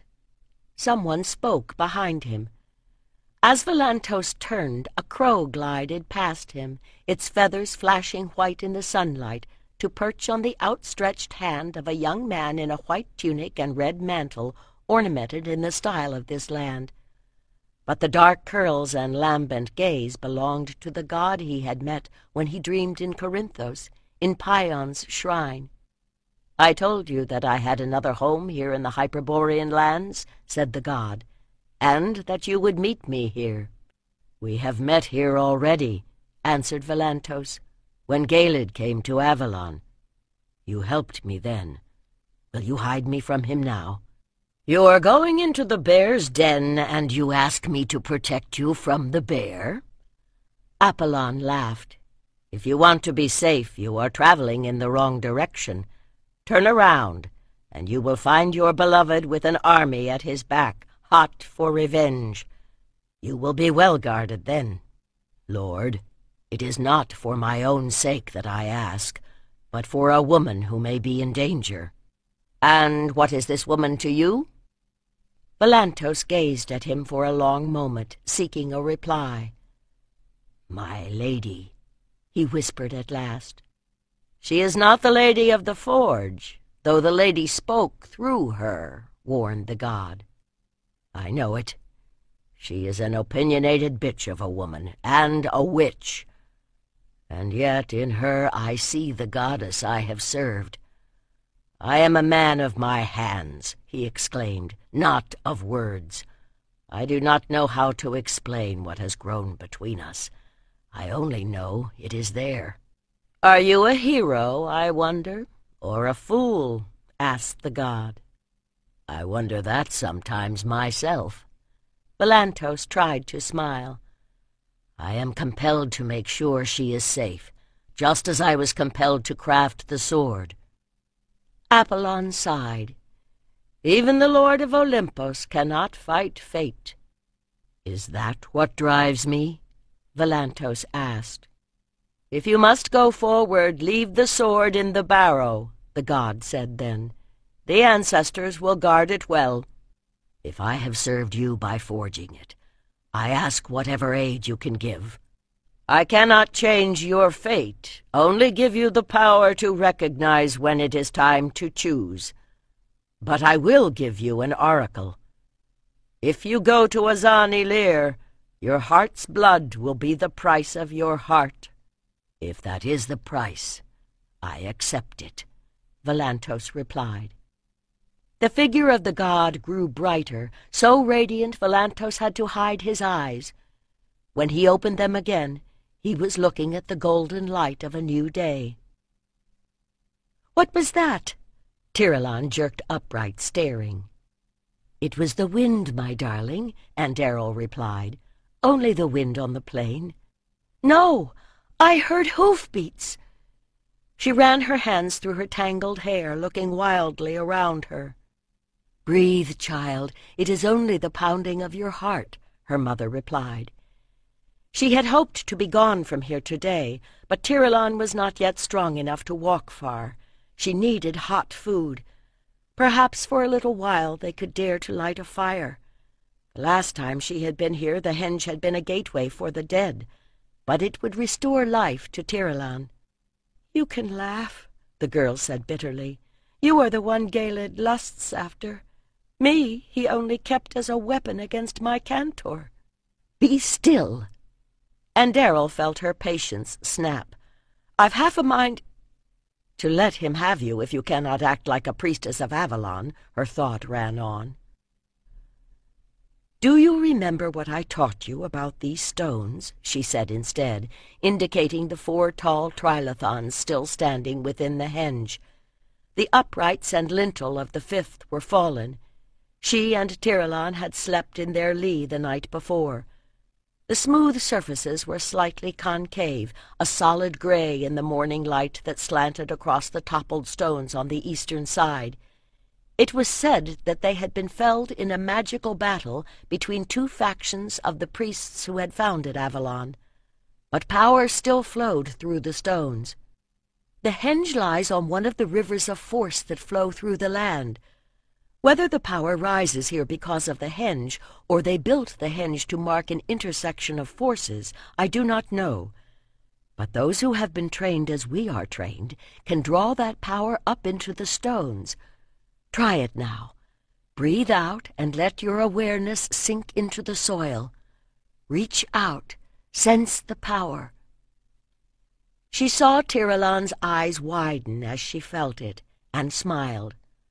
"Now, breathe in and draw that force upward. That's it," she added as the energy began to move. Tiralon gazed around her, her thin face flushing in wonder. "I can see them glow." "That also is part of our training," said Andariel. "But someone outside the circle would only see a distortion in the air. It is the same with sound. We cannot hear much from outside, nor can others hear what passes within." "So we are safe." Tiralon let out her breath in a long sigh, and the glow began to fade. Andariel looked up as a shadow flickered across the stones. It was a swan, not a usual sight on the plain. No doubt the bird had paused at the nearby dew pond. It reminded her of Avalon. Her daughter saw it too, and for a moment looked like her old self once more. "She flies so high and free," murmured the girl. "After so long in the dark, I forgot the beauty of the sky." "Did Gelid abuse you?" Andariel dared to ask. "Do you mean did he rape me? No." Tiralon gave an odd laugh. "He threatened to. But that last time he came, his pain was so great, like a hole in the world. I would have given myself to him just to ease him. But he ran away and left me in the dark." Andariel gathered her daughter against her, crooning as she had not done since Tiri was a little child. She had hated Gelid because of the blood he had shed and the homes he had destroyed. But the man she had seen at Izani Lir was suffering from a sickness of the soul. A despair so great it could cloud Tiralon's bright spirit was a danger to the world. "By now my cantor knows you were taken. He will be burning up the leagues to rescue you." "But you rescued me." Tiralon hugged her and laughed. "I weep to think how he must be suffering now. But I suppose that to know he is not the only one who can do heroic deeds will be good for him. We are all heroes, my dear, when danger threatens those we love. And I do love you, even though we do not always agree," she added unwillingly as she let the girl go. There could only be truth between them here. And how could she apologize to Volantos for running off without a word? She should have trusted him. But for so long she had been accountable to none save the goddess. What would their relationship be when this war with Gaeled came to an end? Had he and she been no more than tools for the gods to wield? Or could they forge a life together somehow? If we did not love, I suppose we would not care enough to quarrel, Tiralon said softly, stretching out her arms. Oh, how thin I have become! I must try to eat more. My Cantor will not want a bundle of sticks in his bed. And Darrell repressed a smile. The girl was definitely on the mend. But she must have some occupation, or she would begin to fret once more. When Volantos brings the star sword, it will need a sheath. She pulled a long bundle from her pack. This was made for the bronze swords. Volantos forged the iron blade to the same pattern. It is made of 2 slats of wood hollowed to receive the blade, and covered with rawhide sewn and shrunk. It is not very pretty, Tiralon said dubiously. Just so, her mother agreed. And so we have this. She unrolled a piece of doeskin dyed red with madder. Cover the rawhide with this, and paint on the symbols that will ward the man who bears the blade. She realized now that she had already made her contribution to the forging of the sword. My Cantor's mate should make the sheath for this blade. And when, Darrell wondered, had she accepted that Tiralon would not be returning to Avalon? When I feared that I had lost her forever, the answer came. Volantos heard a heavy step behind him and dodged the fist, remembering just in time to cower instead of using the power of his forge-trained arm to knock the man across the yard. "Make way for a warrior, slave!" The man lurched past. He wore a blade, though to call that a sword was as questionable as to call the oaf a warrior. Volantos picked up the firewood he had dropped, cursing his own inattention. He looked the part of a drudge, but even when he really was a slave, he had found it hard to act like one. Fortunately, the men who were most likely to greet a newcomer with a blow were those who had been vagabonds themselves not so long ago. There were a lot of them. My Cantor was not the only one who was recruiting men. The roundhouses within the palisade were full of them, and more were camped in the fields outside. The dirt and the stink were becoming overpowering. If my Cantor did not come quickly, sickness would do his work for him. There were almost as many rumors as there were men. The best information came from the women who labored to feed the growing horde. They were grateful for Volantos's strength, and happy to talk to a man who did not confuse a smile with an invitation. When he said he was looking for his cousin and described Darrell, they told him she had been there, but 3 days ago she had gone. He was chopping wood outside the palisade when a chariot came rattling in with sweated horses and a wild-eyed driver. "And what was that all about?" he asked the cook when he brought in the next load. "Oh, it is a great secret," the woman sniffed. "So, of course, the whole camp knows. Kedam has had the chore of taking food to the fair-haired girl that Gaeled captured a moon ago, the one who made us clean the hall. They had her in a shepherd's hut out beyond the henge. Anyhow, this afternoon he found the door of the hut barred, as always, and the girl's clothes within, but the girl herself was gone. Everyone is saying now that she was a witch, though when she was here she seemed a sweet girl, even if she did have a bee in her bonnet about keeping things clean." Volantos turned away to hide his grin. If there was a witch involved, it was not Tiralon. But where were they now? Gaeled had scouts out scouring the plain. 2 had already returned with the news that a great force was coming down from the north and would be here soon. Already men were gathering their weapons. Commanders strode through the crowd with orders to form up outside the palisade. He had meant to wait until tomorrow to leave, but he had best be gone before he found himself in the middle of a battle on the wrong side. "My lord!" Another scout was pushing through the throng. For a moment the crowd parted, and Volantos caught sight of Gaeled coming out of the roundhouse. Gaeled had put on weight since his last visit to Avalon, but he moved with a nervous energy that reminded the smith of a rabid wolf he had once seen. "Lord Gaelid," stammered the scout, "I saw smoke coming from the great henge. I could not go too close without being seen, but a woman with yellow hair was looking out from between the stones." "Was she now?" Gaelid replied. "Kedam, harness the horses.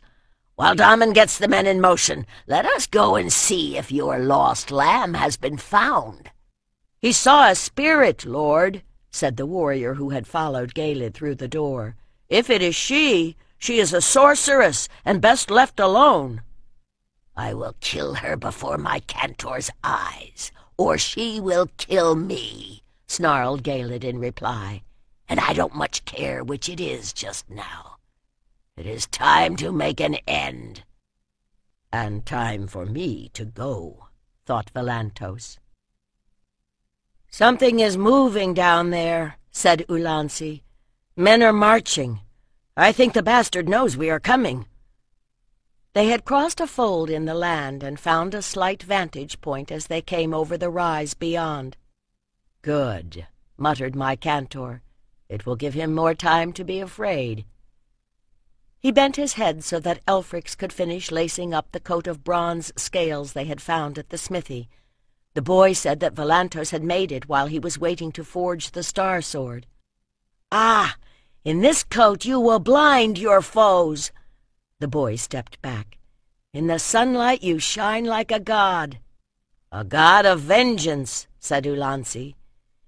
In the last 2 days, contingents from the Aiutu and Aigiru had joined them. My cantor held out his hands for shield and spear. He felt an inner stillness now that the time for action had come. His mood seemed to have communicated itself to his army. "For the Lady Tirelon!" he cried, shaking his spear, and 500 voices echoed him. Valantos splashed through the Aman and climbed up the bank, straightening his shoulders and shedding the servile hunch along with the water. When he left the barrow, he had noted the landmarks carefully. As the line of humps came into view along the skyline, he veered to the right, casting a quick glance to the westward, where the henge was coming into view. He could see no smoke there now, but dust was rising to the north. That could only be my cantor and his men. His lips drew back in a feral grin, and he hurried on. Sunlight showed full on the face of the barrow, but the opening was as secret as before. Was it imagination that made Valantos sense a pulse of power from the sword, as if it knew its destined master was near? He drew out the bundle and started north. He had just crossed the processional way that led to the henge when he heard hoofbeats and the rattle of wheels behind him. A quick glance showed him 5 chariots driving toward him across the plain. Behind them was a dark, moving mass that must be the army. The chariots were coming fast, and there was no cover anywhere. He should have stayed hidden by the barrow. There was no time to think what he should have done. What could he do now? Cursing, he pulled his threadbare mantle over him and forced his shoulders to slump once more. The hoofbeats were too close now to pretend he did not hear. Valantos did not have to feign his recoil as the first pair of horses plunged to a halt beside him. "What have we here?" said the warlord. "My home burned, lord," Valantos muttered, head bowed. "Now I wander." "You've chosen a bad time and place to go wandering," Gaelid replied. "He's no vagrant, lord," said the chariot's driver. "I've seen him carrying wood at Azanilir." "A deserter, then? Why aren't you carrying a spear in my army? You look strong." His tone sharpened. "Hold up your head, lout, and look at me." He gestured, and one of the others approached with leveled spear. Valantos gathered himself to run, but the spear point was already at his throat. "No wanderer, indeed," Gaelid said in a different tone. "I know this man. He is a bronze dealer I met on the road 2 years ago." "I've seen him too," Kedam said suddenly. He fought with axes at the battle in the Vale." "My lord," said the driver, "the enemy—" "Is on foot," snapped Gelid, "and cannot reach us until noon. Let's have the pack off and see this merchant's wares." Volantos dodged the spear point. The shaft caught him on the neck, and he went to his knees, grabbing the spearman's leg to pull him down. But they were too close and too many. "Take him alive!" cried Gelid as Volantos snapped a spear shaft with his next swing. Then something hit him from behind. He continued to fight, though his head was ringing and he could hardly see. But in moments his hands were bound, and the contents of his pack were strewn across the grass. His vision was just returning when they found the sword. For an endless moment no one said a word. "Are there gods after all?" Gelid said in a shaken whisper as the blade came blazing into his hand. "There are gods, and they have betrayed me," thought Volantos, ceasing his struggles at last. "Mother, I hear chariots." Tiralon looked up, the stick with whose frayed end she was painting symbols on the leather sheath poised in her hand. Her eyes were wide with fear. And Daryl's heart sank. Tiralon had been so much better. She had been working on the sheath steadily since the day before, gaining the same strength from the sigils she was painting that she was infusing into the leather she held. Today she might even be strong enough for them to leave the henge. Then she heard the hoofbeats too. "Your ears are better than mine." She forced her voice to calm. "You know what to do." She stood up, and the two women clasped hands. "Reach down, tap into the power, and send it through the stones." Her skin prickled as the air pressure within the circle changed. Even if the intruders could see them, they would find it very hard to enter here. Humming softly to maintain the energy, she positioned herself behind one of the uprights at the edge of the circle, where she could see eastward across the plain. There were 5 of them. A flare of hatred shook her concentration as she recognized Gelid's grizzled head. After him came Sumer and Kedam and 2 others she had seen at Azan-Ilir. She took a deep breath, forcing herself to calm. Beyond the chariots, a dark mass moved upon the horizon, as if instead of wheat the fields had sprouted warriors. Even when the chariots halted, the earth trembled beneath the feet of marching men. "If Gelid is sending out his warriors, my Cantor must be near. We will have a good view of the fighting. You will forgive me, Mother, if I am less than eager." Tiralon made a brave attempt to match her mother's tone. Gelid had dismounted from his chariot. He seemed to be shouting, but a murmur of sound was all they could hear. Then he gestured, and the men in the second chariot heaved a body out onto the grass, a burly man with black hair. His hands and feet were bound. It was Volantos. But how changed! He had always had a certain polish, even when stripped for work, clothing mended and beard trimmed, as one might expect of a man raised in a king's hall. Now he looked as if he had been sleeping in ditches, and even at the height of his frustration over the sword, every movement had radiated tension. Now she saw him emptied by despair. Instinctively she thinned the barrier so that she could hear as well as see. "Tiralon," Gelid cried, "this man's blood will be on your head if you do not come out to me." But it was Andariel who stepped forward. "Lady Andariel." Lust and loathing were contained in those syllables, fear and a desperate need. "Myself," she replied. "Did you think you could take my child captive and I not know?" She cast a quick glance at Volantos, who had raised himself on one elbow. She flinched from the anguish in his gaze. "This is between you and me, Gelid. Let the man go." "No, Andariel," Volantos cried. "Get back behind the stones." "Do you know him?" Galed favored them both with a nasty smile. "He seems to know you.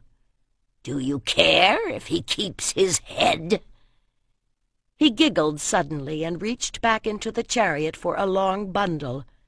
"That stiff neck might take some cutting. But look, he himself has provided me with a sword." Radiance flickered across the stones as he drew what looked like a bar of light from the wrappings and swung it high. "Pretty, is it not?" Volantos's eyes closed as Andariel stifled a cry. "What do you want, Galed?" Andariel said evenly. "Does that matter?" He spoke with a frenetic gaiety. "Your gods have given this island into my hand. No one will resist the man who wields this sword." And that, Andariel thought numbly, was no more than the truth. That was the power that she and Volantos had forged into the blade. But not for him. She wondered that the sword did not leap in disgust from his hand. "I suppose I should test it," Galed went on. He stood over Volantos, twirling the blade with a wrist that had clearly lost none of its skill, though his belly hung over the belt of his kilt. "A slash or a stab? Which would be the best way?" "Oh, that will be a brave deed," Andariel said scornfully. "To slay a bound man?" She turned her gaze on the men in the chariots. "Surely the bards will sing scorn of the men who follow him." Galed looked sidelong at his men, who were beginning to grin as they scented a fight. "Not that it will prove much of a contest if the sword is as good as you believe." "Let the wretch up, my lord," called Sumer. "There's no sport in sticking him like a hog." The others were leaning forward, avid as she had often seen them when the yard rang to the snarls of fighting dogs. They had no honor to appeal to, but if she could challenge Galed's manhood, he would have to respond. "Prove it, Galed," she cried. "Your tame giant is dead. Prove that you have the balls to face a man with a weapon in his hand." To stand against the Star Sword might be hopeless, but she could at least give Volantos a chance. The earth was still shaking, and another dark line had appeared on the northern horizon. Mycantor was coming, with as many men as his foe. She took a deep breath. Great powers were converging, and if she did not yet dare to hope, she sensed that perhaps the gods had not quite abandoned them after all. "Very well," Galed said at last. "Cut his bonds and give him a spear." As Volantos stood, rubbing his wrists where the ropes had scraped them raw, resolve began to harden the lines of his body once more. There was no hope in the dark eyes that met her own, but that leashed tension was indeed something she had seen in the forge. Still holding her gaze, he bent in formal salutation, as if she had been a queen. Her throat ached as she bit back all of the things she had never had a chance to tell him, but she responded with a smile. She felt Tiralan's fingers close hard on her shoulder. "Mycantor is coming," she told her. "Volantos can buy us time." "He would fight as hard for Volantos as he would for me," her daughter replied. "If I thought it would change anything, I would give myself up to Galed now. But we can only watch and pray." "And send energy to our champion," thought Andariel. She reached out to Volantos with her mind. "Fight hard, my beloved. Fight well." Volantos bent to stretch the muscles of his legs, trying to remember everything he had heard about fighting with a spear. The left ached a little from the old wound, but he was used to that. He straightened, working his shoulders back and forth to ease them, and flexed his arms. No doubt tomorrow they would complain about the wrenching they had received bouncing around on the floor of the chariot, if tomorrow he was still alive to feel anything at all. But his muscles were moving smoothly enough for now. He was surprised to find himself so calm. This was not the first time he had faced a foe who meant to destroy all he loved. He could even die content if it were not for the sword. "Lady, why did you give me the craft to forge that blade if you did not mean to set it in my cantor's hand?" One of Gelid's men tossed his spear rattling across the grass. The bronze head glinted in the morning sunlight. Volantos grimaced as he picked it up, recognizing it as one of his own. The shaft was of sturdy ash wood, a little over his own height, quite long enough to keep an enemy out of sword range, until the first time it was hit by the sword. Volantos got a good grip on the spear, planted his feet in the grass, and took a deep breath, surprised to feel energy flowing up from the earth on which he stood. Did the land itself fight for him, or was it Anderil? Perhaps just now they were the same. He gripped the shaft and jabbed, getting a feel for the heft of the spear. Gelid swung. Volantos gauged the angle and batted at the blade.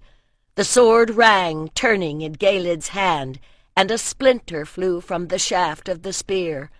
Volantos feinted and thrust once more, grinning as Gelid lurched backward. If he could lame his foe, he jabbed toward Gelid's head. As the sword swung to deflect it, he flicked the spear point around the blade and plunged it downward. But Gelid was learning. The star sword came around in a whirl of light. Volantos tried to drop the spear, but the blade caught it halfway down the shaft. As the shock reverberated up Volantos's arms, the blade slashed through. Unbalanced, he went over and kept rolling. He came upright with the stock of the spear in his hand, batting wildly at the sword. The other half had fallen near the stones. He ducked Gelid's next blow and dove toward it. Gelid was laughing, peal upon peal of bitter glee. Volantos's fingers closed upon the other half of the spear. He rolled again, came up with a piece in each hand and danced to one side, whirling both sticks to distract his foe. The sword flared toward him, and took another hand's breadth off the end of the one in his left hand. "My greatest work will kill me.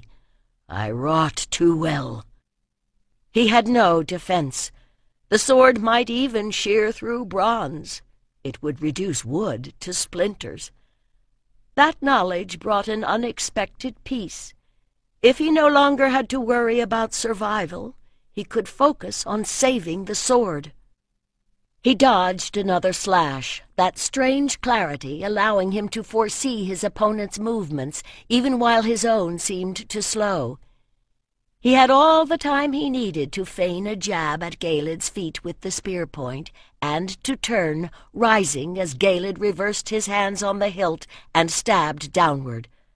Volantos's head tipped back, arms opening as if to embrace his foe. The point of the star sword entered his breast just above the collarbone, stabbing down through the lung and scraping along the underside of his ribs and into the heavy muscle of his belly, his body a living sheath for the blade. His momentum brought him the rest of the way up, wrenching the hilt from Gelid's hand. Volantos felt the impact, but his body did not yet understand what had happened, and there was no pain. As he reeled toward the stones, he saw Gelid fall back, eyes white-rimmed, and the other warrior standing beyond him, too startled to move. "Anderil!" he cried in a great voice, as once he had cried out on their bed in the smithy. "Anderil, let me in!" She came suddenly into focus, standing by the stone, and he knew the barrier was down. The world dimmed and brightened as shock began to take hold, but Volantos was still on his feet. He took one step and then another, put out a hand to support himself, and felt the gritty surface of the stone. Then Anderil's arms were around him, and she and Tiralon were pulling him into the circle. Everything beyond was lost in a distorted shimmer as Anderil snapped the warding into place once more. The first wave of pain hammered Volantos to his knees, But it did not matter now. He had brought the sword to Anderil. She would give it to my Cantor. The world was a whirl of light around him as he fell.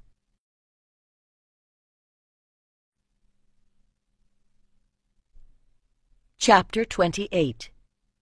The bronze discs sewn to my Cantor's leather shirt chimed faintly as he trotted forward, his spear resting on his shoulder, and his companions running to either side. The skin of the lynx he killed in the great mountains was draped across his shoulders. For this battle he would need all his allies. To begin the last stage of their race, they had risen before the sun. Galid's forces were taking up position on the plain before the great henge even now. My Cantor ran with grim exultation. Soon he would kill Galid and find Tirelon. Several chariots were drawn up before the henge. As the companions approached, the drivers whipped up the horses and sped away. What were they doing there? Whatever it was, men on foot could not catch them. My Cantor took a deep breath and slowed. Now that they had sighted the enemy, they had better save their strength to fight them. As they drew near, the henge seemed to shimmer, as he had seen stones shimmer in heat haze in the southern lands. But this was a typical cool summer day in the Isle. No one else seemed to notice anything unusual, but my Cantor's senses prickled, and after a moment Mikhail's memories identified it as the aura of power. "That way," he pointed with his spear. "Galid will wait for us. First we must go to the henge." He met the uncertainty in the companions' eyes with a frown, and by now they had followed him long enough not to question. Presently the others began to see the shimmer too, but as they neared, it faded away. The buzz along my Cantor's nerves eased as well. As the stones came into clear focus, he saw waiting beside the heel stone a woman, wan, slim, with shining, sun-bright hair. His heartbeat faltered, then began to race as he recognized Tirelon. His companions set up a cheer. "Take command," he told Pellicar. "Form them up in a crescent as we planned, facing Galid's line." "I understand, my lord," said the tall man, "but do not take too long." My Cantor dropped his spear by the stone. Then Tirelon was in his arms, and he was kissing away the tears that mingled with his own. It was only when he felt her shaking that he realized she was weeping with grief, not joy. "What is it, love? Did he hurt you?" "Not me, not me," whispered Tirelon. "It is Velantos. My mother is with him. You must come." My Cantor could not imagine what chance had brought all three of them to the battlefield, but that did not matter now. His heart skipped once more as he saw Velantos lying on one of the fallen stones, and Darrell at his side. The blood on his lips was a shocking red against skin the color of whey. Even when his leg had gone bad on the way to Corinthos, he had not looked so ill. It was only when my Cantor knelt across from the priestess that he saw the hilt of the sword. "Velantos," and Darrell spoke in the tone my Cantor remembered from his training in meditation, and he understood that the priestess had been keeping the wounded man in trance. "Come up from your sleep. Wake now, my beloved. My Cantor has come." "Velantos?" The older man did not stir, and no wonder, for even in his own ears my Cantor's voice did not sound like his own. He took Velantos's hand, feeling the calluses rough against his skin, hoping that flesh might speak to flesh where words failed, as it had before. The smith's hand was cold, though my Cantor could see beads of perspiration on his brow. The squeeze that responded to his own had no strength to it at all, but at least that faint pressure had been there. "Velantos," he tried again. "It's Woodpecker. I'm here at last." "My lord, what has happened to you?" Velantos grimaced as he drew the first perceptible breath my Cantor had seen. mean, how did I become a sheath for my own sword? The dark eyes opened. He tried to smile, but it was clear that every movement caused pain. My Cantor made a little helpless gesture as Volantos took another careful breath and went on. It was the only way to get it out of Galid's hand. As his eyes closed once more, Tiralan's quick murmur filled my Cantor in on the unequal fight. "This is your sword," said Andariel. "The sword from the stars." "I was not so clever as I thought," muttered the smith. "Galid caught me, found the sword, broke the spear." He stopped, becoming a shade more pale. My Cantor looked at the angle at which the hilt protruded and felt sick. He had been in enough battles by now to have a pretty good idea of the internal arrangements of the human body. The blade had clearly gone through the lung. "Why have you left him like this?" He touched the hilt, saw Volantos twitch, and jerked his hand away. "He insisted," and Andariel spoke in an unnaturally even tone. "He said that you must draw the sword." My Cantor looked from her to Tiralan. "And what will happen if I do?" "He will die. We think that he is still alive only because of the pressure of the blade." Tiralan continued as my Cantor recoiled. "When it is withdrawn, he will bleed more." "And if you leave it in?" "I will die," gritted Volantos, "but slowly and in greater pain. Take the sword, lad. My blood has washed Galid's taint away." "You cannot die," my Cantor shook his head helplessly. "You cannot leave me." "You saved me at Tiran's. You cannot save me now. My death was only delayed." Volantos paused until the ripple of pain that twisted his features passed. "What work of my craft could surpass this one? It is what the gods sent me here to do." The hand my Cantor held had grown so cold. As he cradled it against his breast, he met Andariel's eyes, and saw in them an anguish that matched his own. "The god said that my blood would be the price." Volantos tried to smile. "I do not think it too high for you." "I do," thought my Cantor helplessly. "Even Diwas cannot change what the fates have spun." Volantos's skin was like wax, the pauses growing longer between his words. He was bleeding to death within. "Take my gift.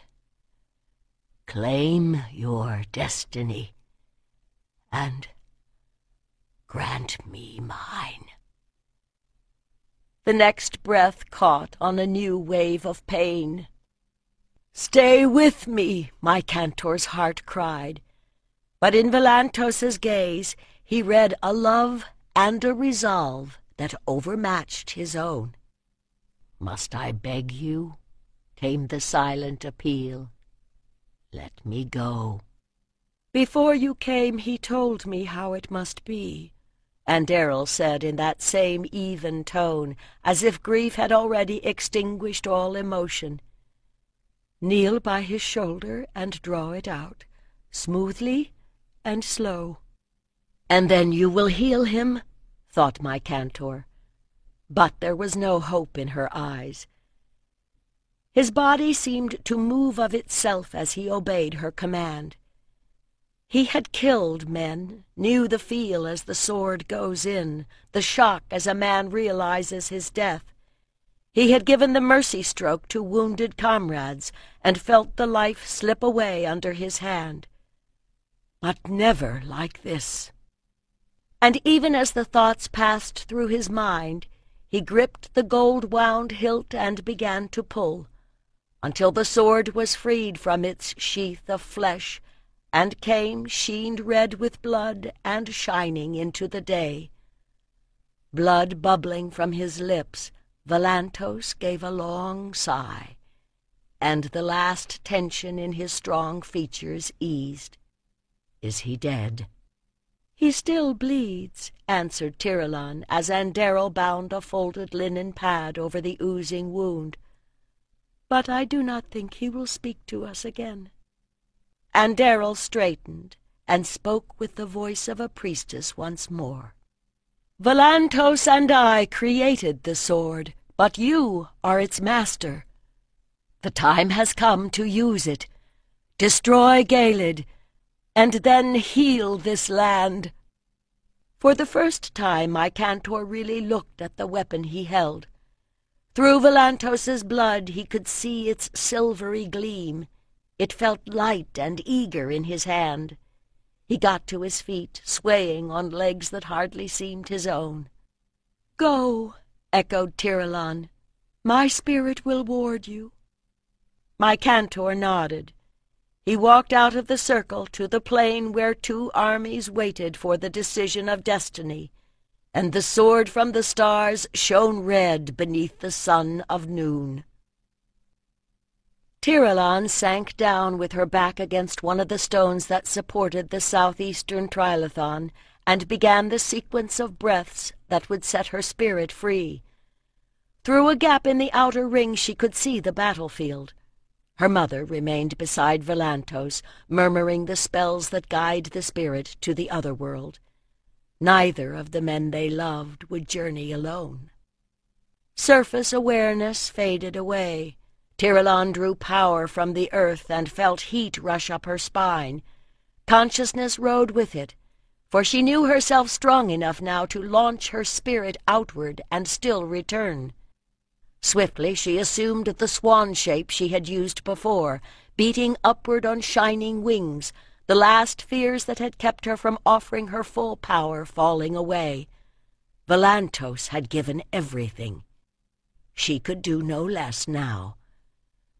The green plain whirled and dipped below her, then leveled as she caught the thermal power that flowed through the henge, and began to glide, effortless as if she floated on the stream.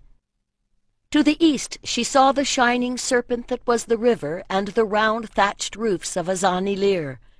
Below her the precise circles of stones in the henge pulsed with their own light. Between them the forces of despair and hope faced off against each other, preparing to do battle for the future of humans in this land.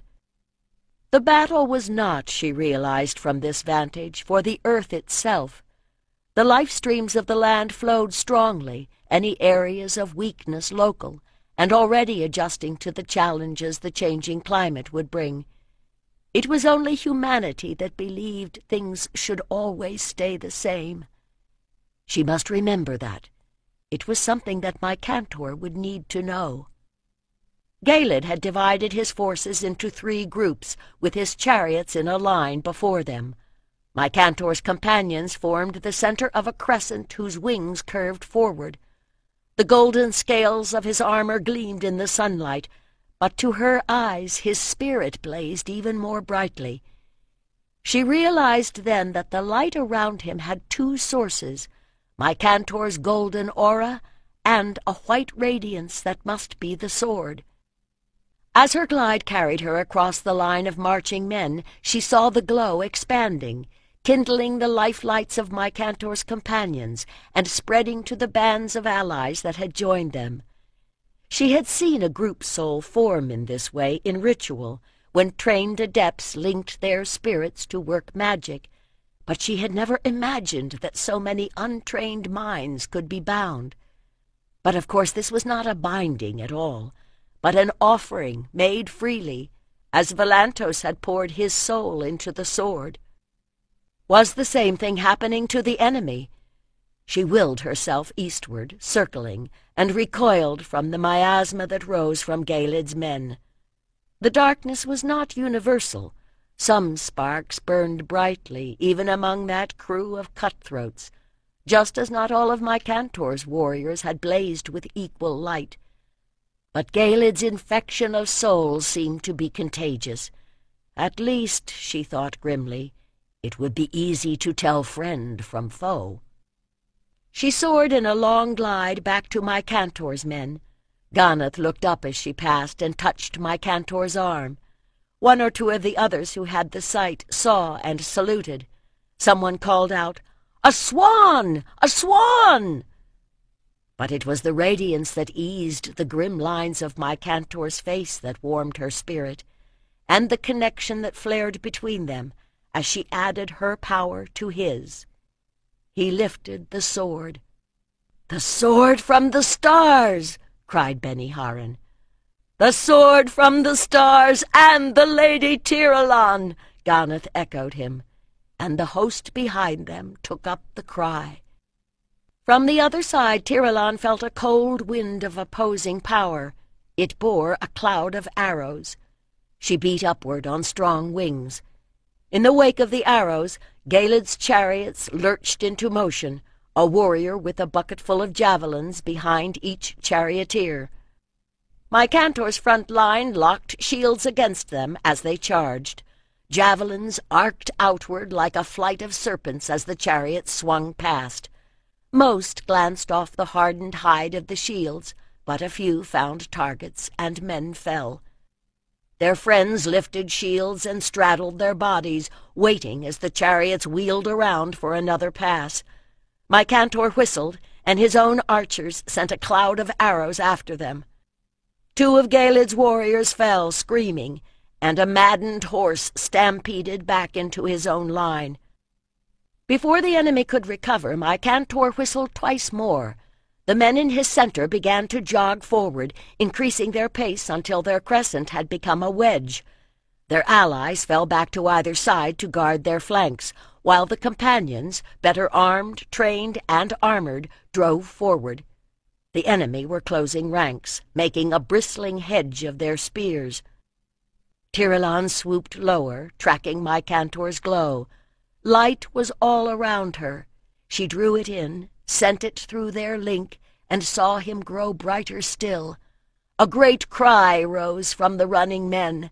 Shields locked, they crashed into the enemy line. My Cantor glimpsed the blur of a spear coming toward him, struck upward through the shaft, and saw the top third wheel away. The same stroke continued around to take off the head of the man who had wielded it. The sword cut even better through flesh and bone. In the first moments of the battle that had disturbed him, remembering how Volantos was brought down. But trained reflexes carried him forward, striking left and right as he sought for Gelid among his foes. Another warrior came at him with a bronze blade that broke as he tried to parry my Cantor's first blow. The sword drove onward through his corselet of hardened leather, through ribs and lung and heart, and out again. He jerked it free in a splatter of red, looking for a new foe. Enemy gore had washed Volantos's blood away some time ago. "The sword!" cried a man whose leather shirt was sewn with plates of horn, trying to scramble out of the way. "The sword from the stars!" The companion's war cry rose above the clatter of metal and the screams of dying men. Each time he fought, my Cantor was astonished anew by the sheer noise of a battlefield. He was getting closer, he thought, leaping forward. This must be one of Gelid's guard who knew what the sword could do. His enemy had not been in the center of his line, but he must be somewhere in the battle. My Cantor had only to keep killing until Gelid had no place left to hide. He felt another surge of power from Tiralon, and drove the blade through the back of a fleeing enemy, lips moving in the song the sword was singing in his soul. "I am the blade that bathes in blood, the edge that eats the enemy. I slice and slash, I am the sword." that deals out doom and destiny." His shield had been hacked to bits, but the sword itself was teaching him how to use it to defend as well as to kill. Lighter, sharper, more flexible than any bronze blade, it struck with the joyous precision of a tool perfectly suited to its task. If it had a spirit, it was that of Volantos in those moments when he had seen the smith perfectly centered and focused on the work at hand. Two spearmen who had not heard of the sword rushed toward him, and he broke the first shaft, feinted to avoid the second, and dove under it, bringing the blade around in a long slash that sliced through the man's throat. "Gaeled!" he shouted, straightening.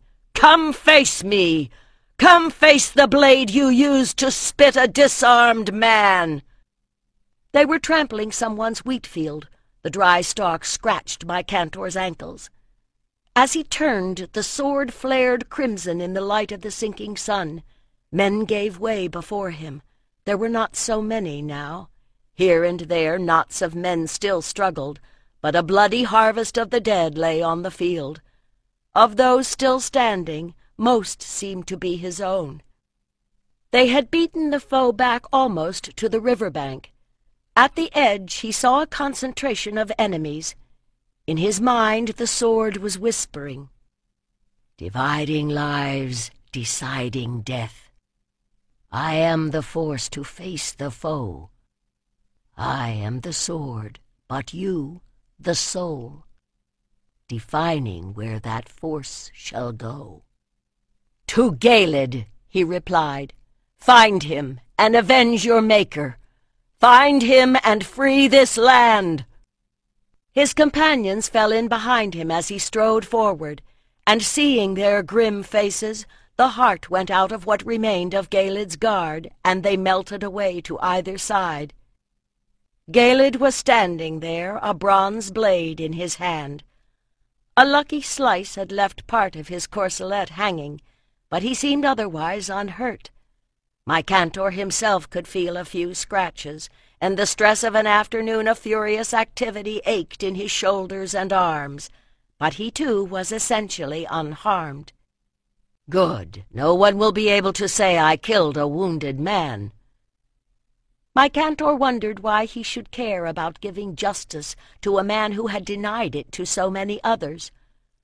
Gaeled watched him approach with a sour smile.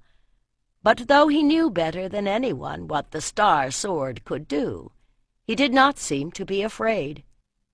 "Gaeled, I summon you to single combat," my Cantor said evenly, "in the name of the people of this land." "So it is the bum boy at last," his enemy interrupted him.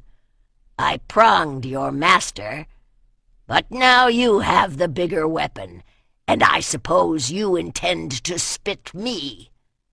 Do you think that will make you happy? You can kill, and it will not bring back those you've lost, I know." Gaeled gestured at the allied chieftains who had brought their men to circle the killing ground. "Do you think your victory will make them love you? They cheer you now, but the first time you try to make them share their wealth, they will turn on you. Men think with their cocks and their bellies. I know." My Cantor met that bleak gaze without flinching. He had certainly seen enough when he was a slave to realize that, for some men at least, that was true. But he had also known Volantos and his companions, and Anderil and Tirelon. "You know," he echoed. "And what do you know of hope and love and sacrifice?" Gaeled shook his head with something very like pity in his gaze. "I know that they are illusions," he said softly, "that vanish when confronted by necessity. To escape it, your own woman offered to be my whore." My Cantor would not have blamed Tirelon, for he had his own memories, but their spirits were still linked, and she was sharing images of that afternoon. "Gaeled, she offered herself to ease your pain," he replied with the same implacable compassion Tiralon had shown. "Lies! All lies!" Galed said hoarsely. His pupils had expanded as if he were looking into some immensity of darkness. "There is only life and death, and life is what I can make you feel." He settled into a fighter's crouch. "Come, little bum boy, come feel my blade." Mycantor centered himself on the earth he loved, balanced in the stance for fighting with sword alone that Bodivos had beaten into him, right shoulder forward, sword held two-handed at an angle from which he could strike high or low. For a long moment they stood without moving. Galed broke first, his charge surprisingly quick for a man of his girth. Mycantor shifted his own blade just enough to catch the other, and saw a chunk fly from the edge of the bronze sword. Galed reeled back, face flushed. "That's a good sword, isn't it?" he laughed. "Went into the smith's chest, sweet as pronging a girl." Mycantor started forward, fury darkening his vision as Galed had intended, and the sword from the stars sang to him once more. "You hold the power in your hand. Defend the weak, direct the strong. Sever sickness from what's well. Good from evil, right from wrong." He stopped, took a deep breath, and felt Tiralon's spirit steady his trembling arm. "No," he whispered. "You come to me." Galed's shout could have been exultation or agony. He charged, swinging wildly. Mycantor took one step to the side. With a crack like thunder, the sword shattered Galed's blade. As the severed half spun sunward, Mycantor struck at last, and Galed turned with a movement that, if Mycantor had known it, was very like the one with which Valantos had faced him, and opened his arms to be set free. Andariel and Valantos stood at the edge of a field full of fire. For her the vision wavered, so that sometimes instead she saw wind rippling through the grass on the plain, but that happened less and less often as the afternoon drew on. When she had come here to guide the spirits of the dead to the other world, she had remained firmly rooted in this one. But as internal bleeding slowly released Valantos from his body, the smith's mind had proved stronger, drawing her into his world. That was a danger she had been taught to fear, but she no longer cared if she returned. Here they could speak of all those things for which there had never been time, and admit what pride would never have allowed them to say. "You will watch over the boy," said Valantos, then shook his head. "No, you must tell him to watch over you. He is a man now, and a king. Tell him that I loved him too, as well as I knew how." "My dear, I think he knows." In the silence that fell between them, the sound of cheering came faint from the other world. "Mycantor!" they cried. "The sword from the stars, and the Lady Tiralon!" "Is it over?" Valantos asked. "He is safe," she answered as the exultation grew. "I believe that we have won." "Then it is time for me to go." He gathered her into his arms, surrounding her with a gentle fire. "They are waiting for me. Do you see?" He pointed, and she saw bright figures beckoning. "The god who brought me here, and the lady of the forge. She has your face." Andariel looked away, unable to bear the beauty that blazed from the lady's countenance. She had always thought Valantos mad, she remembered now. But for a little time his faith had enabled her to bear a tithe of the lady's power. Was that indeed what she could become? "Yes," came the answer. "You may." Valantos's fire blazed up around her. When it faded, she was sitting in the circle of stones. The light of the setting sun sent their long shadows toward the men who were coming toward her, and touched each blade of grass with flame. Volantos's body lay beside her. He was already cold. How long had it been since that great heart had ceased to beat? After passion, peace, she remembered, wondering how long this serenity would remain.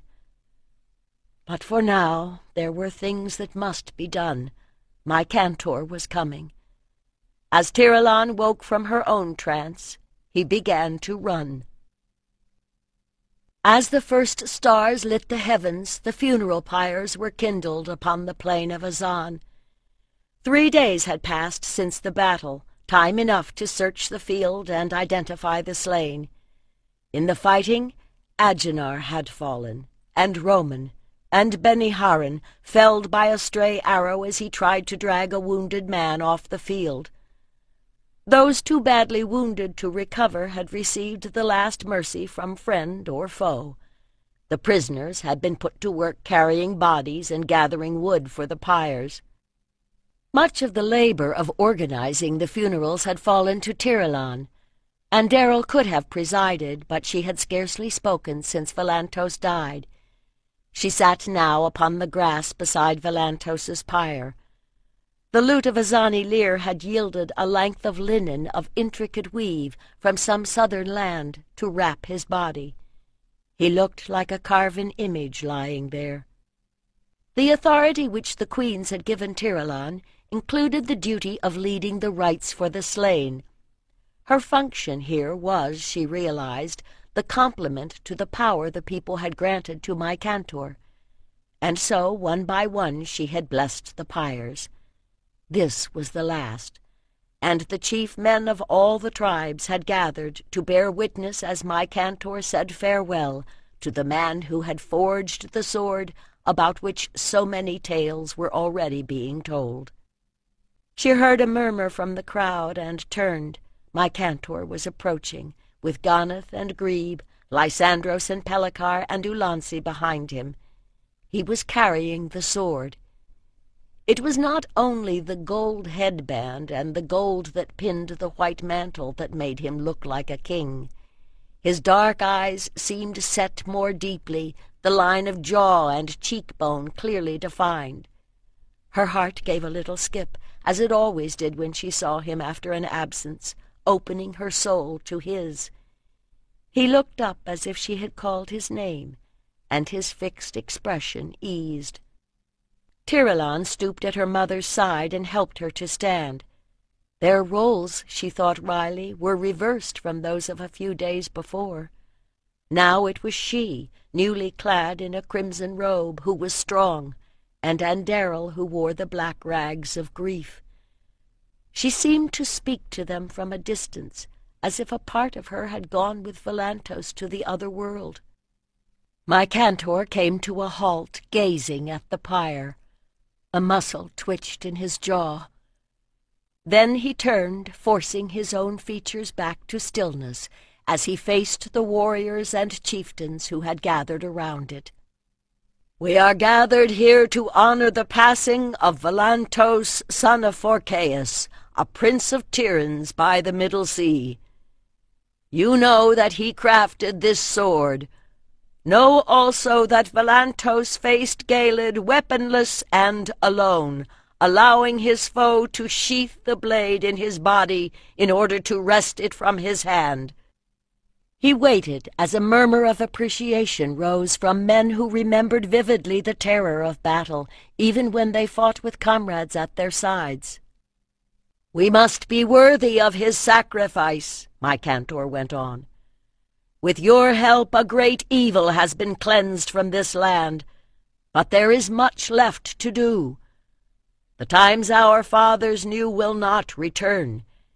If we cease to fight each other, we can learn to live in a world that will be as fair, even if it is different, than it was before. Let us save our swords for those who share Galid's sickness, meet greed with generosity, and bring hope to counter despair." "Easy for you to say," came a voice from the crowd, "armed with that sorceress blade." The magic was in the making, not the metal. And Darrell spoke suddenly. "And the making was directed by the gods. But you are right to fear the power of the sword from the stars. The smith himself set a curse upon it, that the blade shall break if ever it is used to conquer instead of to defend." "Then put the thing away," came a mutter. "It hurts the eyes." There was an uneasy murmur from the crowd, and my cantor held out the sword as if wondering whether he should lay it on the pyre. Tiralon stepped forward. Her mother and Velantos had not labored so hard to forge the thing for one battle alone. Now was the moment she had been waiting for. "The sword was made to defend you, and it will be needed again," she spoke clearly. "Galid sheathed the sword in Velantos's body, but I will give you something better, a scabbard to keep the sword in peace instead of war." She held out the red leather sheath she had kept at her side, hidden among the folds of her gown. My cantor's eyes widened. "You speak for the land, my lady." He took the sheath and carefully slid the sword inside. For a moment he held it so, hilt and crystal gleaming. Then he handed it back to Tiralon. "I ask you, lady, to hold this power. You will tell me when it is right to draw the sword." She could feel the energy in the blade, but the sheath contained its power.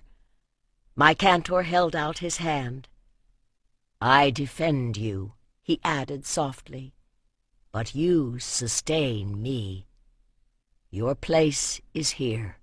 "My cantor!" shouted Ganath, and hundreds of voices took up the cry. "My cantor and the Lady Tiralon!"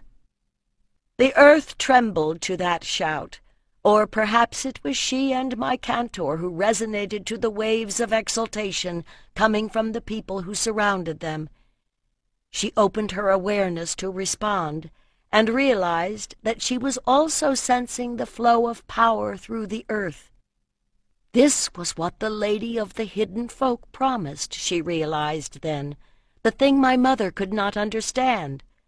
I am still a priestess, but just as my cantor has become the defender, I am lady of this land. Still holding her hand, my cantor turned to the pyre once more. "My lord Velantos," he said softly, "I owe you more than you could ever understand. I had lost myself, and you gave me back my soul. For me, you transcended the limits of your craft. At the last, your sacrifice gave me this victory. All that I can give you now is the fire. When it is finished, we will build a great mound for you among the kings on the plain." "No," and Darrell spoke suddenly. "Let his ashes lie in the old tomb by his smithy above the White Horse Vale." "She is right," said Grebe from his place at my cantor's side. "The elder folk would ask it. He should rest there." "Very well." For a moment my cantor's attention went inward. His posture changed, and another man seemed to look out of his eyes. Then he spoke a word. It was not in any human language, but Tiralon felt the hairs rise on her arms at the passage of power. Though no clouds hung in the heavens, thunder crackled across the sky, and a bolt of lightning flared down to ignite Velantos's pyre. It caught quickly, with a roar like the forge fire, flaring with gold and orange, and around the edges a silvery blue. "The smith has gone to the fire again," said Andariel as those flames embraced the still form. Lady, forge well, until he is drawn forth from the flames, made new. Afterward. As I complete this book, beside my computer is a temporary altar. It bears a hammer and an anvil, a bit of meteor iron, and a small wrought iron Thor's hammer. There is also a clay reproduction of a Mecanian goddess, a small bronze figure of Hephaestus, and a red candle. Leaning against it is a reproduction of a leaf-shaped sword. Together they represent the sources and influences that shaped Sword of Avalon. There were times during the writing when I felt as if I were on the anvil myself, being hammered out like the sword. The story of King Arthur remains one of the most enduring legends of the English-speaking peoples. One of the elements everyone remembers is his magical sword, Excalibur. Even the medieval romancers refused to speculate on its origins. Marion Zimmer Bradley was scarcely more explicit in Mists of Avalon. Fallen to earth in a falling star, a clap of thunder, a great burst of light, dragged still smoking to be forged by the little dark smiths who dwelled on the chalk before the ringstones were raised, powerful, a weapon for a king, broken and reforged this time into the long leaf-shaped blade, tooled and annealed in blood and fire, hardened, a sword 3 times forged, never ripped out of the earth's womb, and thus twice holy. What was this sword whose possession gave Arthur both victory and authority? Where did it come from? How old might it be? These are the questions I have tried to answer in Sword of Avalon. Since Marion had established that the sword was both very old and had been remade more than once, I knew that I would have to begin well before the Romans came to the British Isles. The aborigines of Britain might have roughly hammered a piece of meteor iron, but the first point at which such a piece could have been turned into a sword would have been at the end of the Bronze Age. Scholars agree that around 1200 BCE, the great cultures of the Mediterranean world fell. That is the only thing on which they do agree. Causes ranging from epidemics to ecological catastrophe to barbarian incursions with new weapons have been suggested. Those who have read The End of the Bronze Age by Robert Drews will recognize that I have drawn on his theory about the leaf-shaped sword. For information on the Bronze Age in general, see The Rise of Bronze Age Society by Christian Christensen and Thomas B. Larson, which includes material on that period in Northern Europe, which is often ignored. Archaeology tells us that in the south the palaces of Tiryns and Mycenae burned, and in the north the climate was growing colder and wetter. But the problems we have today teach us that disasters rarely have a single cause, and nothing happens in isolation. Perhaps a change in the climate set populations in motion and eventually impacted the Mediterranean. For both ends of Europe, the 12th century BCE was a time of transition, when people had to change or die. I was able to visit Greece while I was writing, and thought it would be fascinating to combine the story of a Mecanian master smith displaced by the destruction of his world with the birth of a legend in a time when Britain was suffering as well, a story that turned out to be uncomfortably relevant, as it became clear how very much we need to change and to hope today. To tell this story, I had to explore the world of the smith.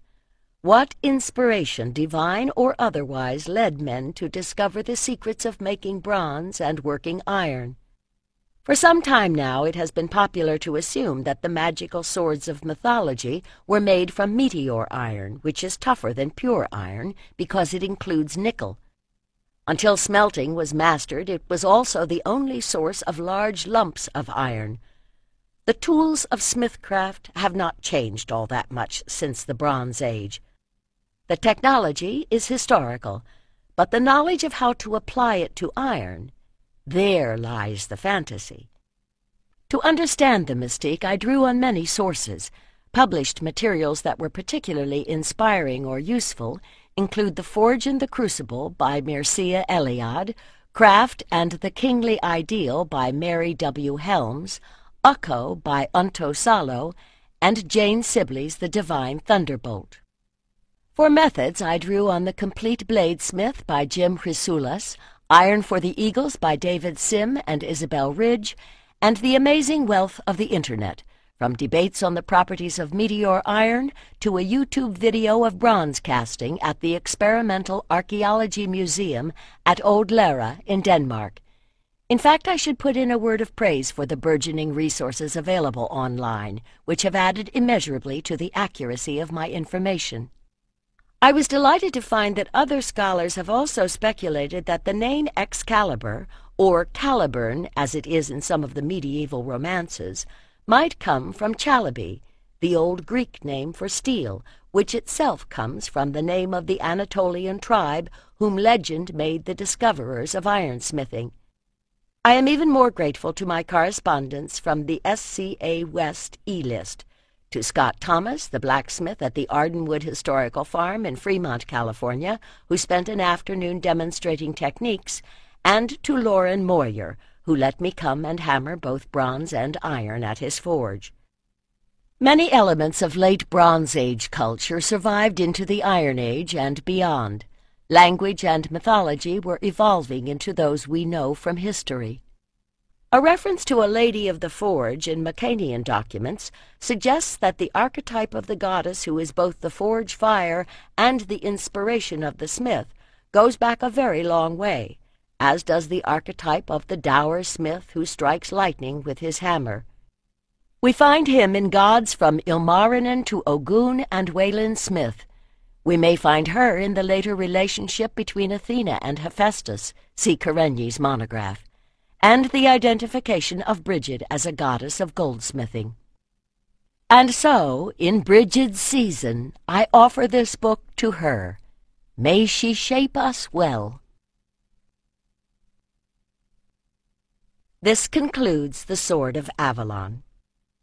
Please visit our website, www.tantor.com, for more information on our growing library of unabridged audiobooks and to take advantage of special offers, or call toll-free 877-7-TANTOR to request a catalog.